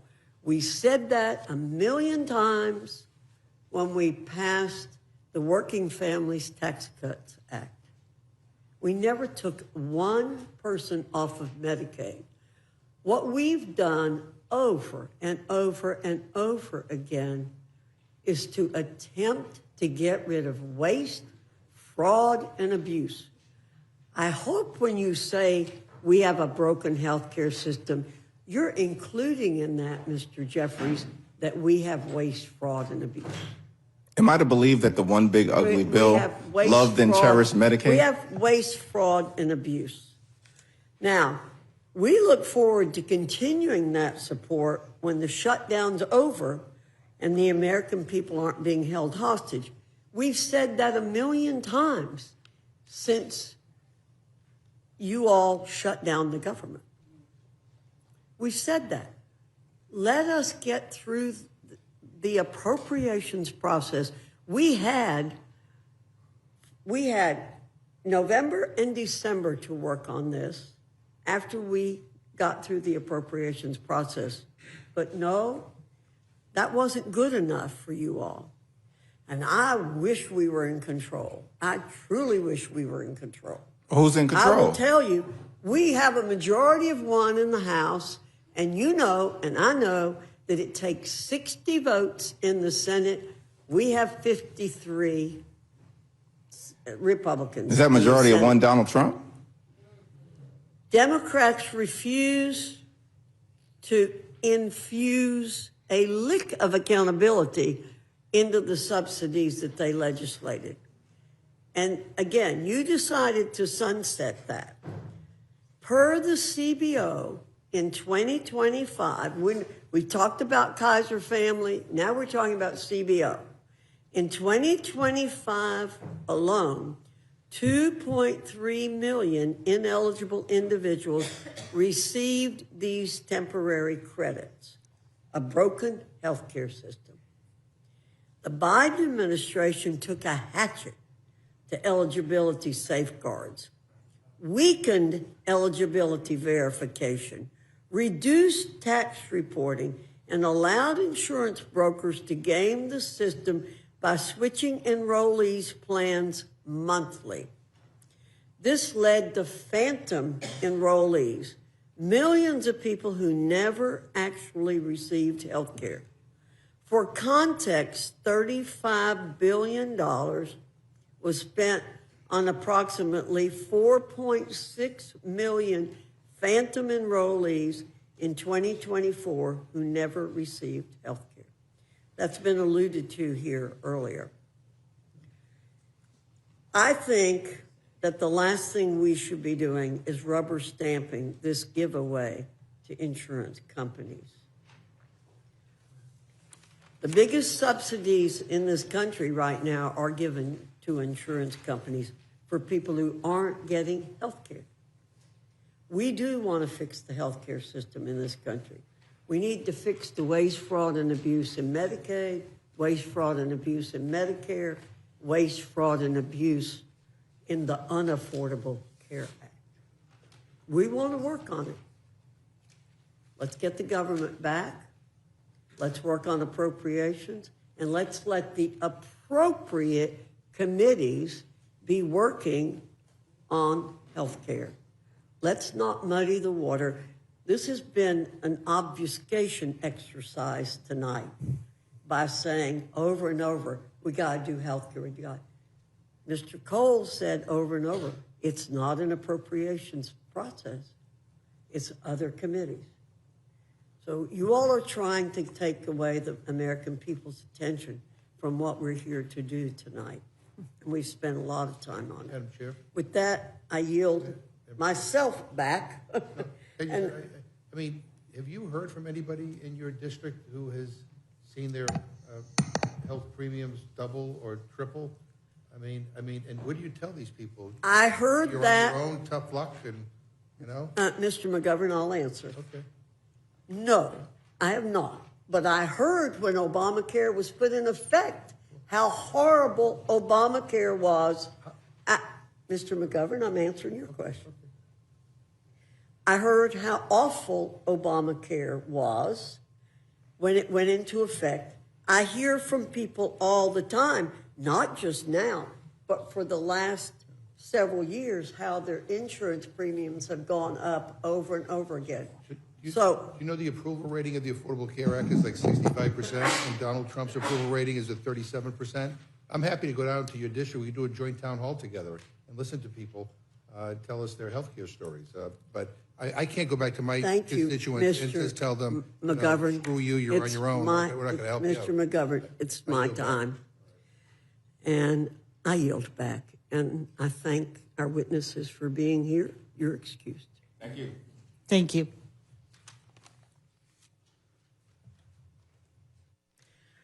We have Ms. Wasserman-Schultz, Ms. Dexter, Ms. Randall, Ms. Bonamici, Ms. Ansari, and Mr. Subramanian.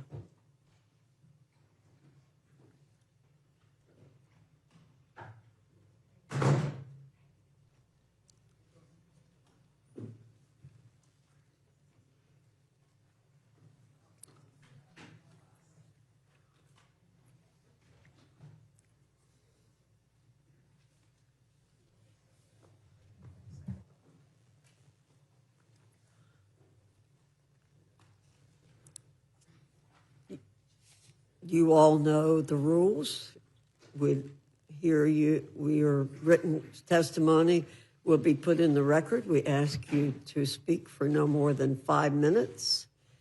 And I'll just call out names in the order that we saw you come in. So, Ms. Wasserman-Schultz, my classmate.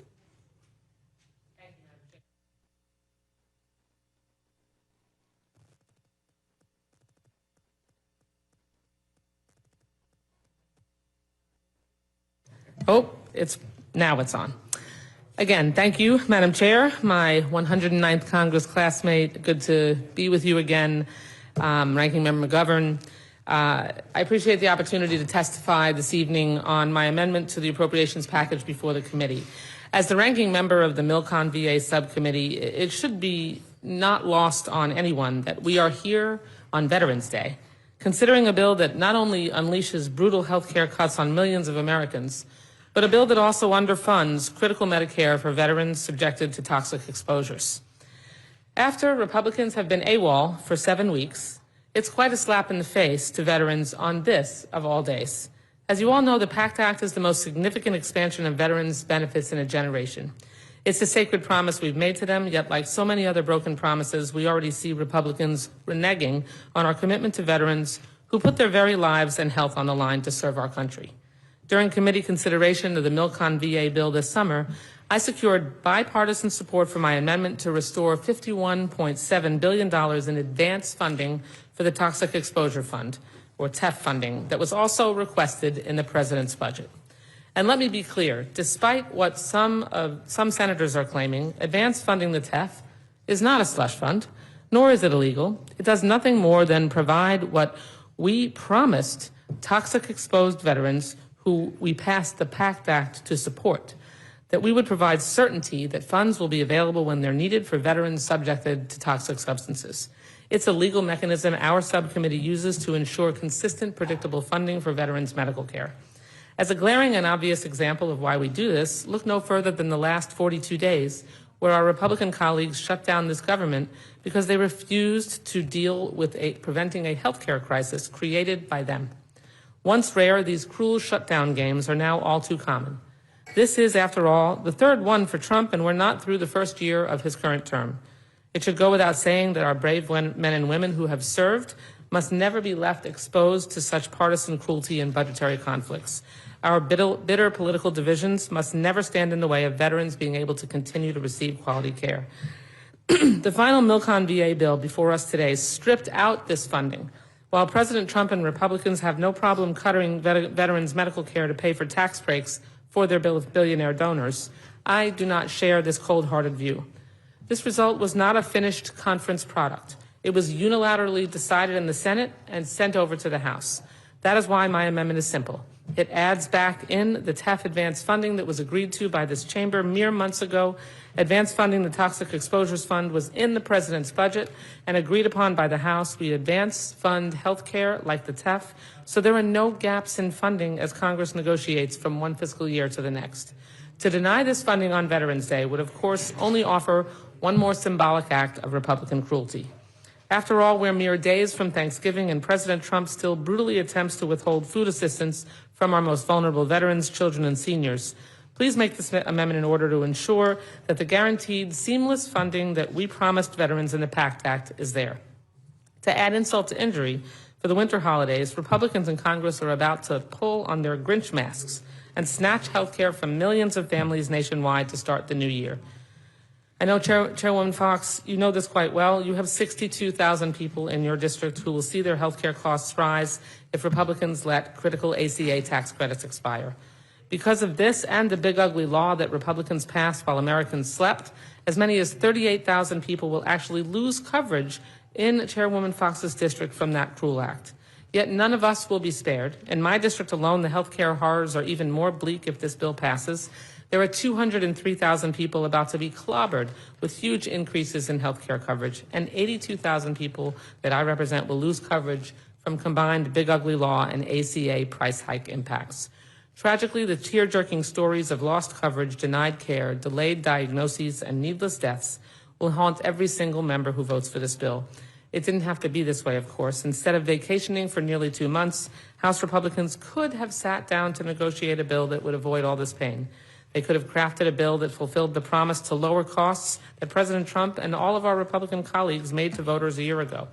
Instead of covering up the Epstein files and fleeing Washington, Speaker Johnson could have held hearings to prevent this healthcare shock to our system. But Donald Trump and Republicans broke their promise to lower costs. And this Republican bill is about to cause tens of millions of Americans to endure huge premium increases that will crush them financially. If we don't restore advanced TEF funding, well, we can add it to the list of broken Republican promises, but this one, of course, will break a pledge we made to veterans on Veterans Day. And while we are breaking our promise to veterans in the PACT Act, we are creating an actual slush fund to line certain senators' pockets with millions of taxpayer dollars. I hope you all will not break that or any other promise we've made tonight or tomorrow. And this bill is not the final word. Mark my words. House Democrats will fight on to lower health care costs. We'll throw our bodies in front of every Republican push to make health care more expensive for tens of millions of Americans. And we'll continue to fight to protect veterans exposed to toxins. Those are promises we made, and we intend to keep them. Above all, we'll make sure every Republican complicit in having this wrecking ball into America's healthcare system are held accountable for the harm they inflict on all of our hardworking families. Thank you for the time. I yield back. Thank you, Ms. Wasserman-Schultz. Ms. Dexter. Thank you, Chair Fox, Ranking Member McGovern, and members of the committee. I appreciate this opportunity to speak. I did not spend 20 years taking care of the sickest patients in our community to come to Congress and let their healthcare system be decimated. I came here to fight for my constituents, the people behind every statistic and policy debate, who just want to be able to see a doctor that they can trust, afford their prescriptions, and keep their families healthy and safe. Letting the Affordable Care Act tax credits expire this year means Republicans in this chamber are complicit in forcing tens of thousands of Oregonians I represent to make impossible, deeply offensive choices. One constituent wrote to tell me, quote, I just got notice that my marketplace plan is going up from $568 a month to $1,221 a month next year, an increase of $7,836 a year. Another, a 62-year-old living in Portland, wrote, quote, I received an email from my plan saying my rate without ACA support will go from $139 a month to $1,083 a month starting December 31st. That's an eightfold increase, and it equals $11,328 per year. Families and seniors in my community cannot afford price hikes like this. They will be forced to make impossible choices between keeping their health insurance and putting food on the table or paying their rent. And as a doctor, I can tell you what will happen. People will go without. They will go uninsured. They will delay care. They will skip medications. They will get much sicker and potentially be financially ruined as a result. That's not speculation. It's what I saw in practice for 2 decades. People suffer in silence until it's too late. And then we all, taxpayers and community members, pay the price. And even in instances when a patient doesn't get sicker, putting insurance out of reach has consequences. When we make healthcare unaffordable, healthy people drop out. They leave behind the sickest. That raises premiums, and we end up in a vicious cycle of rising costs that hurt every American looking to access care.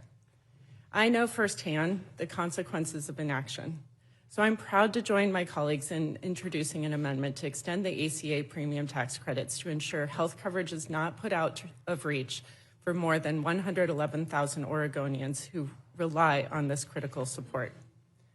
And if Republicans' refusal to extend the ACA premium tax credits wasn't bad enough, my community is still reeling from the devastating impacts of Medicaid cuts and trying to understand what they're going to mean in the big, ugly betrayal bill. In the wake of its passage, I heard from a single mother in Parkdale who said, quote, the cost of everything is still rising, and if I lose my benefits, I won't be able to afford my rent, food, or clothes for my children and myself. When I am home in my district talking to Oregonians, this is what I'm hearing time and time again. The cost of living is too damn high. People are doing everything right, working hard, playing by the rules. They're raising kids, starting businesses, going to school, paying taxes, struggling paycheck to paycheck just to get by.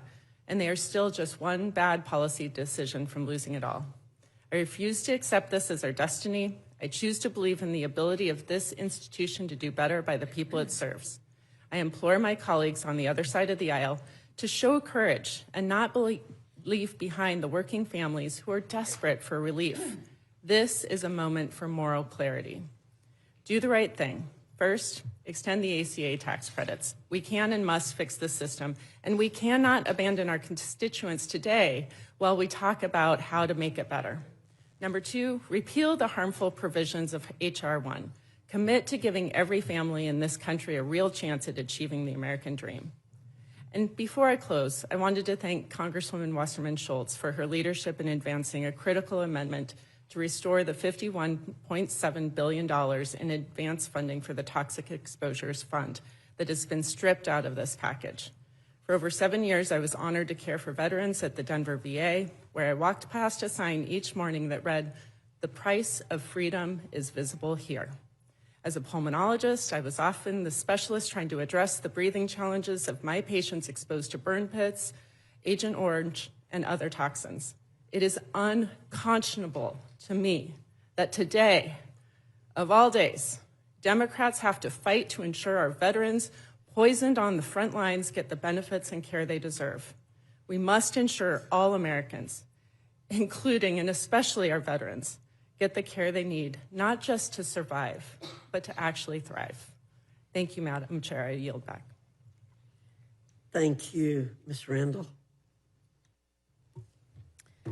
Thank you, Madam Chair, for the opportunity to testify on this funding package sent to us from the Senate. I'm glad to be here today, testifying in committee after the Speaker canceled votes and has kept us out of session for 53 days and counting.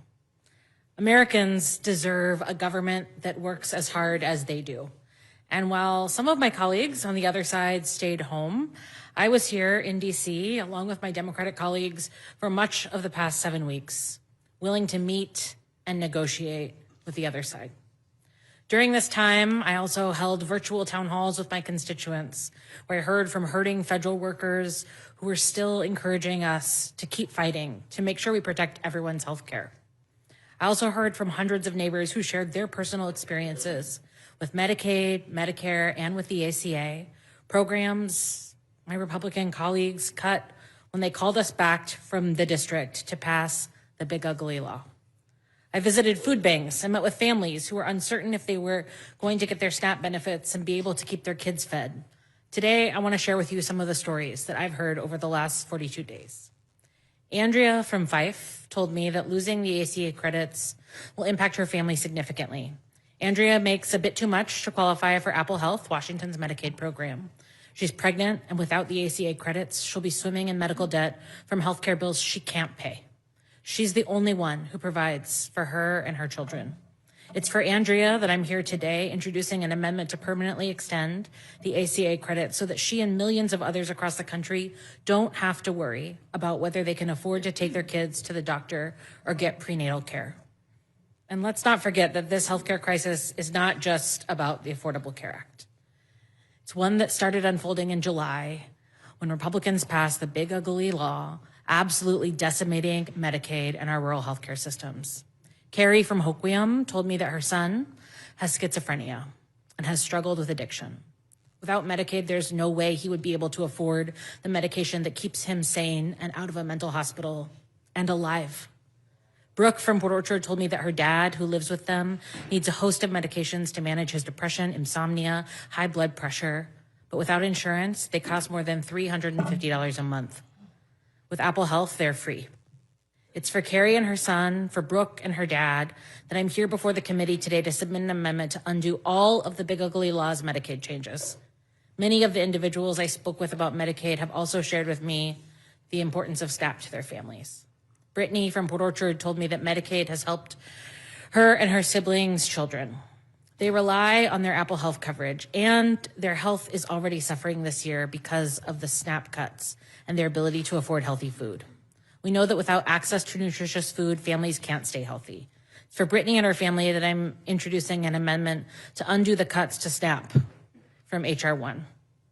I represent 27,000 federal workers, and I want to share with you Kevin from Tacoma's story. Kevin was impacted by the most recent reduction in force, a RIF, as we call them here, at the Department of Housing and Urban Development. His federal career spanned 18 years with HUD and 2 years with AmeriCorps. He said to me, as you can imagine, I'm sad and frustrated to see that career come to a premature end. I'm prepared to do whatever it takes to fight for my job and return to my career of serving the American public. It's for Kevin that I'm offering an amendment to not just reverse this administration's illegal reductions in force during the shutdown for the duration of this CR, but to prevent this lawless administration from undertaking any more RIFs for the rest of the Trump presidency. Our dedicated civil servants deserve better than to live in constant fear of whether they will receive their next paycheck and whether they will still be employed tomorrow. Madam Chair, on behalf of those 27,000 federal workers, on behalf of the 115,000 SNAP recipients in my district, and on behalf of the millions of Americans across the country who stand to lose their health care, I urge you to make these 4 amendments in order. Thank you, and I yield back.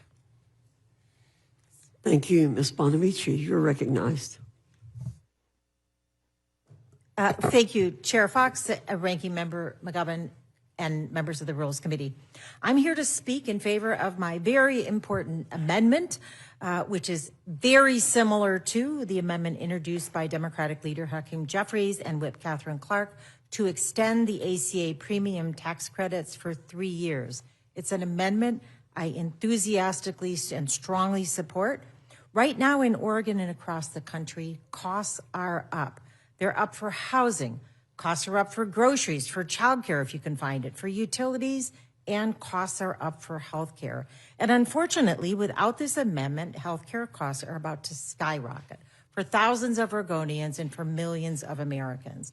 I think about Teresa, who lives in rural Clatsop County, Oregon.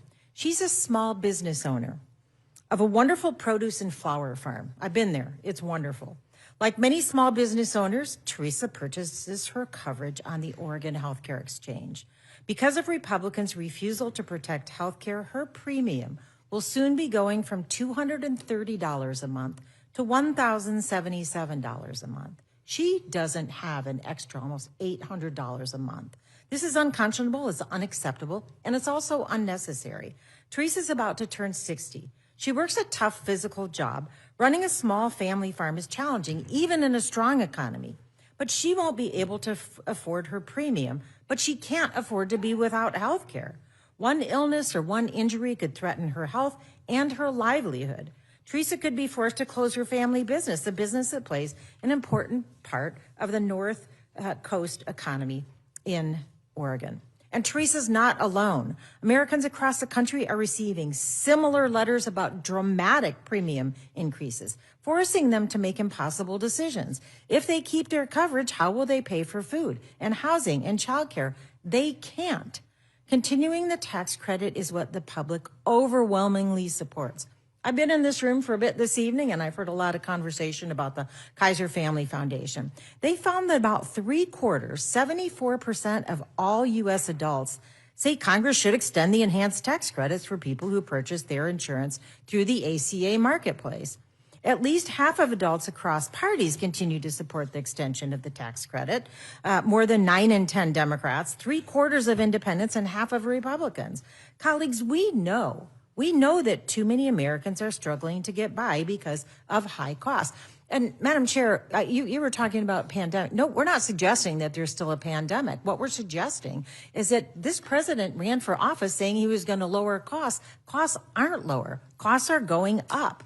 And with this amendment, the continuing resolution under consideration, this will, without the amendment, the CR will add to their burden. More people will struggle to pay for health care. Many will go without. And that means, as Dr. Dexter explained, they will delay getting critical care. They will end up in emergency rooms. And we know that's worse for health outcomes and it's more expensive. So Teresa and everyone in the United States, they should feel secure, not fearful when they get sick. They deserve better. And we can make things better by adopting this amendment to extend the enhanced premium tax credit for 3 years.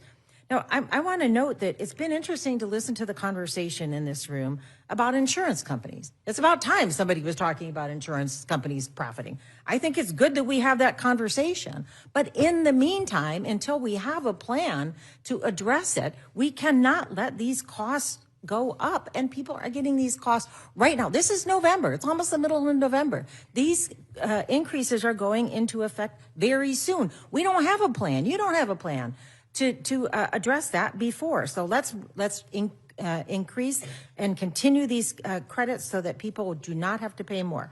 Finally, I do want to mention as well the outrageous get-rich-quick scheme for several Republican senators that was tucked into this bill apparently at the last minute, through which several Republican senators will be getting payouts of millions of dollars. This is truly a corrupt provision that should not be in this bill.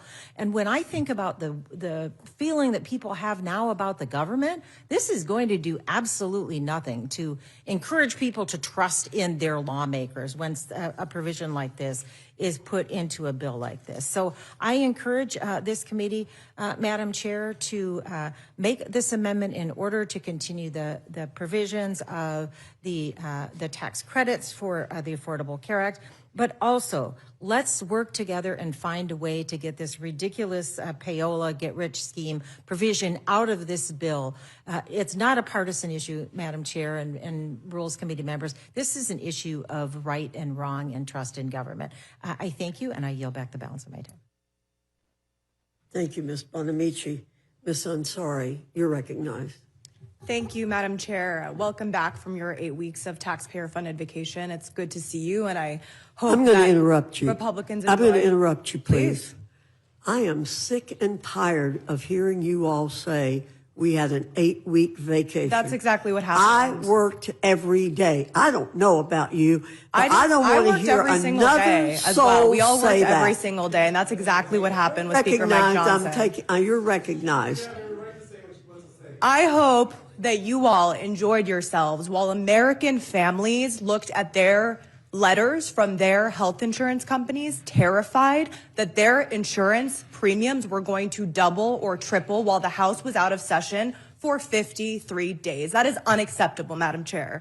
Now, we are back here to vote on a terrible partisan spending bill that will deepen a healthcare crisis that you did create. By first stripping away Medicaid from 15 million people, that is a fact. I'm sorry that you deny that fact, but that is a fact of the matter in the bill. And by refusing now to extend the Affordable Care Act, healthcare premium subsidies that keep coverage affordable for American families.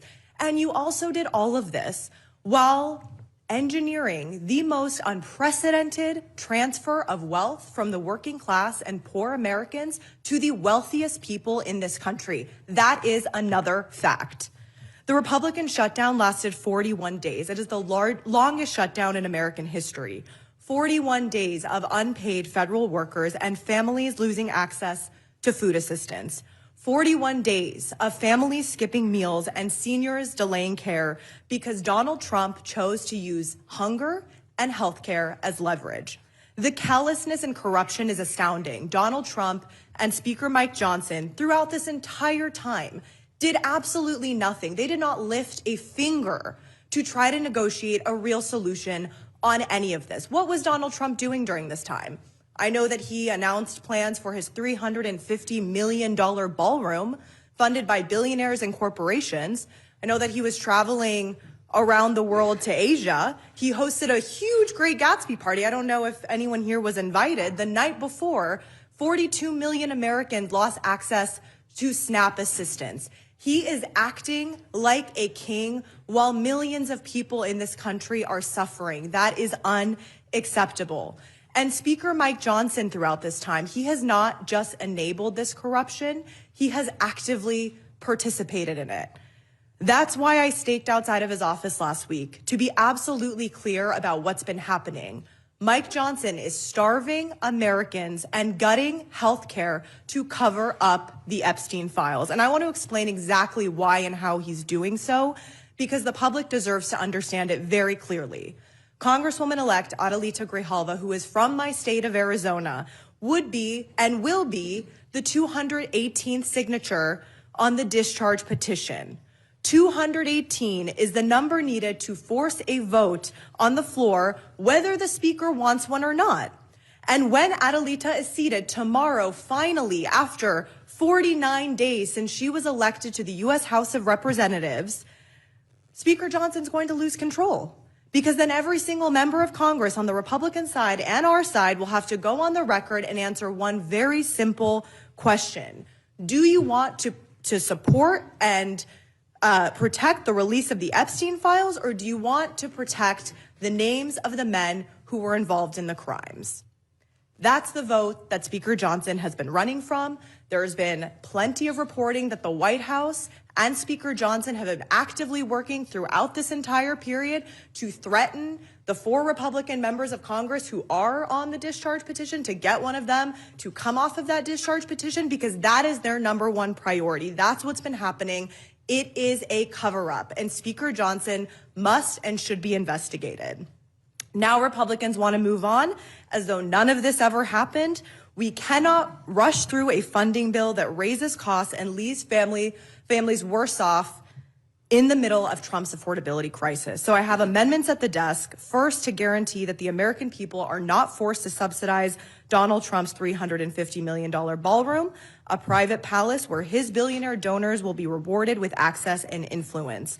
These amendments also require complete transparency on which corporations and ultra-wealthy individuals are financing this project and what they are receiving in return. Second, to ensure that this bill cannot take effect until ACA premium tax credits are renewed, because if and when they expire, premiums will skyrocket and people will lose health care. The corruption and heartlessness of these policies must end. I urge the committee to support these amendments in order for us to have a real debate on protecting American families and on restoring trust in government that Donald Trump is dismantling. I yield back. Mr. Subramanian, you're recognized. Subramanian. Yeah, thank you. Thank you, Madam Chair. I just have one amendment. That's Amendment 23. This is the Republican payola that we've been talking about. And it's basically to strike this provision out of the bill. And this provision would simply allow so just to take a step back, because we've been talking about it here, but people might be joining in. But basically, Republicans in the Senate put this provision in, 8 or 9 of them, of the Senate Republicans would be given a legal pathway to force taxpayers to pay them millions of dollars over phone record collections during the January 6th investigations. It's a rewards program for Republican senators. And I would walk you through it, but the Republicans on this committee seem to know it well and have walked us through it quite well. It's $500,000 at a minimum per phone line, per offense. This could go up to $50 million per Republican senator, if you think about it. And it limits the government's ability to defend itself and defend these claims on behalf of the taxpayers. And so you're basically having these Republican senators being able to make these legal claims, and then the government can't even defend itself. It's just going to be rewarding these senators with cash, cash, cash, cash. How is that not corrupt? And this is in the middle of an affordability crisis. $50 million, that's 1,000 times the average annual salary of a person in this country. Think about that. 1,000 times the average annual salary.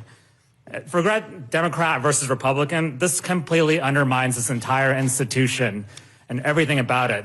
This is why people hate Congress, is because they think we're all corrupt because stuff like this happens. And I've heard Republicans on this committee say that they agree that it's wrong.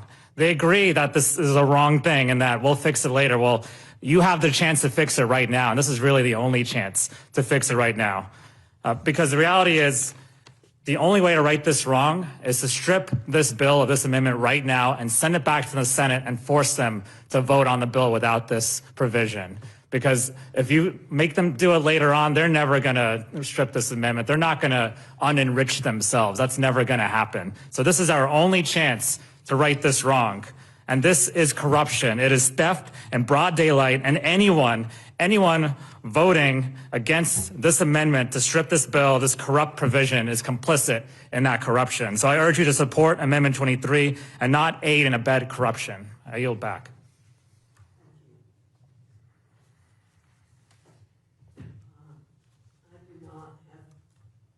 I'll delay my questioning. Mr. McGovern, you're recognized.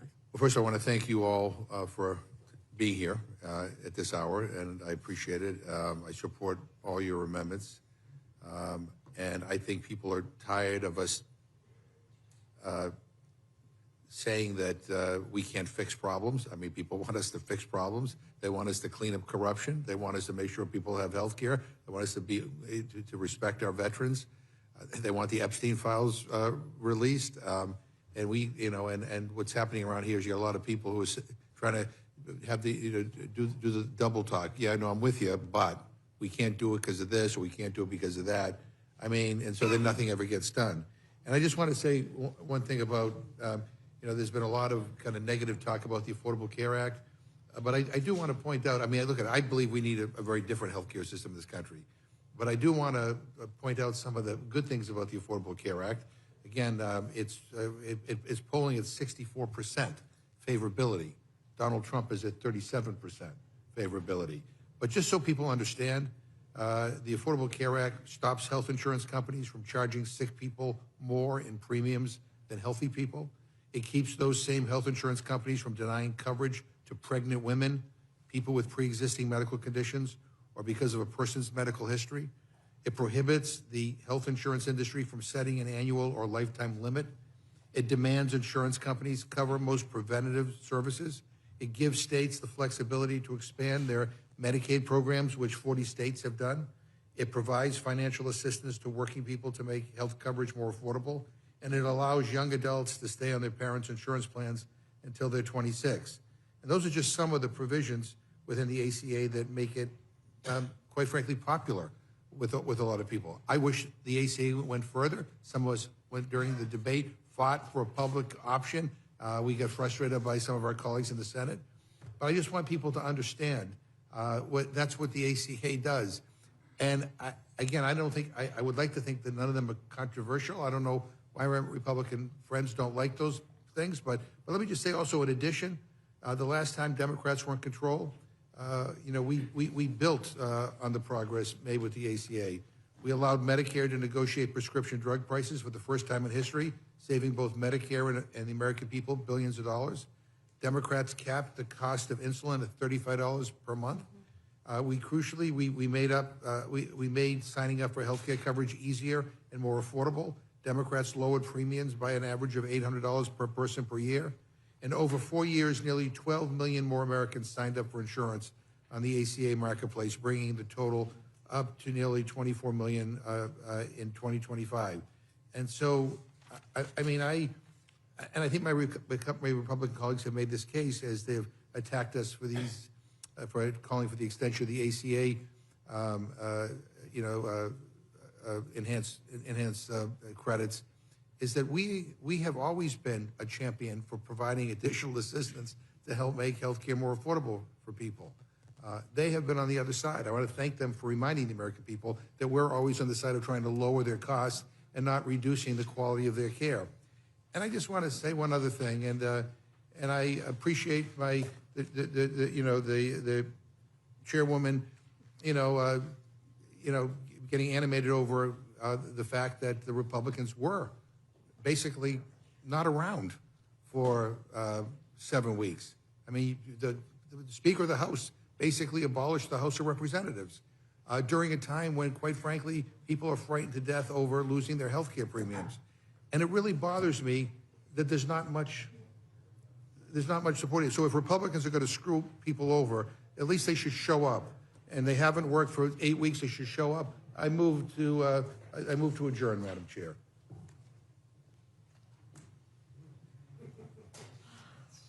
People ought to show up at the hearing on health care.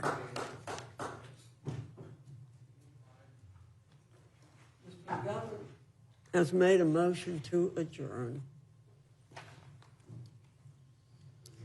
Question is on the motion to adjourn. All those in favor say aye. Aye.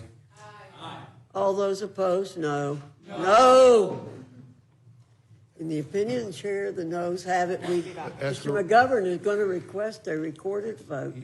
A recorded vote is requested. The clerk will call the roll. Mrs. Fishbach? No. Mrs. Fishbach, no. Mr. Norman? Mr. Roy? No. Mr. Roy, no. Mrs. Houchin? No. Mrs. Houchin, no. Mr. Langworthy? No. Mr. Langworthy, no. Mr. Scott? No. Mr. Scott, no. Mr. Griffith? No. Mr. Griffith, no. Mr. Jack? No. Mr. Jack, no. Mr. McGovern? Aye. Mr. McGovern, aye. Ms. Scanlon? Aye. Ms. Scanlon, aye. Mr. Neguse? Aye. Mr. Neguse, aye. Ms. Leger-Fernandez? Aye. Ms. Leger-Fernandez, aye. Madam Chair? No. Madam Chair, no. Clerk will report the total. 4 yeas, 8 nays. The motion is not agreed to. Now everybody's here. Good. Okay. I yield back. Does any member on the Republican side wish to ask a question of the panel? No. Ms. Scanlon, you're recognized. Thank you, and I wanted to thank all the witnesses for coming in, particularly to talk about the stories of your constituents, because some of our colleagues don't seem to have heard from their constituents about the really drastic price increases that they are being subjected to. And thank you for the amendment with respect to funding the toxic substances with the PACT Act and addressing a whole variety of issues that we wish we were talking about and addressing at this juncture. So really appreciate the work that everyone's put into this and hope that all the amendments are made in order so we can get full and fair debate and votes. I yield back. Thank you, Ms. Scanlon. Mr. Neguse, you're recognized. Thank you, Madam Chair. Before my friend from Georgia steps out, my question to my colleague from Virginia here was going to be connected to something you had said previously, just in regards to this very problematic provision regarding the payout or payola, as my colleagues articulated. And I guess the question is, I appreciate the gentleman from Georgia's concerns and certainly echo those concerns and share his sentiments.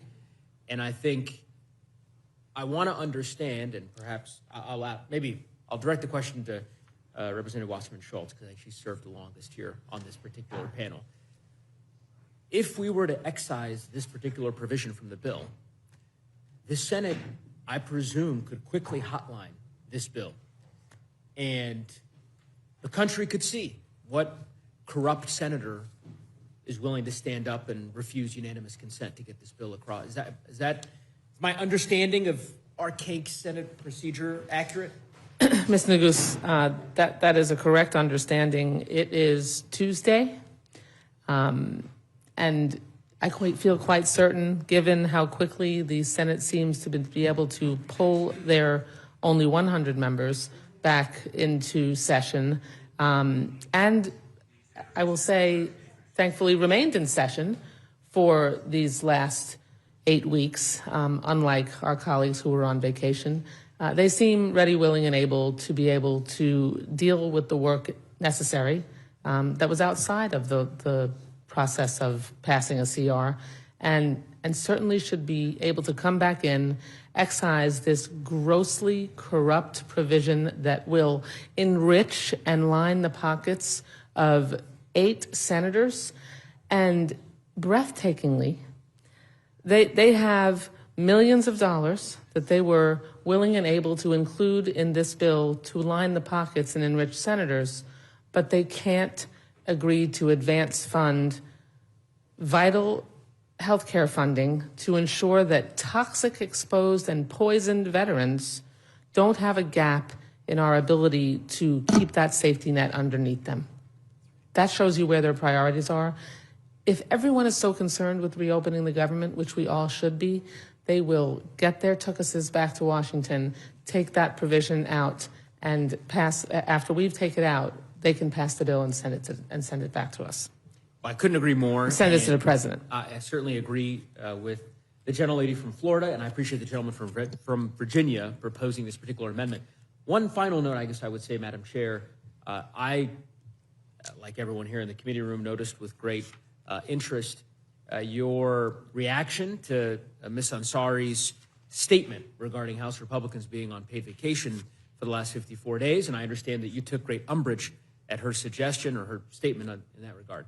What I find fascinating is that none of your other Republican colleagues took any umbrage to her statement or to any other of those statements, similar statements made by my Democratic colleagues here. And of course, it's no surprise because they're not here. They're all in the back room, none of them.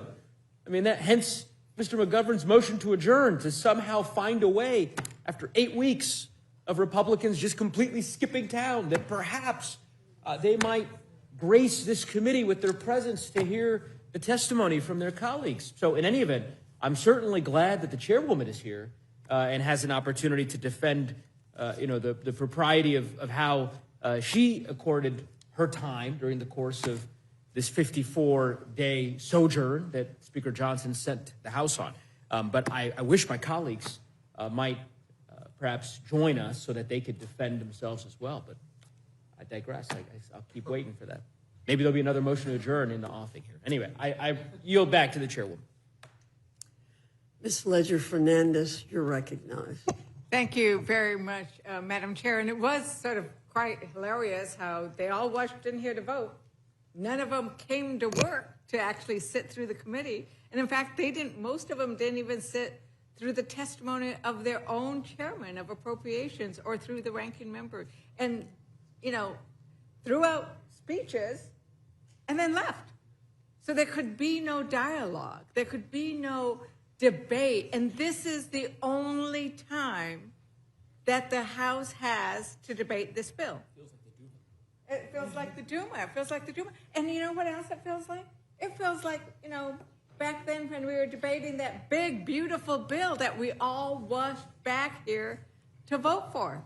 because they wanted us to make sure that we voted before July 4th for their big, beautiful bill. They could move heaven and earth to make sure we got here, but they can't move heaven and earth to make sure we get tax credits for working families, to make sure that we eliminate this payola. Yes, I started calling it payola, and I looked up when I started calling it that. I was like, when I read that, when I first read that, I said, we got to get rid of this.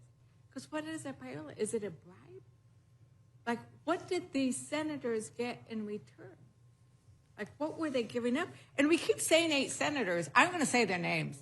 We have 8 senators. Senators Graham, Johnson, Senator Blackburn, Senator Loomis, Senator Haggerty, Senator Hawley, Senator Sullivan, and Senator Tuberville. Let's say their names. Let's make sure the American people know who will get millions of dollars, because each violation will give you $500,000. And so they can claim violation. And when we say violation, that sounds like something went wrong. Let's make sure the American people know. These were subpoenas or inquiries by the FBI that were authorized by the courts, that were authorized by grand juries when they were looking into what happened around the January 6th insurrection. And the American people saw that this place was overrun by violent attackers. We were here. We were here. There were 140 law enforcement officers who went to the hospital. 140 police officers went to the hospital, and now we're going to pay senators, these 8 senators that I have called out, we're going to pay them millions of dollars instead of providing any money to the veterans, instead of providing any money to the children, to the families. It is outrageous, and it is horrible. And I also appreciate that you have sponsored a similar amendment, and I think there are going to be multiples of these, because we all recognize how horrible they are, and Republicans recognize, but they think they have no power when they have power. How dare they?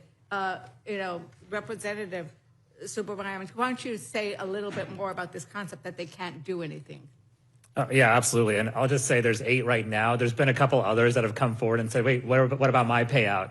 And so they're actually going to, this might expand past 8, actually. But thank you for reading the names and calling this out. But yes, all we have to do is vote for one of these amendments that we're putting forward to strip this bill of this provision and take away this corrupt scheme by these Republican senators and send it back to the Senate and put it on the floor for them to vote for. Are they going to continue the shutdown so that they can line their pockets with tens of millions of dollars potentially? That's really up to them. That's really up to them, right? And so let's make them take that vote. If you truly care, if you truly believe that this is corrupt, you will vote for this amendment and you will send this bill back to the Senate if you truly believe this is corrupt. If not, then you seem to not have a problem with this. This is your chance right now. Right. And I want to thank you, Representative, for pointing out how much money has been wasted by President Trump. You forgot to mention his golf trips. Like, he just took one. $10 million.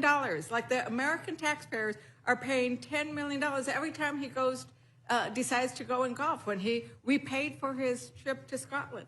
And it's this kind of contrast that the American public is seeing. The American public is seeing that they're not willing to provide tax credits for working families and small businesses, and you all described powerfully what that means in your communities.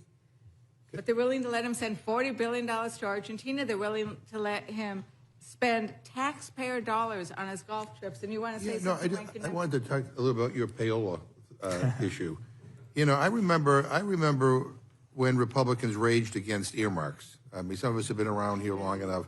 And I mean when we had bills that had provisions that helped the specific members' constituents. And we had some Republicans that would rage against them.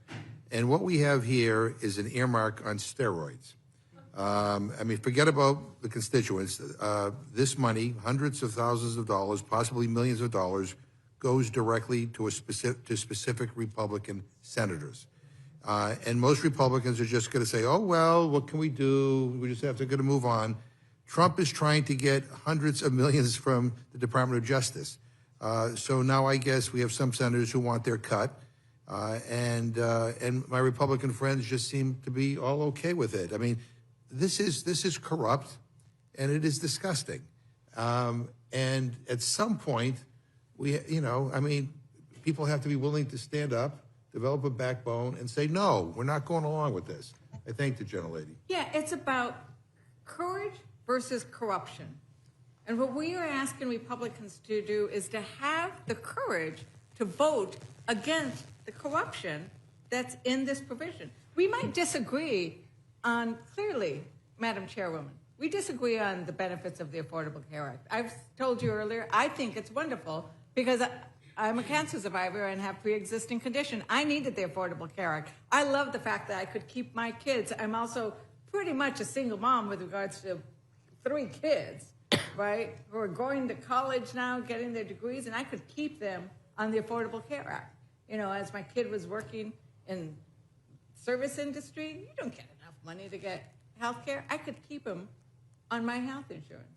So we might disagree about the benefits of the Affordable Care Act, but I'm hoping we don't disagree on the fact that we shouldn't be spending millions of taxpayer monies and sending it directly to 8, 10, 12 senators. And did you notice that? It only applies to the senators. Right? There were subpoenas, lawful subpoenas. Remember, these are lawful subpoenas, grand jury, court-approved subpoenas. Madam Chair, Yes. would you yield just to? I would love to Thank yield you. to. I just want to make one other point on the appropriations process, because as the ranking member mentioned, years gone by, and the chairwoman and I were in Congress when actually some members of Congress went to prison for enriching themselves through the earmark process, which was why we lost earmarks, a big reason we lost earmarks for about a decade. But now, because we reformed that process, we actually each certify that we have no personal interest and no benefit comes to us from a community project funding request. And so we're that careful now because of past abuses. And this provision literally personally enriches at least 8 senators and allows millions of dollars with the inability of the government to even raise opposition or evidence or any counter to that to that process, and for 8 senators at least to be personally enriched. I can't even understand how some of our colleagues would stand in front of their constituents after going home and voting for this and with a straight face defend that vote. It's breathtaking. Thank you, Representative Dexter. Thank you Our so much. pulmonologist, Dr. Dexter. No, thank you so much. I just had a point of clarification. Did those 8 senators vote on this bill? Because it seems that they should have declared a conflict of interest and have exempted themselves from the bill. I think they made sure that the provision made it into the bill and then voted for it. Thank you very much for bringing to the American people the issues about veterans care, about your individual constituents, about the priorities that Democrats are fighting for, and how Republicans are just spending all this taxpayer money on things that I don't think make a lot of sense. And with that, I yield back. Thank you, Ms. Leisure Fernandez. You're excused as a panel. Thank you very much. Ms. Salinas, Mr. Vindman, Mr. Oshevsky, Ms. Stansberry, Mr. Horsford, Ms. Berrigan, and Mr. Raskin. If we can squeeze you in, we'll bring another chair.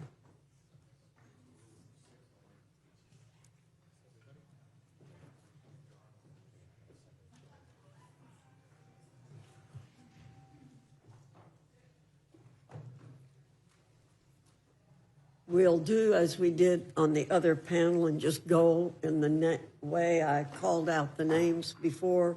Ms. Salinas.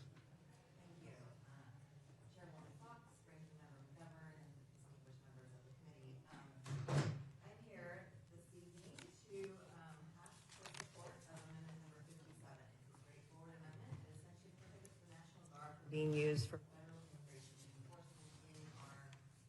and the District of Columbia. We have seen across the United States provocation in use of ICE enforcement in cities like Portland, Oregon, where you see inflatable dolls, frogs, unicorns dancing in the streets, and aggressive action from the Trump administration, who believes that we need further escalation from the National Guard. And we've seen this in cities across the United States, in Chicago, in Los Angeles.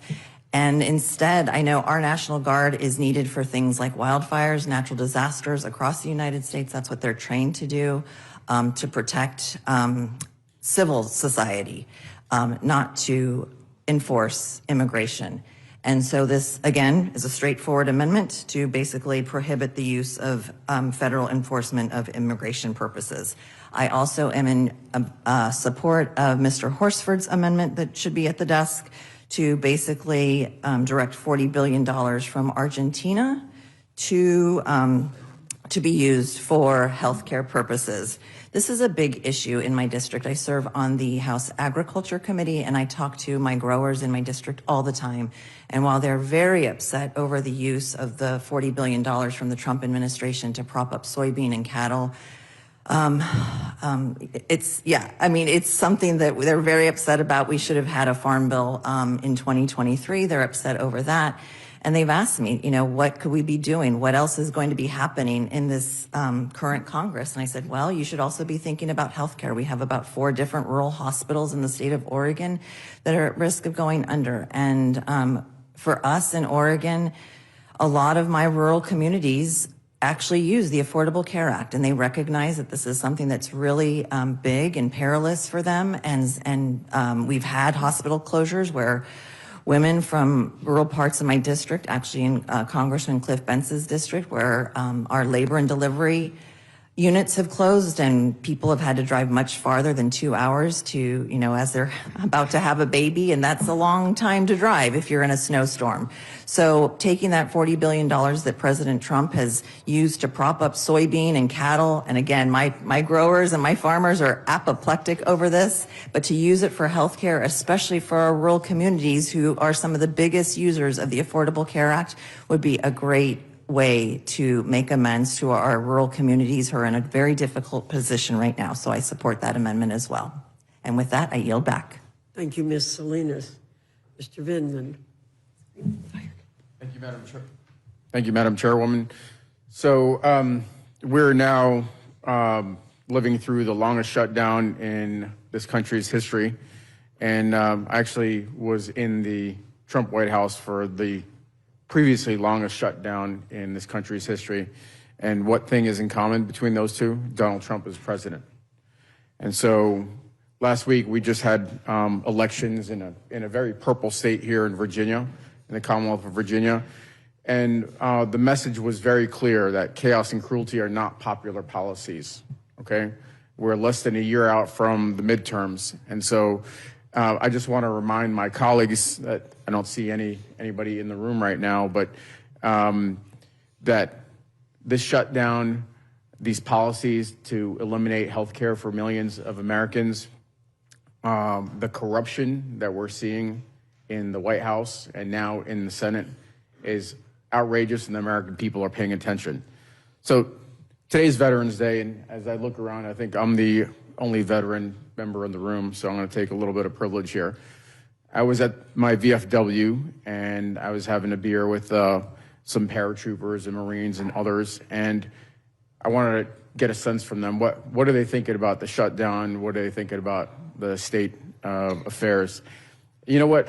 They want and they demand accountability. They put their lives on the line, and they fought for this country, a certain set of values.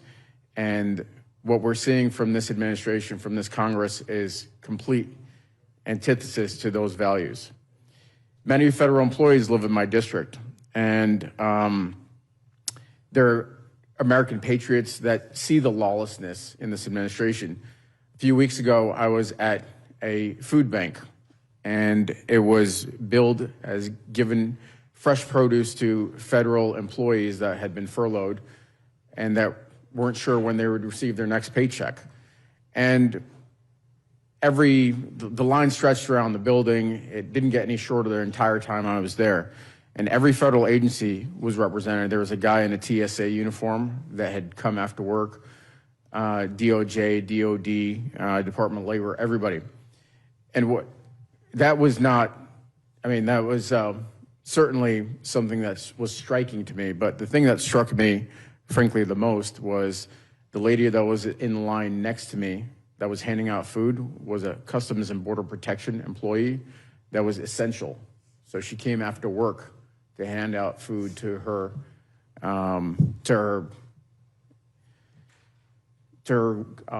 friends and neighbors. And I got to talking with her. She was also a Gold Star spouse that she had lost her husband in 2008 in combat.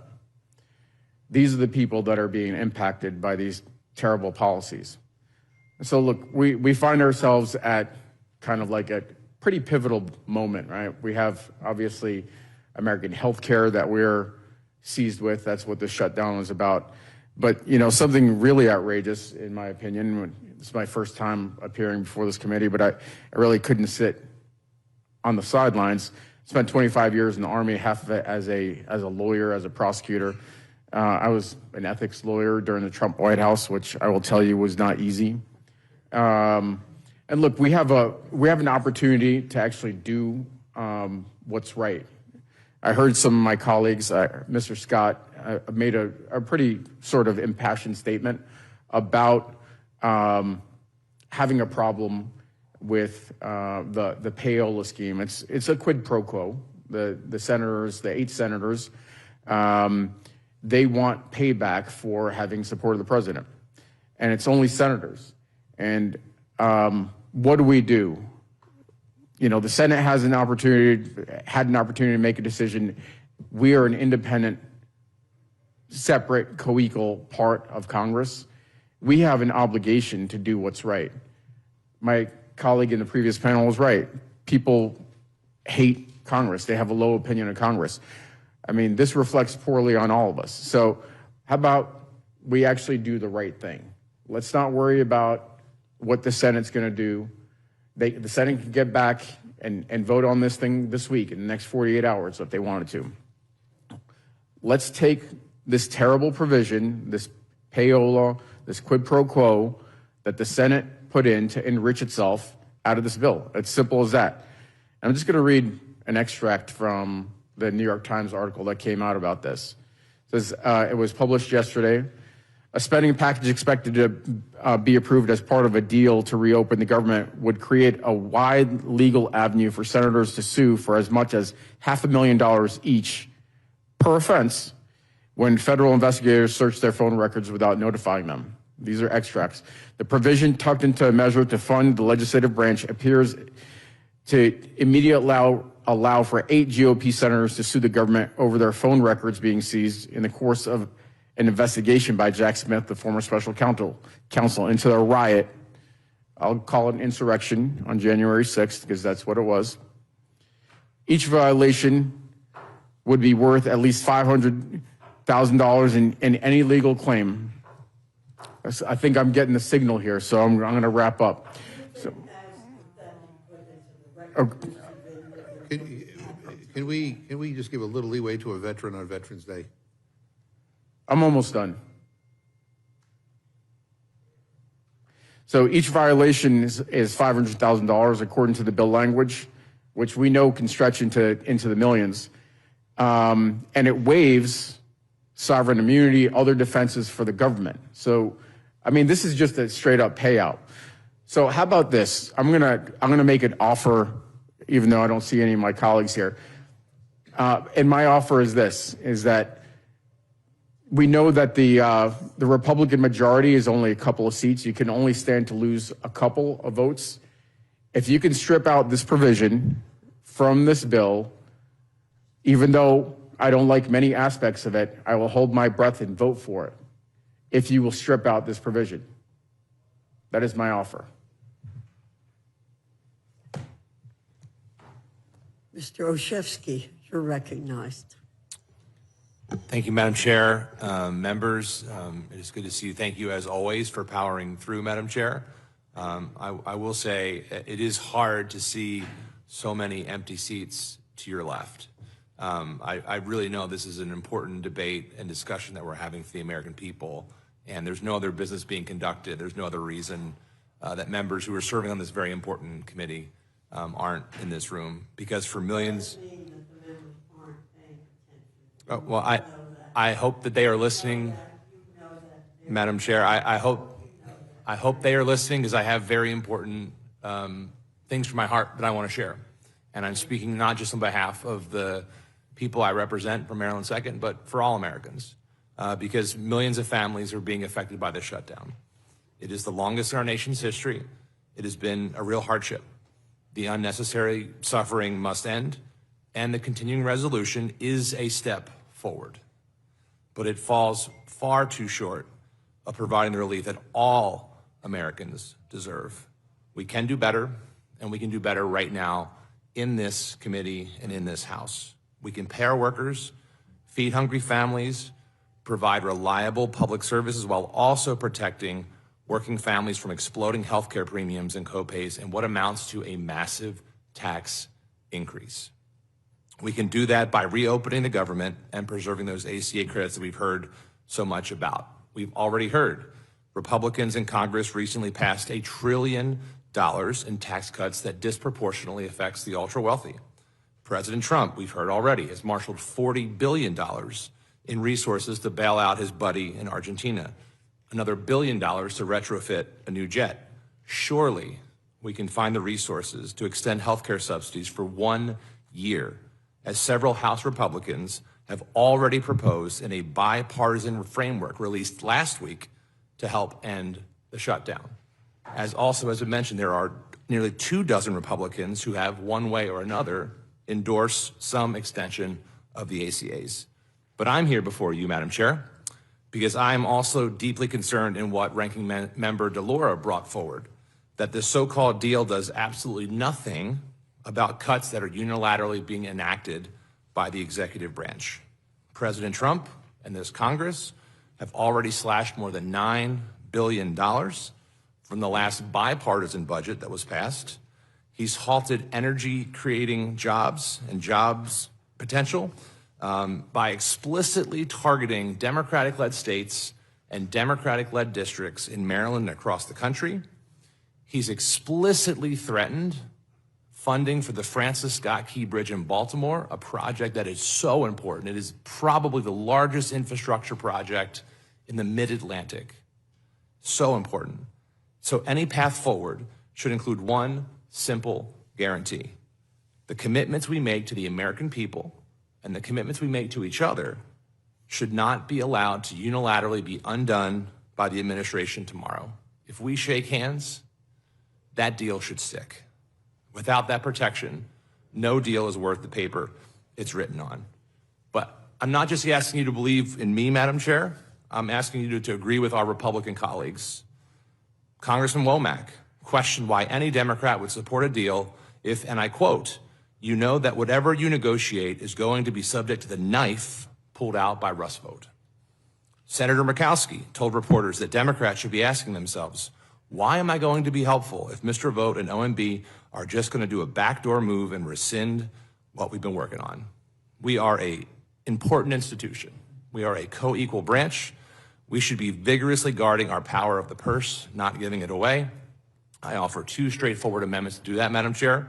One eliminates the President's authority to expedite the rescission package. It puts back into regular order the Senate practices that requires a 60-vote threshold. If we're going to have a bipartisan agreement to enact a budget, let's have a bipartisan agreement to remove a budget. The Second Amendment prevents those so-called pocket rescissions, specifically requiring any funding appropriated by Congress be obligated if we are within 90 days of its expiration. These amendments are simple, but they are important. They're about checks and balances. They are about restoring Congress's control over matters of spending, just as our founders intended. And I know they're not here, but they are listening, because you told me so, Madam Chair. For members who have predetermined that they will not vote for any amendments I just have to ask them, and if they were here, I would ask them, and I mean this sincerely, Madam Chair.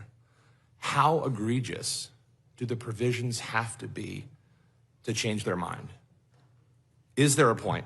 Is there a breaking point in terms of the self-enrichment item that I didn't even come here to talk about? But what is the point at which we say we can fix these things right here, right now, and force the Senate to do what's right?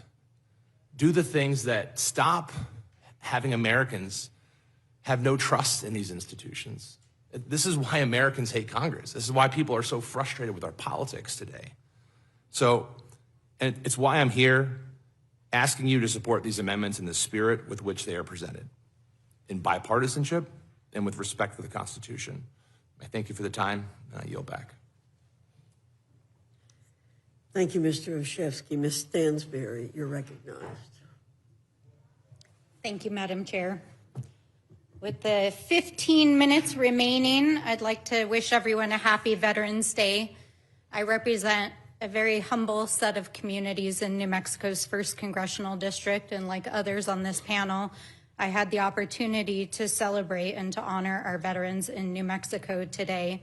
And so I do have to say, Madam Chairwoman, I was looking forward to coming back here and having the opportunity to debate this bill, but over the last 5 hours since I've landed in Washington and listened to this debate, I just feel sad.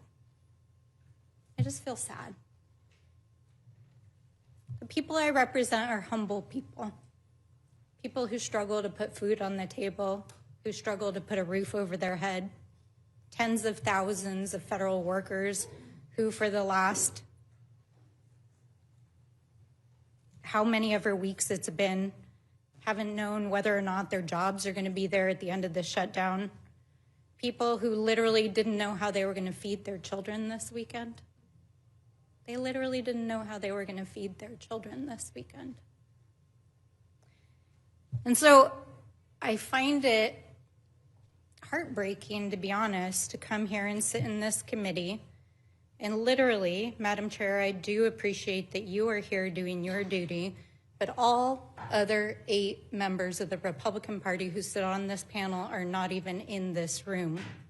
And for the last 54 days, the House hasn't even been in session. It hasn't held votes, it hasn't heard bills, it hasn't sworn in the duly elected Congresswoman from Arizona. I heard a lot of expertise today about health insurance and how the Affordable Care Act is broken, but not a single one of the other 8 people on this panel, and I know you were here, Madam Chairwoman, because I have been back and forth across this country 13 times since the shutdown happened, and last time I was here, you gavelled me down on the House floor when I tried to introduce my bill, which is the exact amendment which I'm introducing tonight to save staff. She did that to me too, so don't feel too bad. So I know, Madam Chair. Madam, yes, so you get a pass. But I do have to say that, you know, for your other 200 plus colleagues, the real question that I wanted to come here and ask tonight is, where have you been? What have you been doing for the last 8 weeks? Is the literally hundreds of thousands of people in my district didn't know how they were going to pay their rent, pay their mortgages, buy gas, put food on the table, and feed their children, where were you? Where were you? And you're not even in this room tonight to even answer that question. I literally find it disgusting. I mean, it is a privilege to serve in Congress. It is a privilege. I grew up in a low-income family. I grew up in a humble family like the people that I represent, and I don't take for granted that I have the opportunity to come here every week and represent my people and show up for my people. So I want to know from our colleagues who I can literally hear laughing in the other room, where were you? Where were you for the last 8 weeks while the House was shut down and people in this country were left without food on the table? While the president was playing golf, he was demolishing the East Wing, he was throwing parties at Mar-a-Lago and giving American taxpayers to a dictator in Argentina to bail him out before his election? Where were you? But you're not even here to answer that question tonight. So I don't know what else to say except for that I will explain my amendment, which is to protect SNAP. Because while the president chose to not disperse food benefits to 42 million Americans, and I heard one of the gentlemen on the panel earlier say that he did everything he could. That is just a blatant lie, because he appealed a court who directed him to put that money into EBT accounts for 42 million Americans, and even asked the Supreme Court to intervene after a court ordered him to, because that is a lie.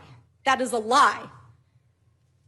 So the amendment that I am introducing today would protect SNAP benefits. It would make sure that no president, whether it's Donald Trump or any other president, could ever withhold SNAP benefits again during a shutdown. It would make sure continuity in the program, and it would reimburse states like New Mexico, who took the unprecedented action of spending tens of millions of dollars to make sure that our children would not starve, because we showed up for our people.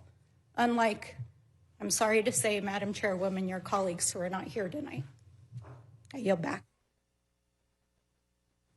Thank you. Mr. Horsford, you're recognized for 5 minutes. Madam Chair, Ranking Member McGovern, you know, there have been really important historic moments that have happened in this very room and in this chamber that we're honored to serve in the House of Representatives. And I think back over those moments, and I wonder what those leaders had to do to compel our colleagues to care enough to prick the hearts and the minds of the people that we serve with and the constituents that we're honored to serve. And so I think about that as we're here in this moment, a moment when federal employees are going without pay, when 500,000 Nevadans wonder whether their nutrition assistance benefits will arrive or not, like Charles Gowdy, the Vietnam-era veteran, Navy veteran that I met with this morning before I got on the plane to come here to do my job. Or the 104,000 people in my state who are about to get kicked off of their health insurance because of this big, beautiful bill that cuts their health care, and Republicans' refusal to extend the Affordable Care Act tax credits, even though some of their own members know that it's necessary. At a moment like this, the Trump administration decided to give a $40 billion bailout to Argentina right out of the blue. Now, my constituents are wondering, where the hell did this money come from to begin with? Where's the transparency? No congressional consultation, no explanation to the taxpayers who have to fund it. The clear winners are the hedge fund billionaires who bet on Argentina's economy. It directly benefits them, and it sells out America. The American people get nothing out of it, even though Trump himself said we were going to put America first. Just a few weeks ago, this administration said that there wasn't enough money for health care, that 24 million Americans now stand to lose access to health insurance as a result. And somehow Republicans found plenty of money to ensure that their billionaire speculators make out. And once again, Republicans have made clear who they work for, and it's not the working people of America. The truth is, Argentina's experience since their president took office in 2023 is a cautionary tale for the United States. Their president in Argentina has cut their health care budget in half. Sound familiar? He fired thousands of public health workers. Sound familiar? Roughly 40% of Argentines now rely on a collapsing public health system and can no longer afford basic care. Sound familiar? Cancer patients die waiting for treatment, and infectious diseases spread rapidly. Sound familiar? And this was done in the name of reducing bureaucracy and waste. The same justification that we hear from my Republican colleagues. If we continue down this path, we know exactly where it will lead us. So my amendment tonight would redirect that $40 billion bailout from Argentina. It would redirect the money that Trump said wouldn't benefit the American people. And we would use those funds to extend the advanced premium tax credits for 2 years. Now, I'm like other people on this dais. I come from humble beginnings. I don't know what $40 billion looks like. I don't know what $1 million looks like. Neither do most of my constituents. Well, $40 billion that they use to bail out Argentina covers health care under the advanced premium tax credits for 2 years. This is an investment in the health and economic security of the American people. It's a far better use of taxpayer dollars than sending billions overseas. I urge my colleagues on both sides of the aisle to support this amendment. And I also want to just speak for a moment to this payola. And I don't know if Speaker Johnson read the bill or not. Did he negotiate the bill? Did House Republicans have a say in the bill or not? Because if so, this provision that pays out these senators, which is a corrupt provision, is on the watch of Speaker Johnson. So maybe he should resign. Maybe House Republicans who reviewed the bill, because we didn't review the bill, and this whole notion that we can't do anything now because the Senate is gone, stop gaslighting the American people. There are 2 ways for the Senate to dispose of an amendment once it's adopted by the House. One is by unanimous consent or voice vote, which is the most common, and the other is by roll call if requested. So don't say that the House doesn't have power. We have the power to do our job. You know that this is corrupt, just like the $40 billion bailout to Argentina is corrupt, and it's time that this House do its job. Thank you, Speaker Johnson, for finally calling back the House of Representatives. You don't just work for the Republican conference, you work for the House of Representatives and all of its members. I yield back. Ms. Berrigan, you are recognized. Pardon me. Thank you, Madam Chair. I also am disappointed to not see other Republicans here today. I couldn't help but overhear a Republican member after she voted walking out saying the chair wants us to leave. And it only raises the question, what are they afraid of in the questions from the members? So I was going to start by welcoming Republicans for returning from their 7+ week vacation. I can't really do that because they've been instructed by the chair to leave the room. Now, U.S. House of Representatives, our jobs are we travel to Washington, D.C. We attend hearings. We vote on matters. That is part of our job. Most Americans don't get to take a 7+ week break from their jobs. They don't just get to stay home. And if I remember correctly, at one point it was Republicans who were telling people to get back to work. But instead of doing the work to address the rising healthcare crisis, House Republicans decided to walk away. And now families are paying the price. The Republican-led Senate has sent us a funding bill that fails to extend the healthcare tax credits that are critical to keeping healthcare costs down for tens of millions of working Americans. And as I have sat here through this hearing, I can't help but just kind of think about what Republicans have said here today. Republicans have said here today in this hearing is we don't like the Affordable Care Act. We didn't even vote for it. So if there was any positive thing coming from it, it wasn't us. Republicans have said we voted to get rid of it, and we will vote to get rid of it. And Republicans have said we are not going to help the American people keep their health care. They've also said, and we have no plan to help Americans have affordable health care. Just think about that. If you're in California's 22nd district, which is the Central Valley, represented by a Republican, which includes communities like Visalia and Hanford. Think about this. This is the Republican position. We are not going to help you keep your health care. If you're in California's 48th district, which is in central and eastern parts of San Diego County, including Fallbrook and Escondido and Temecula, Republicans there, that's what Republicans are doing here in Washington. Those members of Congress, will they take action or will they just give lip service? Because when we hear somebody say we don't like something, but then they don't actually take action, it's really just falls by the wayside. Actions are louder than words. The Trump Republican healthcare crisis will now continue without relief. These tax credits are a lifeline. They help millions of American families afford healthcare coverage. These are the same families in my district and across the country who have received notices that their premiums will skyrocket in the coming year. Lydia in my district, a small business owner from Long Beach, told me that her premiums will take almost $1,200 out of her pocket next year. That's how much her rate's going to go up.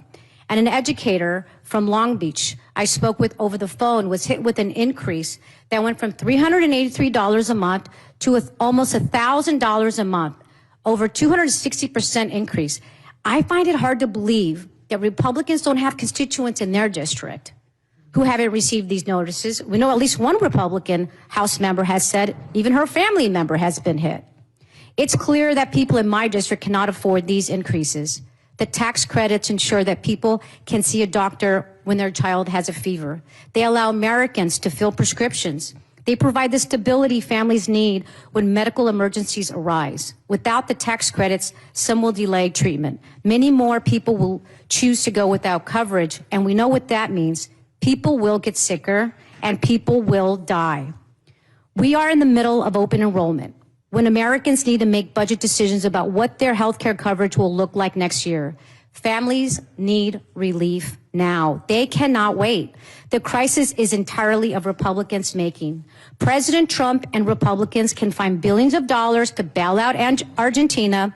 They can pay for tax breaks for billionaires. They can even find money to build a fancy new ballroom. They can even give money away in this bill to 8 Republican senators. But they can't be bothered to spend $1 to help Americans keep their health care costs down. They're willing to let Americans shoulder the burden of higher premiums and less access to care. We cannot and we must not allow that. House Democrats have fought for weeks to protect Americans' right to affordable health care. We've been clear. Reopening the government must include a bipartisan agreement to extend these tax credits. We will not give up. Our constituents depend on it. Republicans control the House, the Senate, and the White House. Last time I checked, you were in charge. You own this vote that will increase the health care costs of tens of millions of hardworking Americans. To support this bill as written would be to abandon people who voted us here, and to support the corrupt slush fund in the bill to pay 8 Republican senators. I want to know if there is a backdoor agreement for a kickback to people who support this. I urge my colleagues to reject this legislation and insist on any agreement that gives the American people what they deserve, affordable health care. Thank you. Mr. Raskin, you and Mr. Olszewski are anchoring the table from Maryland. So you're next, and then Ms. Hayes, I'll recognize you after that. Mr. Raskin.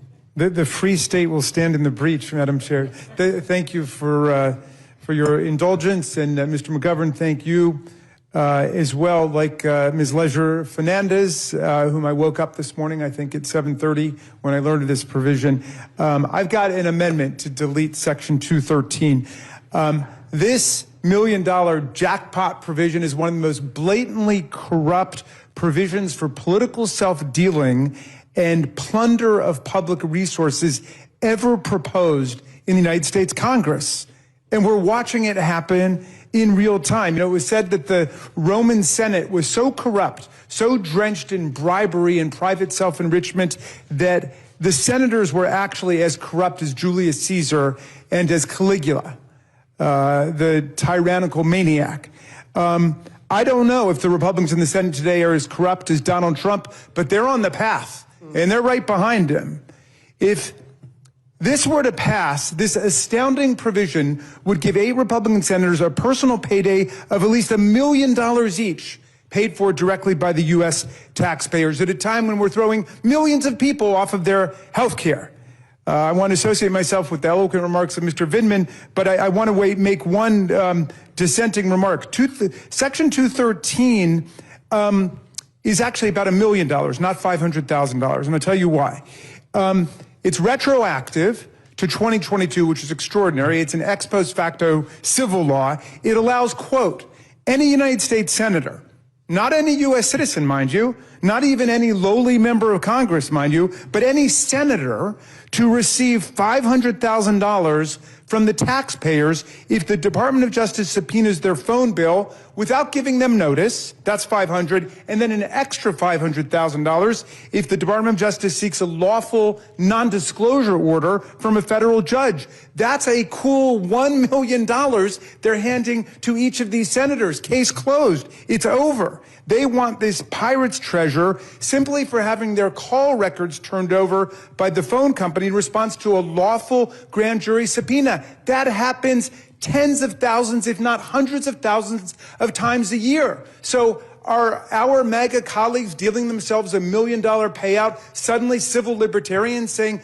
they want to change the law so grand jury subpoenas can't go out for any Americans unless they're notified first? No. It's not for all Americans. It's not even for the second-class citizens over in the House of Representatives, those present and those absent in the other room. It's not for any of us. It's for 100 Americans. They get special privileges under this criminal justice right. It's a right for those 100 people to say, if a grand jury subpoenas us in a lawful investigation, and if a judge orders non-disclosure, they get $1 million. Wow, that's incredible.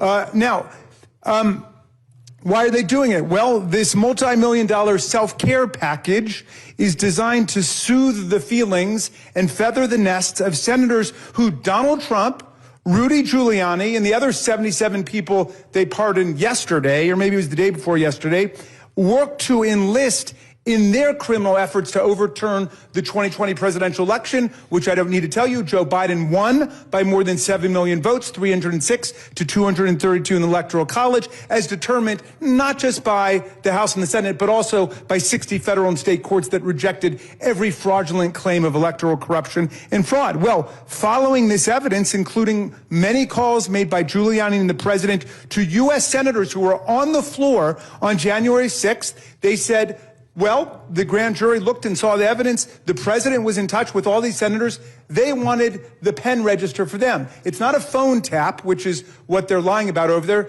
No contents of the call were revealed, but it was a record of the calls. It's like your phone bill. And the grand juries do this all the time.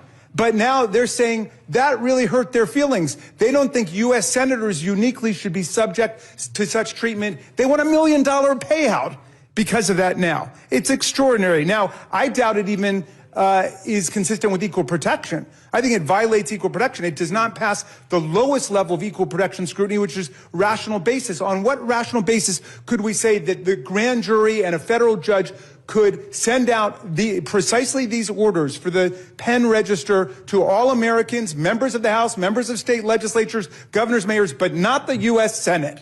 Come on. I mean, is this the Hunger Games? Is this the Roman Senate? I can't believe it. We are the people's house, Madam Chair. I know you agree with me about that. We're the people's house. So they want to treat us like the House of Commons, and they're the House of Lords. And they're going to deal themselves all kinds of special entitlements and privileges. Well, let's be the Rules Committee. I once served on this great committee. Be the Rules Committee, not the Fools Committee. Don't roll over and play dead when the Senate decides that they want to deal themselves with this stuff. That provision is an insult to the House, it's an insult to the taxpayers, and it's an insult to the U.S. Constitution and the people of the United States. This must be deleted. Regardless of how you feel about everything else, this provision must be deleted. And I yield back. Thank you, Mr. Raskin. Ms. Hayes, you're recognized. Thank you, and thank you to everybody here. I had 2 delayed flights and a train to get here because I wanted to make sure I was on this committee to say the exact same thing the last time I came before this committee, to fight for support for SNAP for the 42 million people who rely on this benefit. One of the good things about riding the train was that I had the opportunity to listen in on this committee, Madam Chair, and I heard you reference many times the working families tax. I don't know what it was, but that's just it. I don't know what that is. I never voted on that. What was presented before the House was the one big beautiful bill that cut $187 billion from SNAP. What was voted on in the House was a farm bill that went after SNAP. What was voted on and presented in the House was the debt ceiling that went after SNAP. This is a program that has been under attack at every turn and now is no different. But I'm going to give the president the benefit of the doubt, because what he said over the last couple weeks was that he really wanted to feed hungry children. He just didn't have the legal authority to do so. Went back and forth to the court and said, no, I want to do this. I just don't have the authority to do it. The court said, absolutely you do. Appealed it again. I want to do this. So what I'm asking today is I have introduced an amendment, amendment number 24, that clarifies that the contingency fund that is set up, that the emergency SNAP benefits that are set aside are in fact intended to cover an emergency such as a lapse in government funding. So that if this ever happens again, the president doesn't have to go to the Supreme Court. The Secretary of Agriculture doesn't have to ask for clarification on what the procedures are. This bill, just like the last appropriations package, set aside $6 billion in emergency contingency funding to cover benefits. The fact that we had to fight all the way to the Supreme Court for those benefits to be released is egregious. You can call it what you want, but it was using hungry people as a bargaining tool. This is Stalin-era tactics. And I don't think that that is what the president intended. I don't think that's what Republicans intended. So I believe that in this moment, we can correct that to make sure it never happens again. To make sure that it is clear that the Congress, let her listen to me while I'm talking. You can talk to her when I'm done. Make it clear that the Congress has set aside this money so that if we are ever in this situation again, hungry families, hungry children, hungry veterans who already are at risk of losing eligibility for this program once the provisions of the One Big Beautiful Bill Act go into kick in. We have millions of families that are already at risk of losing benefits. But those children who are not Republican or Democrat, who didn't vote for any of us, who are 39% of the participants who are at risk of not receiving benefits so that they don't suffer. My amendment says that the contingency fund that is set aside be used in an emergency, that we clarify that a lapse in government funding does count as an emergency and that those funds are released immediately so families don't have to wait for the president to appeal to the Supreme Court over and over and then threaten states with punitive damages if they don't undo releasing the benefits that they've already released. I ask that this committee make that amendment in order.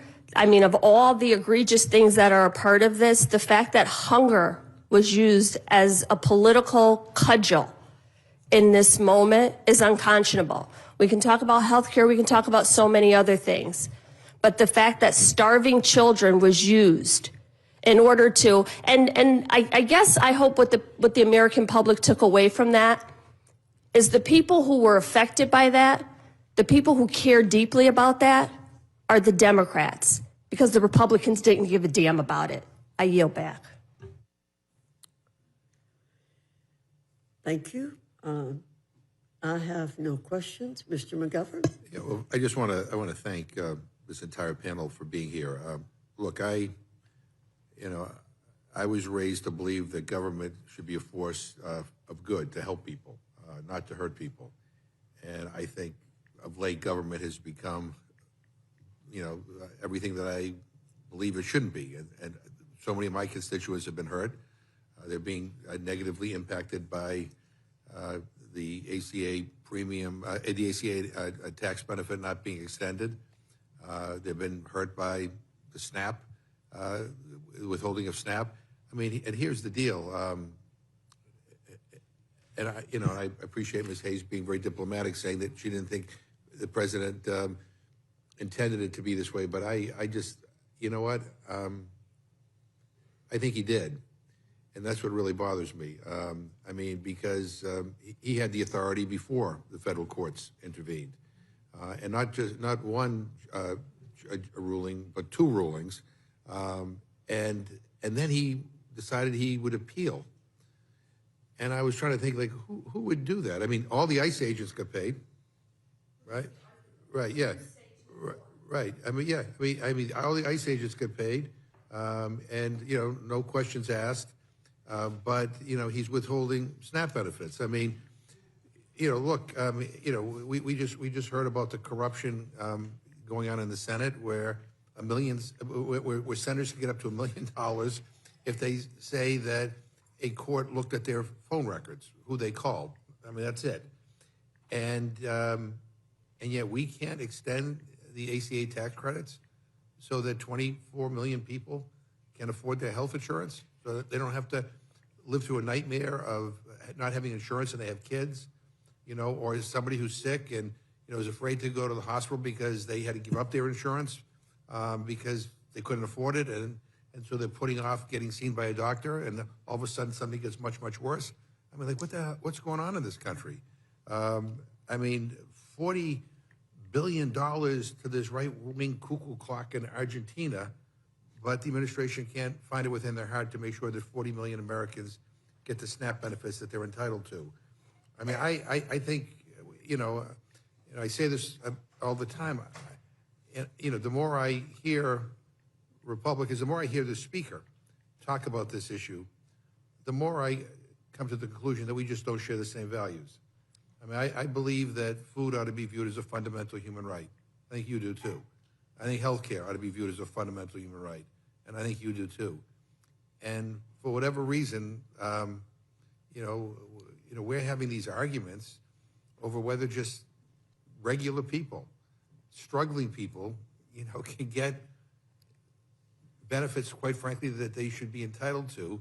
We argue over that stuff, but nobody argues over, $1 million, a special, giveaway to certain U.S. senators, or tax cuts for multimillionaires and billionaires, or big corporations get all these little sweetheart deals, or $40 billion to bail out Argentina. I mean, like this is like a Twilight Zone episode. This is crazy.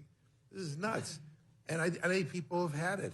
And I said earlier today, I don't really think this is about Democrat versus Republican or left versus right. It's just about people just don't want to be ignored. They see, the president tweeting about the golden marble in the Lincoln bathroom and this new Marie Antoinette, ballroom, that he's building, while they're worried about, are they going to get food for the week? Will they be able to afford health care? Will they have to go without health care? Their rents are going up. Groceries are going up. He was on 60 Minutes saying they're not. When's the last time he was in a grocery store? And, I don't know how many of you saw this, but the USDA actually sent out a notice to grocery stores, basically telling them that they cannot offer food at a discounted rate for people on EBT. I mean, like how the hell did you want? I did. I just want to say that for many of the American people, they think that this is something that just started on November 1st. These attacks against SNAP have been going on for years. And when people realize the work requirements, the exemptions have been changed, when people realize that the age of a minor child went from 18 to 14, when people realize the administrative costs and burdens that are shifted to the state and all of the cuts that are going to be triggered by the one big beautiful bill, $178 billion in cuts to SNAP. So this isn't new. So for everyone who's thinking, I mean, even today, after my state released the benefits, you still have, not like other things where you can pay retroactively. You can't feed somebody from last week that was hungry. We still have lines outside of churches, outside of food pantries. The fact that last week we saw uniformed service members in line at food banks before they reported for duty on the base should be egregious to everybody. At the same time, it'd be one thing if that was happening in isolation, but it's happening against the backdrop of permanent tax cuts for the wealthiest individuals, a ballroom being built, a Great Gatsby party, $40 billion in subsidies to a foreign country. All of these things are happening at the exact time where the president, literally today, I'll find the money to give bonuses to TSA agents who I feel like were loyal. Where are you going to get the money? I don't know. I'll find it. But when it came to feeding hungry children, you didn't even have to look for the money. The money was right there. It was right there, and the president decided that he would not use it. And I will say, I want to push back on right-wing, social media for posting a lot of really, a lot of lies about SNAP and about who's on SNAP. I mean, there was something circulating that 59% of the people on SNAP are not Americans. I mean, it's just crazy. But you got all these followers, or or people just need to work. Well, the majority of able-bodied adults on SNAP who are able to work actually do work. Some work 2 jobs, and they still don't earn enough, and they qualify for SNAP. Children, senior citizens, veterans are on SNAP, and the idea that rather than making sure that people in need get the food benefit that they're entitled to, they get demonized, and all this false information gets put out there. But again, food and healthcare should be things that we all should come together on. And it really bothers me that we can't, which makes me conclude that we don't share the same values. And I don't know how things get turned around. Maybe they don't get turned around until until the next election. But I don't think people can wait. People are going to lose their health care like now. And so I support your amendments, and I look forward to working with you. But I appreciate you being here at this late hour. It means a lot. Thank you. Ms. Scanlon, you're recognized. Thank you. I just want to thank this panel. I mean, it is late. You are the last panel, but it feels like we saved the best for last. No offense to everyone who came before. But, I mean, you have spoken with such passion and such heart and really laid out what the problem is with this bill. I mean, we always say our budgets reflect our values, and I think as the ranking member has just illustrated, we are talking about very different values here. Mr. Horsford, when you talk about the fact that the decision was made to send 2 years worth of Affordable Care Act tax credit money to prop up hedge funds in Argentina, rather than extending the tax credits, once again, we have this administration putting its thumb on the scale for the billionaires as opposed to for American families.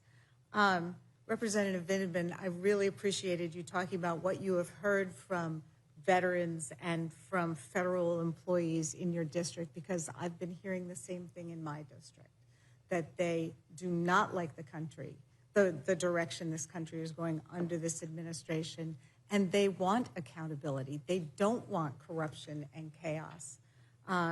So it dovetailed so neatly with what I have been hearing from my constituents. And with respect to the accountability, Mr. Raskin, I was glad that you laid the connection between this crazy payola provision in the Senate bill that would basically direct taxpayer funds into the pockets of folks who were at least aligned with the president's efforts to undo the 2020 election. But you made the connection to the fact that just yesterday, or maybe 2 days ago now, all these pardons were issued to these fake electors and to Mr. Giuliani and other people who participated in those schemes. And again, it goes to accountability and the accountability that the American people have the right to demand. So I would love it if you would address that. Well, Ms. Scanlon, you and I have been on this for a long time now, ever since January 6th happened. And some of our colleagues mentioned the fact that this was a mass violent assault on the police in order to drive us out of the House chambers, the Senate chambers, in order to get to Vice President Pence, where they were chanting, "Hang Mike Pence, hang Mike Pence," in order to try to force him or someone in his position to rebuff and repudiate electoral college votes of tens of millions of people from lots of states out there, including Pennsylvania, including Michigan, including Arizona. And these officers have gotten nothing from the Republican House majority, nothing. And they were wounded, they were injured, they were hospitalized, they were disfigured, they were disabled. No fun for their families. A lot of them were forced out of their jobs because they were so disabled they couldn't work anymore. What have they done for them? Nothing. In fact, we did get a vote for a plaque for them. It was supposed to have been put up in March of 2023, and Speaker Johnson and the Republicans won't even put up the plaque that's already been produced to honor those officers, much less give them a dime or give their families a penny. And they want to give $1 million payout to each of these Republican senators because the American justice system had the temerity to treat them like all other American citizens, which is if your number appears on the name of somebody involved on the call list of somebody involved in a criminal conspiracy, yeah, they want to know who else you were talking to. And that we're all subject to that. If they want to change that and give $1 million payout to people who have had their phone records disclosed to a grand jury, they're going to be spending billions of dollars on the American people. But those senators don't want to make that a right that all of us have. They want to make it a right just for them to have. Well, just on that point of what is an appropriate remedy, I mean, supposedly the reason they installed this provision is some sort of discomfort with the investigation that the special counsel, Jack Smith, was doing. But hasn't Jack Smith been asked to come and testify before Congress? Couldn't he allay their fears if they would just let him testify in public? None of those senators has gone to court to try to bring an action because there's no cause of action because their rights weren't violated. Right. There's no remedy because their rights weren't violated. Meantime, if they think it's bad that their phone records had to be disclosed because the grand jury wanted to see it, what do they think about the fact that our colleagues are being prosecuted for nonsense, like Monica MacGyver, who's facing 17 years in federal prison for doing her oversight duty? How about the fact they're going after Adam Schiff? Not as a potential witness, but as a subject of a clearly selective, vindictive prosecution, the same kind that's taking place with James Comey. How come they're not uttering a peep about that? How come Adam Schiff's not getting his $1 million? Where's Monica MacGyver's $1 million? They're subject to much worse government persecution than people whose phone records were turned over because they were talking to conspirators on January the 6th. I couldn't agree more. And just once again, thank you all for your passion. And I know I've spoken to Ms. Stansberry and Ms. Hayes multiple times in recent days about SNAP and just the damage it's doing in our communities. To have the president for the first time ever blocking SNAP payments that were clearly available. So thank you for your advocacy. And I think all of these amendments should be made in order. I yield back.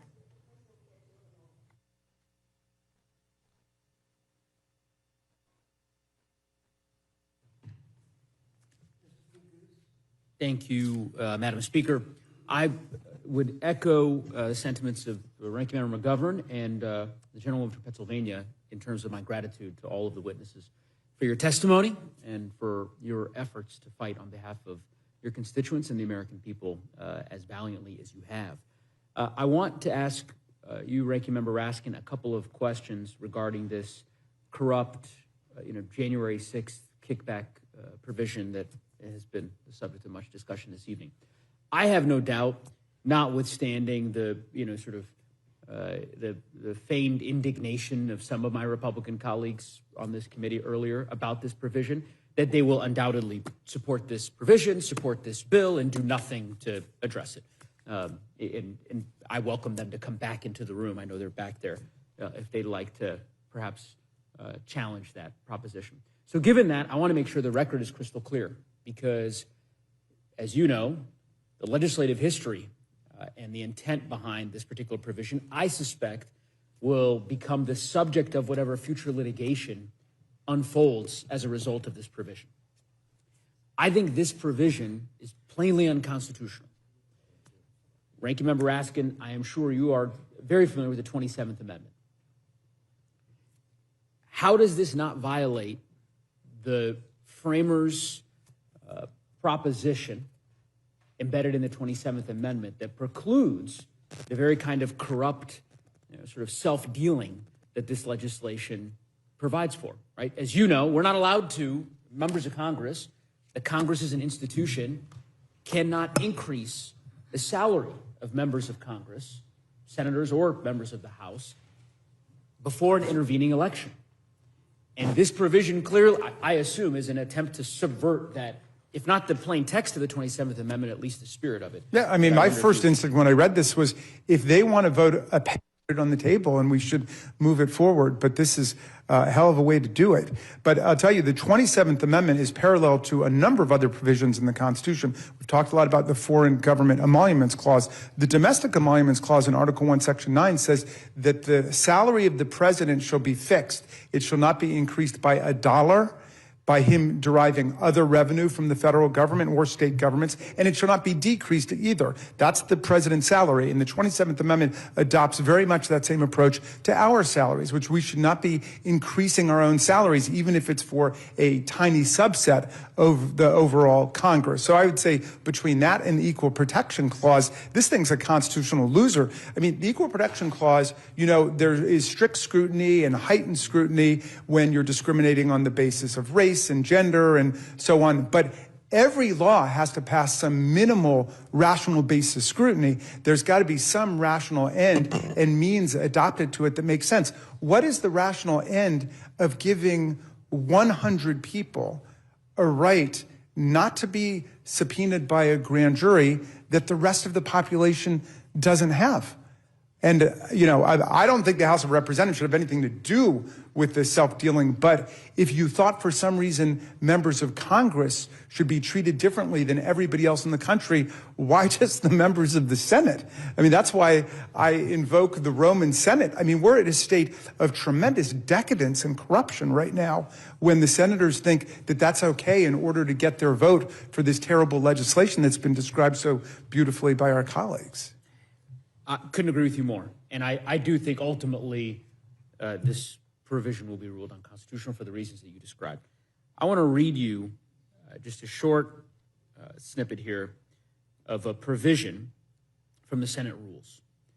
As you know, every member of the United States Senate is subject to the standards of conduct promulgated by the U.S. Senate Select Committee on Ethics. No different than House members, different standard of conduct, but nonetheless, equal force of obligations.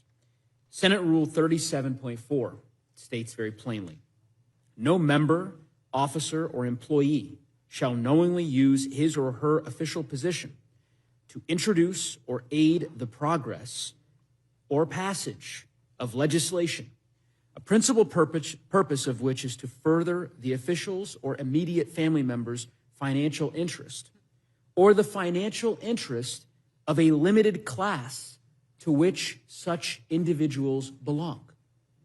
This is Senate Rule 37.4 under the Senate Select Committee on Ethics.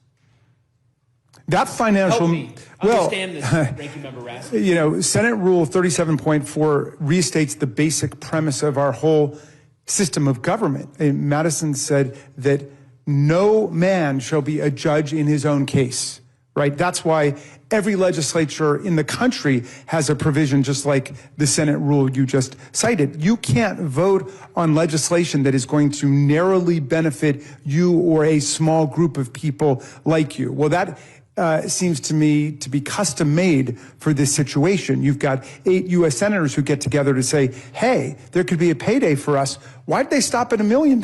In fact, they didn't. You know, the $500,000 in each category is just the floor. It's not the ceiling. It starts there. But they could have started it on their rationale at 50 million, 100 million. I mean, Donald Trump is suing the U.S. government for $230 million, and his own Deputy Attorney General, Todd Blanche, the guy who went over to interview Ghislaine Maxwell and pronounced himself satisfied with her answers, he gets to decide whether Donald Trump is going to get $230 million. Why? What was the injury? Donald Trump said he was injured by the authorization of a judicial search warrant at Mar-a-Lago. A court ordered it. They never appealed it. It was never struck down. You remember they found all kinds of classified documents illegally pilfered in his bathtub, and where the pool table was, they found everything there, but he doesn't like the way he felt. It hurt his feelings. And so he wants $230 million, and now Todd Blanche is going to get to decide. So these corrupt Republican senators say, hey, if Donald Trump can do that for $230 million, all I want is $1 million for my family. So those 8 got together, decided to violate that rule, decided to violate the 27th Amendment, and decided to violate equal protection. I'm glad you're laying it out for the record. As am I. Thank you, Ranking Member Raskin. I yield back. Thank you, Mr. Neguse. Ms. Leisure Fernandez, you're recognized. Thank you. And it strikes me in each of the testimony that we've received tonight about each of the individual amendments, there's a theme that comes through. One is deep empathy and concern and care for the people you represent, the humble people who make us cry when we think about the impacts of these policies that are being passed here in D.C. that are terrible for our children, for our families, for our veterans. But there's also another theme that came through, I think, especially as we heard, our veteran on the panel speak about patriotism. And, we heard Oshesky speak about the Constitution and patriotism. And down to, Representative Raskin, there is a sense that what they are doing is un-American. It is against the principles for which we stand as a country, that corruption should not be the coin of the land. And Representative Vindman, I think you said it so eloquently, that as a veteran, how does all of this resonate, not just with you, but with your fellow veterans and military that you know of, right? Is it a sense of what is right and this oath to the Constitution rather than to a man? Well, what I see is today or I guess yesterday on Veterans Day, that as we hold this debate, that this is a betrayal of those values and what veterans served in this country for, and some that made the ultimate sacrifice to basically watch the Congress and the Senate self-enrich,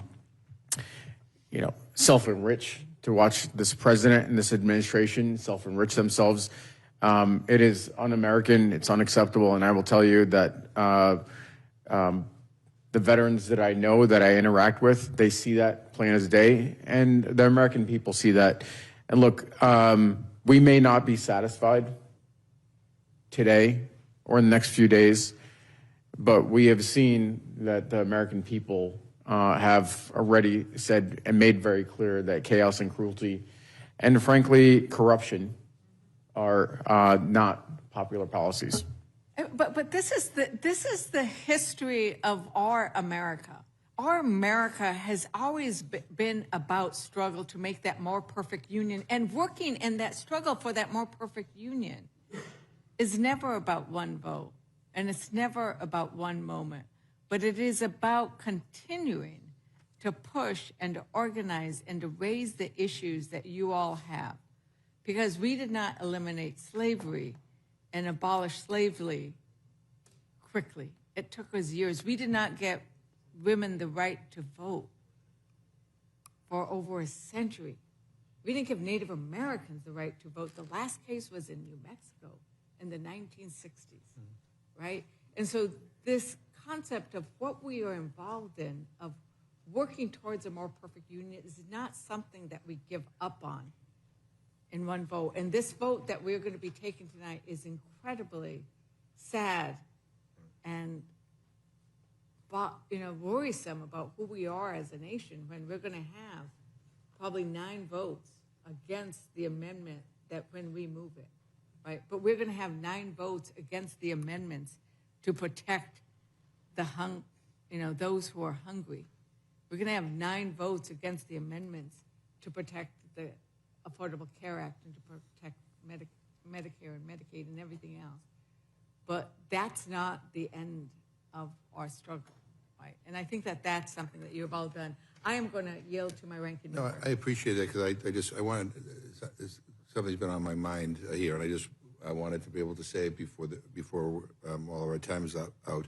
Madam Chair, first I want to thank you for being here for most of the 6 hours that this has gone on. I appreciate it. We have our differences, but I appreciate you being here. But I just want to note that for most of the 6 hours that we've been here, not a single one of your members could be bothered to sit in this room and listen and debate us. And they've been sitting home for 8 weeks, so you think they'd want to come here and defend this continuing resolution or defend the process or defend the policy that everybody seems to be so proud of. Instead, they spent the entire hearing sitting in your office, I guess just hanging out instead of working. But that's just a continuation of the same old laziness and failure to show up, to show up that we've seen for the last 8 weeks. And I got to tell you, again, I think if we're not listening to each other, if we're not in the same room, even when we're disagreeing with each other, we're not going to find common ground. And it really kind of bugs me because I think there's so much at stake in what we're doing here today. And again, people are really disappointed that we have not had a formal session. We've not been in session for close to 8 weeks. And again, the issues we're hearing about today are so enormous and so important. But I just wanted to say that for the record, and I thank you for yielding me the time. Well, thank you. I mean, we could have had the conversation of Representative Scott about this amendment if we would have been here. We could have had the conversation with the 14 members who want to extend the Affordable Care Act tax credit subsidy. We could have had the conversation with the people who care about feeding the hungry. And it's not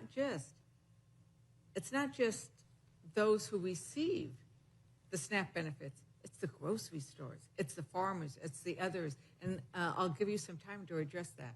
Well, no, I just wanted to say the fact that we're not even considering a single one of these amendments is a metaphor for the idea that there's a trust deficit and that our Republican colleagues have not shown themselves to be reliable legislating partners. We're in a moment right now where we're being asked to come back and we can work these things out later. How can we trust that we'll have conversations and work these things out later when literally our first day back, no one is even here? Our first day back, we're not even having serious debate about, well, you know what? This is a good amendment. Let's offer it up. Let's have a vote on it. The fact that all of this was done as a take it or leave it you can't even call it a negotiation. You vote for it or you leave it. That's the only option, and we're supposed to accept sick children, choose between sick children and hungry children, and that's supposed to be a choice for us. I refuse to accept that. And the fact that my Republican colleagues are not even here, as Mr. McGovern said, to have a debate. You mean to tell me of all the amendments that were presented, there's not one that the Republicans are open to saying, you know what, there's a good point there. Let's spend some more time on this. It says that you don't want to work with us. That's the takeaway right now. You don't want to work with us. You don't want to feed children. You don't want to talk about health care. You don't want to do any of these things. Tonight, the last 50 some odd days is a metaphor for the environment that we are operating in right now, and the fact that everything was contingent upon a promise of a future conversation when we can't even have a right now conversation, tells us everything we want to know about what is happening. And I hope the American people are paying attention to this, because when Democrats were in the majority, the things that we fought for were healthcare subsidies and feeding people and making sure we took care of people. When Republicans were in the majority, the things that they fought for were permanent tax credits for the wealthiest individuals. And that's just facts. That's not a narration. That's not an opinion. That is just the facts about what was passed under each Congress. The fact that the PACT Act, some of the provisions are being rolled back, while the protections in the One Big Beautiful Bill Act remain the same. The fact that the Republican majority is doing all they can to rebrand that says that you know that it's bad. You know that it's bad. There was nothing beautiful about it. So I thank you all for everything. You know, people are watching, people understand. One of the things about being at home for so many weeks in a row was that I really had a sense to talk to people all over the district, and it is clear that the American people are on the side of healthcare, they're on the side of feeding people, they're on the side of taking care of their neighbors, and nothing that this Congress does in this moment is going to change that. Thank you very much. And I would also point out that it's about 73% of the American people want us to extend those tax credits, and that includes Republicans and independents as well as Democrats. One last quick question. Representative Raskin, the $8 million and the fact that these 8 senators were specifically singled out, they got special treatment, right, by having this retroactive. But this money, that's the floor, because all the senators going forward can seek this kind of payment, correct? So $8 million is just the floor. It's going to go way higher. Absolutely. And this is a special right and privilege that they have now dealt to the 100 Americans, the Americans who are in the U.S. Senate, against all other 335 or 40 million people in the country, including all other elected officials. So it's a money spigot that only flows to the senators. That's like a visual of how I see this. There's a special spigot that those 8 get, but the money spigot only goes to the senators in this instance. And with that, I think, unless there's anything else, I'll go ahead and yield back. Thank you for yielding, Ms. Leisure-Fernandez. The panel is dismissed.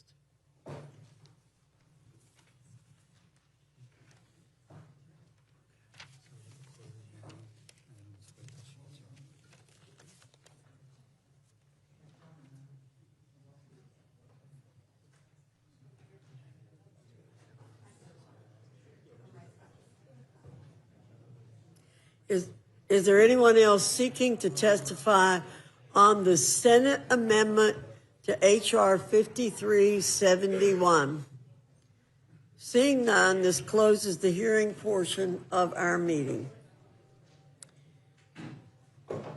The chair will be in receipt of a motion from the gentlewoman from Minnesota, Ms. Fishbach.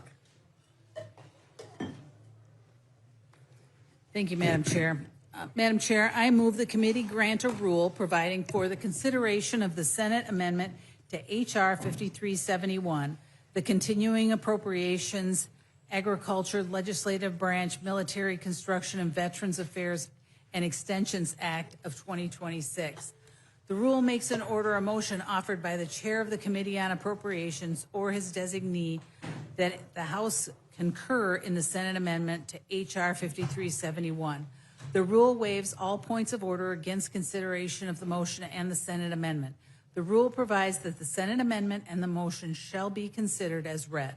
Finally, the rule provides 1 hour of debate on the motion equally divided and controlled by the chair and the ranking minority member of the Committee on Appropriations or their respective designee. Thank you very much. You have now heard the motion. Is there any discussion or amendment to the rule? Yes, Madam Chair, I have an amendment to the rule.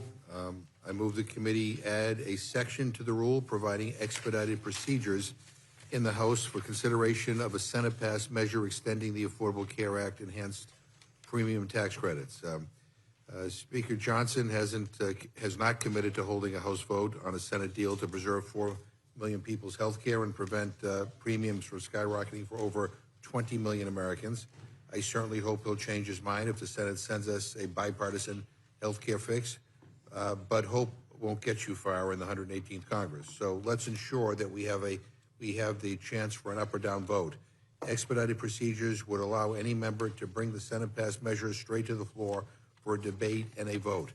I want to be clear, a yes vote on this motion is a vote to guarantee that the House can consider a bipartisan bill protecting Americans' health care if it passes the Senate. A no vote will to allow a Senate health care deal to would allow a Senate health care deal to die a quiet death and turn a blind eye to working families who will continue to struggle to pay for health insurance next year. So I urge a yes vote on my motion, and I yield back. Does any Republican wish to speak to Mr. McGovern's motion? Nope. Anyone else wish to speak to Mr. McGovern's motion? Ms. Leisure-Fernandez. Madam Chair, this is basically so that the deal that was struck in the Senate is not simply a pinky promise, but that there is a way to actually vote in the House if the Senate takes up the Affordable Care Act tax credit extensions. I think we should vote for this amendment so that we can actually put in place the deal that was struck in the Senate. It's an easy thing. Let people vote. We should let people vote on these matters. Well, the majority leader in the Senate has said that he will call for a vote, and if a bill comes to the House, I believe that the Speaker will deal with that also. So I don't think that we need to do an amendment to force the Speaker to do something. Well, with respect, Madam Chair, I haven't heard the Speaker make that promise. I didn't say he had. Oh, okay. I didn't say he had. Okay, all right. I said I believe that he will. Okay, all right. I believe that he Okay, I will. got it. All right. So I don't intend to speak for the young. Okay. Hearing no further debate, the question's on the amendment. All those in favor signify by saying aye. Aye. All those opposed, no? No. In the opinion of the chair, the noes have it. The amendment's not agreed for a roll to. call. Mr. McGovern requests a roll call vote. The clerk will call the roll. Mrs. Fishbach? No. Mrs. Fishbach, no. Mr. Norman? Mr. Roy? No. Mr. Roy, no. Mrs. Houchin? No. Mrs. Houchin, no. Mr. Langworthy? No. Mr. Langworthy, no. Mr. Scott? No. Mr. Scott, no. Mr. Griffith? No. Mr. Griffith, no. Mr. Jack? No. Mr. Jack, no. Mr. McGovern? Aye. Mr. McGovern, aye. Ms. Scanlon? Ms. Scanlon, aye. Mr. Neguse? Aye. Mr. Neguse, aye. Ms. Leisure-Fernandez? Ms. Leisure-Fernandez, aye. Madam Chair? No. Madam Chair, no. Clerk will report the tally. 4 yeas, 8 nays. The amendment is not agreed to. Is there further discussion or amendment? Madam Chair, I have an amendment to the rule. I move the committee make an order amendment number 30 to Senate Amendment H.R. 5371 offered by myself, which repeals the $186 billion in cuts to the Supplemental Nutrition Assistance Program included in the Big Ugly Bill, which harms all SNAP beneficiaries, including families with kids, older adults, and veterans. Madam Chair, Republicans have ignored the needs of everyday Americans, people in our districts just trying to get by amid sky-high food costs in order to help billionaires out with another tax break. The Big Ugly Bill cuts millions of parents, older adults, veterans, homeless people, and former foster youth off of SNAP. It cuts benefits for every single person on SNAP, including children, all to fund, again, the tax breaks for the richest people in the country. Think about that for a minute. You are taking food away from veterans and cutting SNAP benefits for kids to fund tax breaks for billionaires. It seems to me to be twisted and shameful. Everywhere I go in my district, I hear from families who are scared to death about losing access to SNAP or having their benefits cut. Parents don't know how they will afford food for their kids. Older adults are scared that they will have to take prescriptions on an empty stomach. I visited a veterans pantry in Millbury, Massachusetts last week in my district, and the need is at an all-time high. Food prices are going through the roof. And this bill, and the bill we're debating today, institutes a one-year farm bill extension. That's the third time Republicans have knocked the can down the road and neglected bipartisan negotiations on a farm bill. So we don't have another opportunity for another year to try to address some of the cuts in the big ugly bill. You chose to help billionaires over regular working class people, and now those people are left terrified that they won't have enough food to eat. It doesn't have to be this way. So I'm giving Republicans another chance. Please, hungry people in every one of your districts and in ours are counting on you. So please repeal the cuts to the SNAP that were made as part of that legislation. I urge a yes vote, and I yield back my time.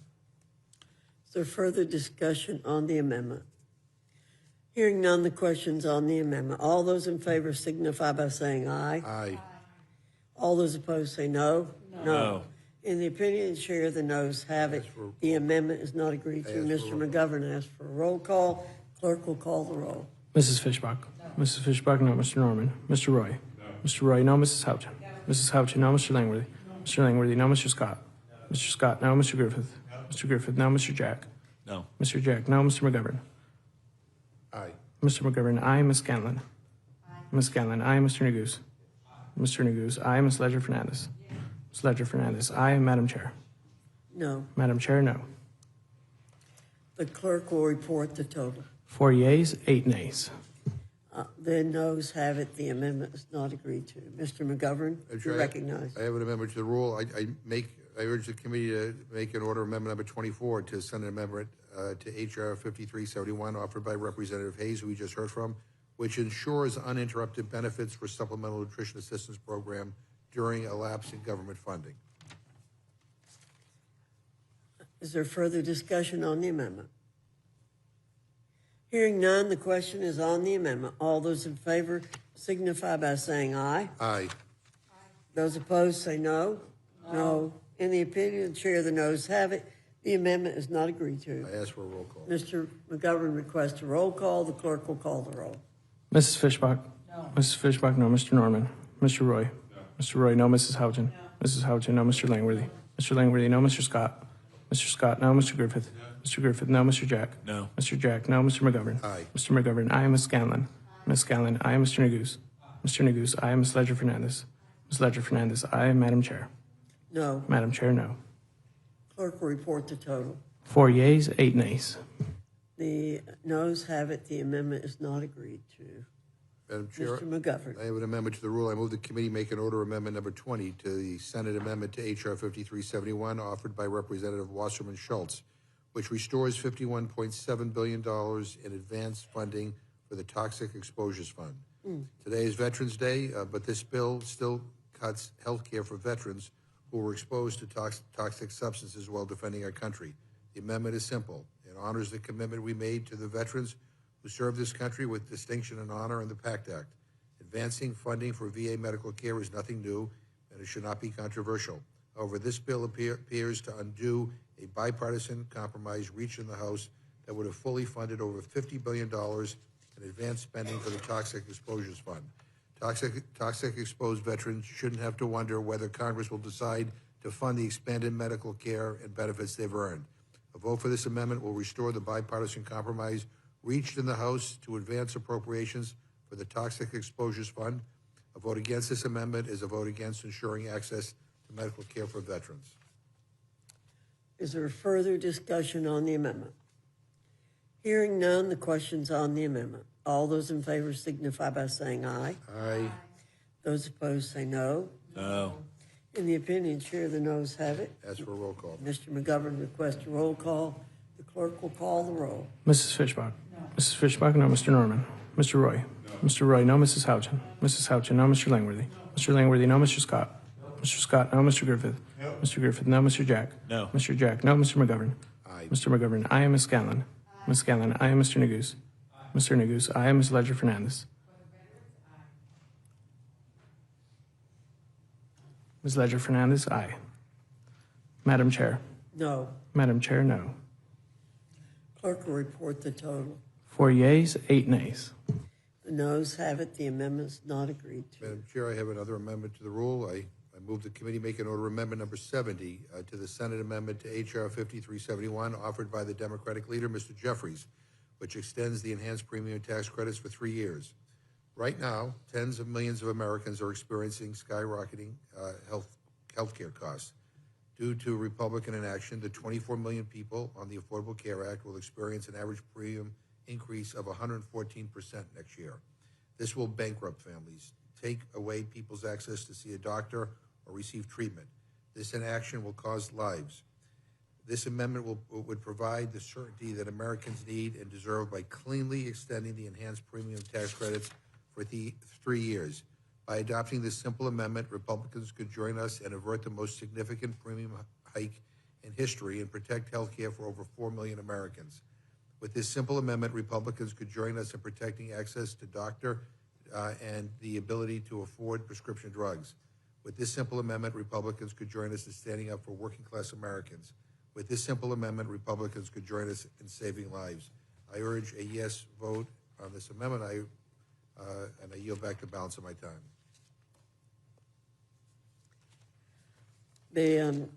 Is there any further discussion on the amendment? I'm going to exercise amazing restraint at this moment.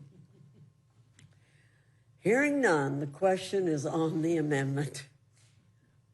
All those in favor signify by saying aye. Aye. All those opposed, no. No. In the opinion, Chair, the noes have it. Mr. McGovern. I need a roll call on that. Mr. McGovern would like a roll call. The clerk will call the roll. Mrs. Fishbach? No. Mrs. Fishbach, no. Mr. Norman? Mr. Roy? No. Mr. Roy, no. Mrs. Houchin? No. Mrs. Houchin, no. Mr. Langworthy? No. Mr. Langworthy, no. Mr. Scott? No. Mr. Scott, no. Mr. Griffith? No. Mr. Griffith, no. Mr. Jack? No. Mr. Jack, no. Mr. McGovern? Aye. Mr. McGovern, aye. Ms. Scanlon? Aye. Ms. Scanlon, aye. Mr. Neguse? Aye. Mr. Neguse, aye. Ms. Ledger-Fernandez? Yes. Ms. Ledger-Fernandez, aye. Madam Chair? No. Madam Chair, no. Clerk will report the total. 4 yeas, 8 nays. The noes have it. The amendment is not agreed to. Ms. Scanlon. Thank you, Madam Chair. I have an amendment to the rule. I move the committee make an order amendment number 32 to the Senate amendment to H.R. 5371, offered by myself, which strikes the language in the big, beautiful bill which defunds Planned Parenthood.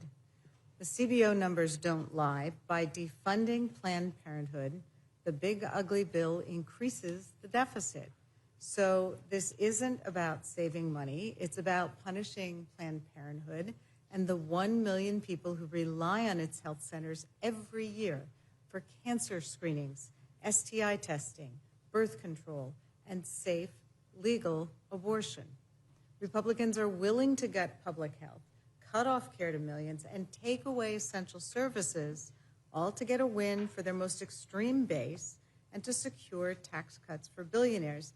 This provision doesn't just target abortion, it targets health care. It strips care away from low-income patients, young people, and anyone who relies upon Planned Parenthood. In many communities, Planned Parenthood health centers are the only expert, affordable provider of sexual and reproductive health care. And we know exactly how much this cruel provision costs, $300 million. And that's before you consider the very real impacts that will have on people and communities. So that's why I'm introducing an amendment to repeal this expensive and harmful provision to protect Americans' access to the life-saving health care that we know Planned Parenthood provides. At a time when our entire healthcare system is under attack, this protection is more important than ever. I urge a yes vote on my amendment, and I yield the balance of my time. Is there any further discussion on the amendment? Hearing none, the question is on the amendment. All those in favor signify by saying aye. Aye. Those opposed say no. No. In the opinion, Chair, the noes have it. Ms. Scanlon requests a recorded vote. The clerk will call the roll. Mrs. Fishbach? No. Mrs. Fishbach, no. Mr. Norman? Mr. Roy? No. Mr. Roy, no. Mrs. Houchin? Mrs. Houchin, no. Mr. Langworthy? No. Mr. Langworthy, no. Mr. Scott? No. Mr. Scott, no. Mr. Griffith? No. Mr. Griffith, no. Mr. Jack? No. Mr. Jack, no. Mr. McGovern? Aye. Mr. McGovern, aye. Ms. Scanlon? Aye. Ms. Scanlon, aye. Mr. Neguse? Aye. Mr. Neguse, aye. Ms. Ledger-Fernandez? Ms. Ledger-Fernandez, aye. Madam Chair? No. Madam Chair, no. The clerk will report the total. 4 yeas, 8 nays. The noes have it. The amendment's not agreed to. Ms. Scanlon, you're recognized. Madam Chair, I have an amendment to the rule. I move the committee make in order Amendment 40 to the Senate amendment to H.R. 5371, offered by myself, which would make WIC mandatory spending, thereby sparing it from being impacted by future shutdowns. This amendment would codify Ranking Member Bobby Scott's bill to make WIC mandatory spending. WIC provides healthy food, baby formula, and nutrition support for nearly 7 million pregnant women, new moms, and young children. That's about half of all infants born in this country. It helps families afford milk and eggs, vegetables, cereal, basic staples that every parent needs to help keep their child healthy.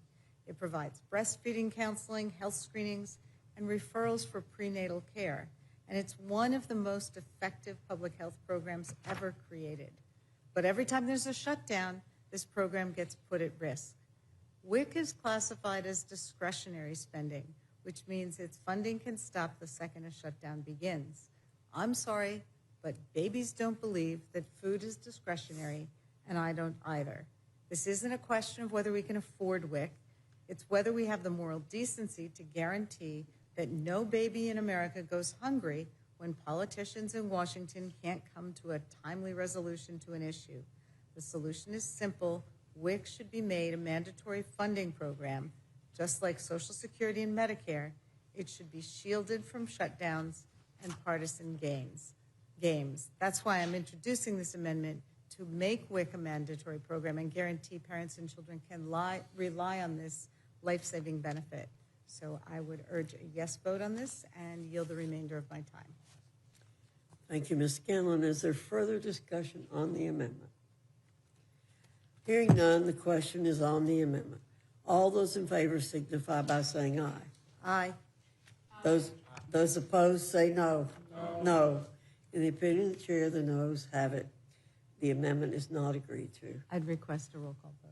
Ms. Scanlon requests a recorded vote. The clerk will call the roll. Mrs. Fishbach? No. Mrs. Fishbach, no. Mr. Norman? Mr. Roy? No.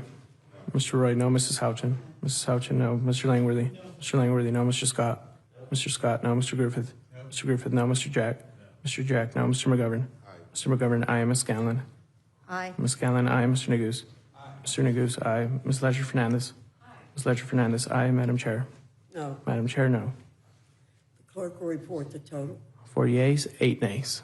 The noes have it. The amendment is not agreed to. Ms. Scanlon? Madam Chair, I have an amendment to the rule. I move the committee make in order Amendment 49 to the Senate amendment to H.R. 5371, offered by Representative Horsford, which provides that all financial support provided to Argentina not explicitly authorized by Congress is hereby terminated, and $40 billion is hereby appropriated to go towards extending the Affordable Care Act's extended tax credits through December 31st, 2027. We heard earlier from my colleague, Congressman Horsford, that it is madness that Donald Trump is sending a $40 billion bailout to Argentinian hedge fund investors during a government shutdown and at a time when he is also arguing that we can't afford to help American families buy health insurance. So while families are going hungry and Americans are begging Republicans to prevent their health care premiums from doubling, and Republicans were saying we couldn't afford it, Donald Trump was busy sending billions to his buddies abroad. So with this amendment, we want to give our Republican colleagues another chance to distance themselves from the policy and political failures of this White House. Please vote for this amendment. Show the American people that you care more about their health care than the Argentina politicians who are receiving billions of taxpayer dollars. I urge a yes vote on my amendment, and I yield back. Is there further discussion on the amendment? Hearing none, the question is on the amendment. All those in favor signify by saying aye. Those opposed say no. No. In the opinion of the chair, the noes have it. Ms. Scanlon requests a recorded vote. The clerk will call the roll. Mrs. Fishbach? No. Mrs. Fishbach, no. Mr. Norman? Mr. Roy? No. Mr. Roy, no. Mrs. Houchin? Mrs. Houchin, no. Mr. Langworthy? No. Mr. Langworthy, no. Mr. Scott? Mr. Scott, no. Mr. Griffith? No. Mr. Griffith, no. Mr. Jack? Mr. Jack, no. Mr. McGovern? Mr. McGovern, aye. Ms. Scanlon? Ms. Scanlon, aye. Mr. Neguse? Mr. Neguse, aye. Ms. Ledger Fernandez? Ms. Ledger Fernandez, aye. Madam Chair? No. Madam Chair, no. The clerk will report the total. 4 yeas, 8 nays. The noes have it. The amendment's not agreed to. Ms. Ledger Fernandez. Madam Chair, I have an amendment to the move. I move the committee make an order amendment number 25 to the Senate amendment to H.R. 5371 offered by myself, which strikes Section 213 of Division C, which allows senators who were legally subpoenaed during the January 6th criminal conspiracy investigation to get millions of dollars deposited into their bank accounts at taxpayer expense. Now, we have offered various amendments tonight because we want to make sure we go on the record to determine where do we Republicans stand. Do they stand with Argentina, with the $40 billion we're sending down there, or with American taxpayers and their needs for health care and those tax credits? Do they stand with the babies who need the WIC funding? Do they stand in favor of farmers and veterans and children and families who require that nutrition funding? This amendment is slightly different because you agree with us on this policy position. We have heard several of you speak to the fact that you think that this Senate provision is wrong. We have called it corruption. We do not think it is proper that American taxpayers should be sending millions of dollars into individual senators' bank accounts. And those 8 senators that we named earlier are not the only senators which may receive these funds. That is the minimum. This money can continue to flow. We have heard you say that you don't have the power to do anything about this because you want to fund the government, because you want to keep it open. If you would have been here earlier, you would have heard the panels discuss the fact that this could be fast-tracked. We could get this done. But it only gets done if the House exercises its power. And your power is your vote. Your constituents sent you here to vote, not to make a speech, not to say I think it's wrong, and to tweet something and then vote the opposite. The only way this gets changed is if you vote to change it. And so that's why we are bringing this amendment to eliminate this. I also want to make sure that we thank Congressman Raskin and Subramaniam, who have similar amendments and provided excellent testimony tonight about this. So let's see what kind of courage we all have to stand up to this kind of corruption and special treatment for senators, for 100 people who will be treated completely different than every other American who may have their records legally subpoenaed by the Department of Justice. With that, Madam Chair, I move my amendments, and I encourage all of us to think carefully about your vote. Madam Chair? Is there further discussion on the amendment? Yeah, I would just simply say to my colleagues, do the right thing. Because if you don't stop this now, you're never going to stop it. I mean, I don't. This will be a done deal. You will not find a vehicle to be able to get at this. And if we pass this amendment, make this amendment in order tonight, John Thune get on the telephone and get his senators back there tomorrow night. You could fix this, and the government could be open. But don't use the excuse that, oh, this is going to slow down the opening of the government, or that, well, we can't do, our hands are tied. I mean, you either want to fix this problem or you don't. But understand this, if we don't fix it now, you're never going to fix it. It's a done deal, and it's not just the senators who allow this to happen that are responsible. It will be you as well. I yield back. Mr. Griffith seeks recognition. Madam Chair, quote, the government needs to open and it needs to open immediately, end quote. Abigail Spanberger, governor-elect, said that on Sunday. As I said earlier, the problem with all of these amendments is that it stops the government from being able to open. We're trying to get the government reopened, hopefully tomorrow.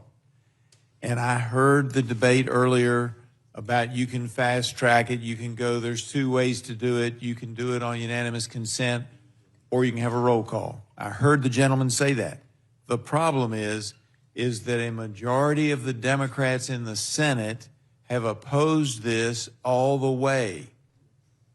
All it takes is one to say, I want a roll call. Any one of the roughly, I guess it's 40, of the senators who voted no can demand a roll call, and we lose another week. As I also said before, my district, one of the most economically stressed districts in the nation, has suffered enough. We heard our colleagues say that there needed to be some suffering to get what they wanted. My district has suffered enough. It suffers economically on a fairly regular basis. And in this 40 plus, now 42 days I think we're at, it has suffered. The suffering needs to end, and we can end it. But to do so, because of the way the process works here, we have to send it back to the Senate if we agree to any of these amendments. And I disagree with my colleague on the other side who said, and he may be right, but I disagree that there's only one chance to do it, and it's now. No, there's going to be other chances that we can strike back at the Senate before the senators actually start filing their claims. And I suspect, after all the attention that's been brought on this, any senator that plans to run for re-election is not going to make a claim.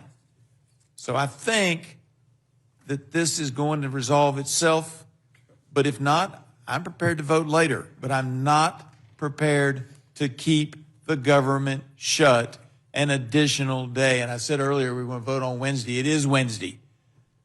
With all the discussion that we've had, we're now into Wednesday. So we want to get the government open today, later today. That's our goal. That's what I'm trying to do. That's what my people sent me here to do.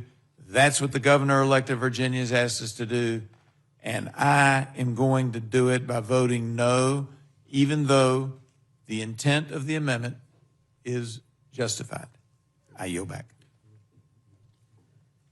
Any further discussion? Yes, Madam Ms. Scanlon.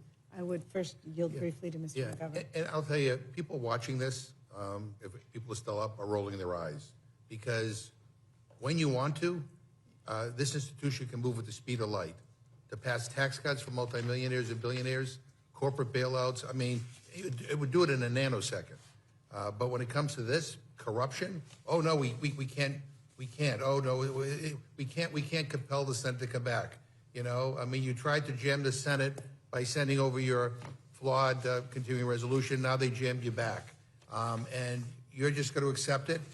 And the bottom line is accepting this means that the people who do not vote for this amendment are complicit in this. And I'm going to tell you, if you believe that this will be fixed, I mean, I don't know. I've been around here a while. You know, I see how this place works. Once this is done, it is done. The Senate will never revisit this, and we'll be powerless to do anything about it. So, but it's just frustrating as hell that when people want to move quickly here, they do.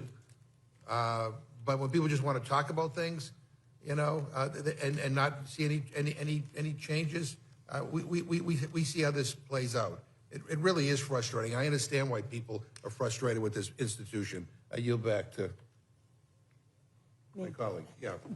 Gentleman yields back. No, he yielded back to me. Ms. Scanlon yields back. No, not yet. I didn't. I'm sorry. He was just yielding back to me. Appreciate it. Would you like to speak, Ms. Scanlon? Yes, You're recognized. please. Thank you. What I find, well, among many things that is so troubling about this is all year we have seen Congress rolling over and letting the White House trample on the Constitution, trample on laws, and now we're seeing the House prepared to roll over and let the Senate trample on things. It's not the way our constitutional order is supposed to work. It's not how legislation is supposed to work. I'm very unsympathetic to the idea that it's too late, that the government's been shut down too long. Well, you could have come back a little earlier and we could have hashed this out earlier. But so don't tell us that, it's too late to do anything. And finally, the idea that senators would be too shamed to take advantage of their multi-million-dollar payout, in case you haven't recognized, shame appears to be dead in D.C. So I don't think your arguments are persuasive, and I urge a yes vote on this amendment. Is there any further discussion? Ms. Houchin, you're recognized. Thank you, Madam Chair. So let's just be very clear. Republicans in the House voted to fund the government 50 days ago. Democrats in the House voted to close the government.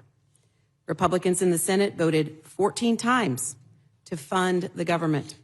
Democrats in the Senate voted 14 times to keep it closed.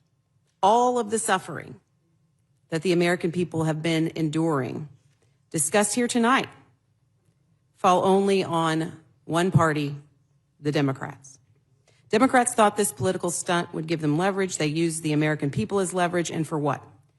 Really, so big insurance companies can continue collecting big payouts. Let's discuss WIC. We had an amendment on WIC. President Trump made sure that this program was fully funded despite the Democrats turning off the funding for it. Democrats have lamented for hours about all the people hurting from the shutdown that they caused. We've listened to Democrats talk about how health care is too expensive due to a system they broke. Now they want the American people to believe they're gaslighting and hand even more money to big government and big insurance. But more money is not going to fix a broken program. Think about this. They shut down the government to fight for enhanced premium subsidies. Guess who gets those? Insurance companies. They shut down the government so insurance CEOs can benefit from record profits. Now, on to the amendment offered by Ms. Ledger-Fernandez. Many of us agree that no agency of government should ever be used to intimidate or target members of Congress or the Senate. But we also know that the harms inflicted on this institution and on President Trump by the Biden Department of Justice are so egregious, they border on treason. The American people deserve confidence in the DOJ that it's not weaponized against anyone, especially elected officials who have a constitutional duty to hold government accountable. Now, I cannot answer today what the appropriate remedy is, but I do believe that every citizen has a right to petition their government and seek a redress of grievances. Here's where we differ tonight. Today, the American people have suffered long enough under a Democrat-led shutdown, and I'm not willing to keep the government closed while these issues are debated and decided in the House. I will vote against the amendment and for the rule because people have suffered long enough under the Schumer shutdown. I'm happy to discuss a standalone bipartisan bill to address this issue moving forward, but I won't make this change today and continue to stall the process. It's time to reopen the government and end the shutdown. I yield back. Favors this legislation? Madam, Mr. Neguse, you're recognized. thank you, Madam Chair. I actually did not intend to speak on this amendment, but to my colleague from Follow your intentions. What was that? You should follow your intentions. Well, I'm sorry to disappoint you, Madam Chair, but I could not resist the temptation to respond to some of the comments from my colleagues on the side of the aisle, and in particular my colleague from Indiana, who has joined us now. It's 1 a.m. here, I believe, her first remarks of the hearing today after 7 hours, 8 hours of testimony from our colleagues and from the appropriations leaders and all the rest. But nonetheless, wonderful to welcome her to this committee. With respect to this amendment, again, it is folly to think that once this is signed into law by President Trump that it will ever change. Why do you think these senators packaged this provision into the CR in the first instance? It's because they knew that you would make the exact arguments you're making now. Well, of course, perhaps this provision is problematic, but I can't possibly vote in favor of this amendment now and put at risk all of the various rationales that all of my colleagues have offered. It's ridiculous. If you oppose this provision, which I believe, as I said, is a corrupt provision, and I suspect that there are some of my colleagues on the other side of the aisle who agree with me. Actually, some is very charitable. There are two colleagues of mine, three, I think, on the other side of the aisle, Mr. Roy, Mr. Scott, and the gentleman from Virginia, who I think agree that this provision is deeply problematic and should not become law. I don't, with respect to the sentiments of the rest of my colleagues, I guess I just would take this at face value. Because in my view, it is very clear to me that at least with respect to those three individuals, you've expressed your reservations. And I would simply encourage you, at least one or two of my colleagues whom I mentioned, vote in favor of this amendment so that we can at least send a signal to the Senate that what they did in this instance is unacceptable. If you do not, if the amendment fails, if it can't garner a single Republican vote, again, I think this Senate will see this for what it is, which is complicity that at the end of the day, sure, House Republicans may make a lot of noise, but fundamentally, we can roll them whenever we'd like. We've done it multiple times this year. We will continue to do it for the remainder of the 119th Congress. And I sincerely believe that Mr. Scott and Mr. Roy, I believe that you agree with me that this provision is wrong. I honestly do. So I'm just asking you, vote in favor of the amendment, send a signal to those senators that this was unacceptable. I yield back. Or I yield to the gentlewoman from New Mexico. If you would, I mean, you have done that before. We have seen, not frequently, very infrequently, but where you have exercised that kind of independence and voted your conscience on some of these issues. And we appreciate that because we know that's not easy to do. So I do encourage you to consider the signal you are sending to the Senate, the signal you are sending to Americans when you can't even vote for an amendment to strip this provision. And with that, I yield back to my... Thank you, Mr. Neguse. Anyone else? Madam Chair. Mr. Roy. I'll only add just a couple of thoughts to what the gentlelady from Indiana said. The bill before us, as the gentleman from Virginia articulated, is a bill that will open the government probably in about 24 hours if all goes to the current schedule tomorrow, voting. Or less. Or, yeah, give or take. And that's the whole point. That's what we're doing. That's what the last 54 days, quoting my friend from Indiana, that the American people have been watching. And the messages we get and people asking what's going to happen, the folks at TSA that we've all met with, people, the air traffic controllers we've all met with, all the things we've all been doing. For whatever theater this is all about, which 99.9% of Americans aren't going to give a rip about or watch. And that's all this is political theater in this room here right now. It's just back and forth trying to joust on political points, Democrat, Republican. That's it. That's all that's happening. The fact is you have an egregious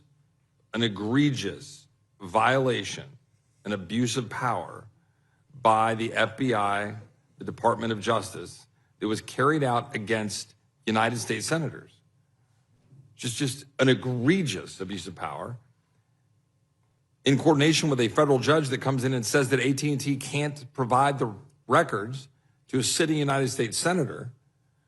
At least one of the providers had the courage to at least go into court and say, wait a minute, speech and debate clause, maybe we can't do this. At least one of them did that. But the extent to which 20% of the Republican members of the Senate were targeted by the FBI is extraordinary. And we haven't talked about that at all. We're going to talk about the corruption. Let's talk about that corruption. The power of the government, the executive branch, being targeted to Article 1 in that way. That merits full hearings, full discussion. It should offend us all. But fine, we'll get there. But we're sitting here in the Rules Committee, and we're talking about this now, having this information now at our disposal. We're talking about a slush fund. That's what we're talking about. And we're talking about the root cause of what we're talking about. So you either favor the slush fund We're or you talking don't. about, it's my time. And what we're talking about is how we got here. The abuse of power by the FBI and a federal judge. That's the truth. No.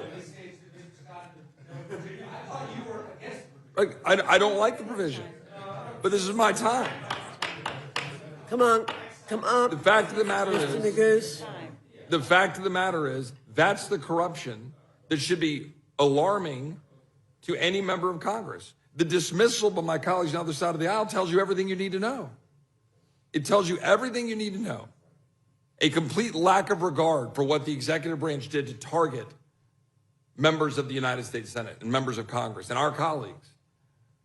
When my friend Scott Perry was on family vacation and has the FBI rolling into his house in front of his kids to confiscate his phone. We don't seem to care about that. We don't seem to care about that abuse of power. This is my time. But this is what my colleagues don't seem to care about.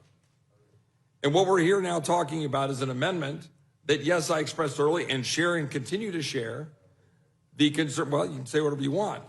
The fact of the matter, logic and reason should matter here. And what my point before that you scoffed at, Mr. Ranking Member, earlier, when I said this is political theater, that's precisely what it is. Because if you're being at all objective about this, you would be equally concerned about the corruption of what we saw in the Department of Justice and the FBI, as you are concerned about a provision that I don't believe should have been put in the bill. But no, we're not going to reject the funding of the government today, because that provision was inserted in the bill. But I joined my friend in Indiana, and I would join my friend from Virginia, and my friend from Georgia, or any of my other colleagues who want to go address this issue on a standalone bill as soon as tomorrow, or next week, or in the Rules Committee next week. But that's the position we're taking. And the American people should be reminded as to why we're even having the conversation in the first place. I yield back, man. Madam Chair, just one point. It's not a slush fund. It actually is a payment to them individually. So just... Thank you for clarifying that. Nick?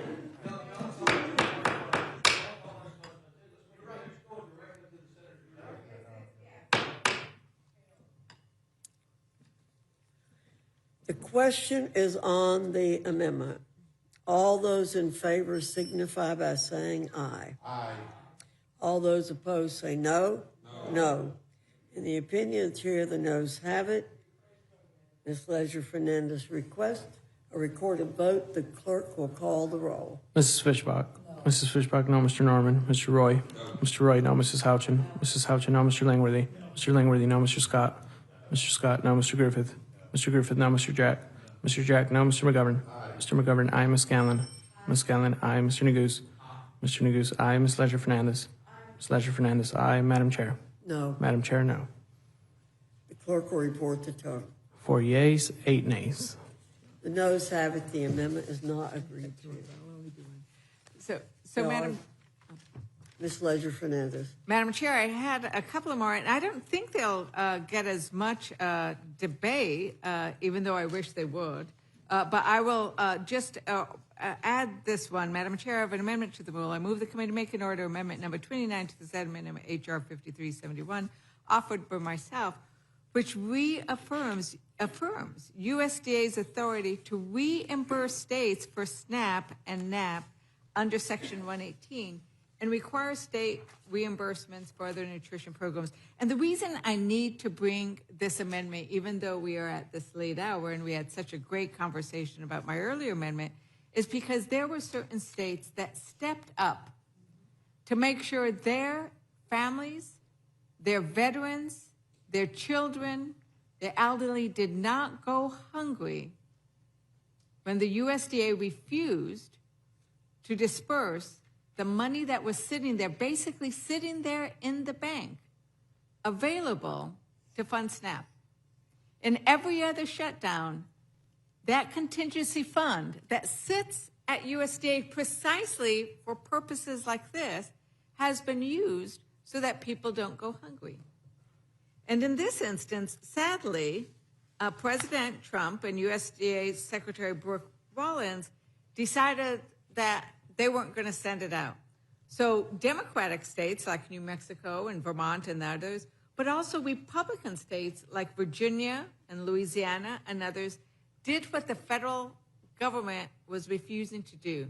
They kept their children, seniors, and people with disabilities fed.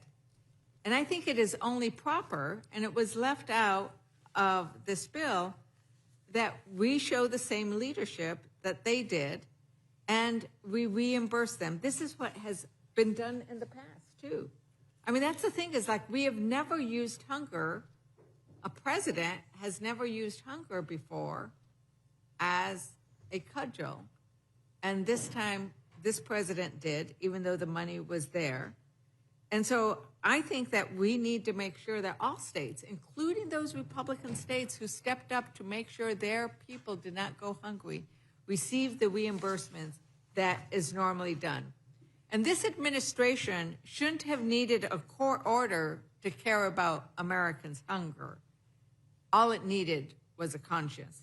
I urge my colleagues to vote in favor of my amendment that requires the administration to reimburse states who made sure no child, veteran, or senior went to sleep hungry. And with that, I ask a yes vote on my amendment. Any further discussion on the amendment? Hearing none, the question's on the amendment. All those in favor signify by saying aye. Aye. Those opposed say no. No. In the opinion of the chair, the noes have it. The amendment's not agreed to. Ms. Leisure-Fernandez requests a recorded vote. The clerk will call the roll. Mrs. Fishbach? No. Mrs. Fishbach, no. Mr. Norman? Mr. Roy? No. Mr. Roy, no. Mrs. Houchin? Mrs. Houchin, no. Mr. Langworthy? No. Mr. Langworthy, no. Mr. Scott? No. Mr. Scott, no. Mr. Griffith? No. Mr. Griffith, no. Mr. Jack? No. Mr. Jack, no. Mr. McGovern? Mr. McGovern, aye. Ms. Scanlon? Ms. Scanlon, aye. Mr. Neguse? Mr. Neguse, aye. Ms. Leisure-Fernandez? Ms. Leisure-Fernandez, aye. Madam Chair? No. Madam Chair, no. The clerk will report the total. 4 yeas, 8 nays. The noes have it. The amendment's not agreed to.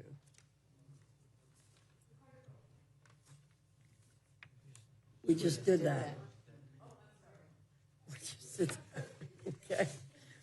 All right. Hearing no further discussion, the question is on the motion from the gentlewoman from Minnesota. All those in favor signify by saying aye. Aye. Those opposed say no. No. In the opinion of the chair, the ayes have it. The motion's agreed to.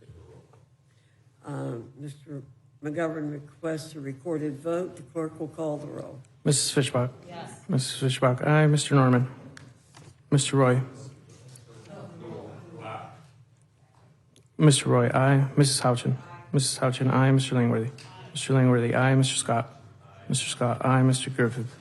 Mr. Griffith, aye. Mr. Jack? Aye. Mr. Jack, aye. Mr. McGovern? Mr. McGovern, no. Ms. Scanlon? Ms. Scanlon, no. Mr. Neguse? Mr. Neguse, no. Ms. Leisure-Fernandez? Ms. Leisure-Fernandez? Ms. Leisure-Fernandez, no. Madam Chair? Aye. Madam Chair, aye. The clerk will report the total. 8 yeas, 4 nays. The ayes have it. The motion to report is agreed to. Accordingly, the gentlewoman from Minnesota, Ms. Fishbach, remanaging this rule for the majority, Mr. McGovern for the minority. Without objection, the committee is adjourned.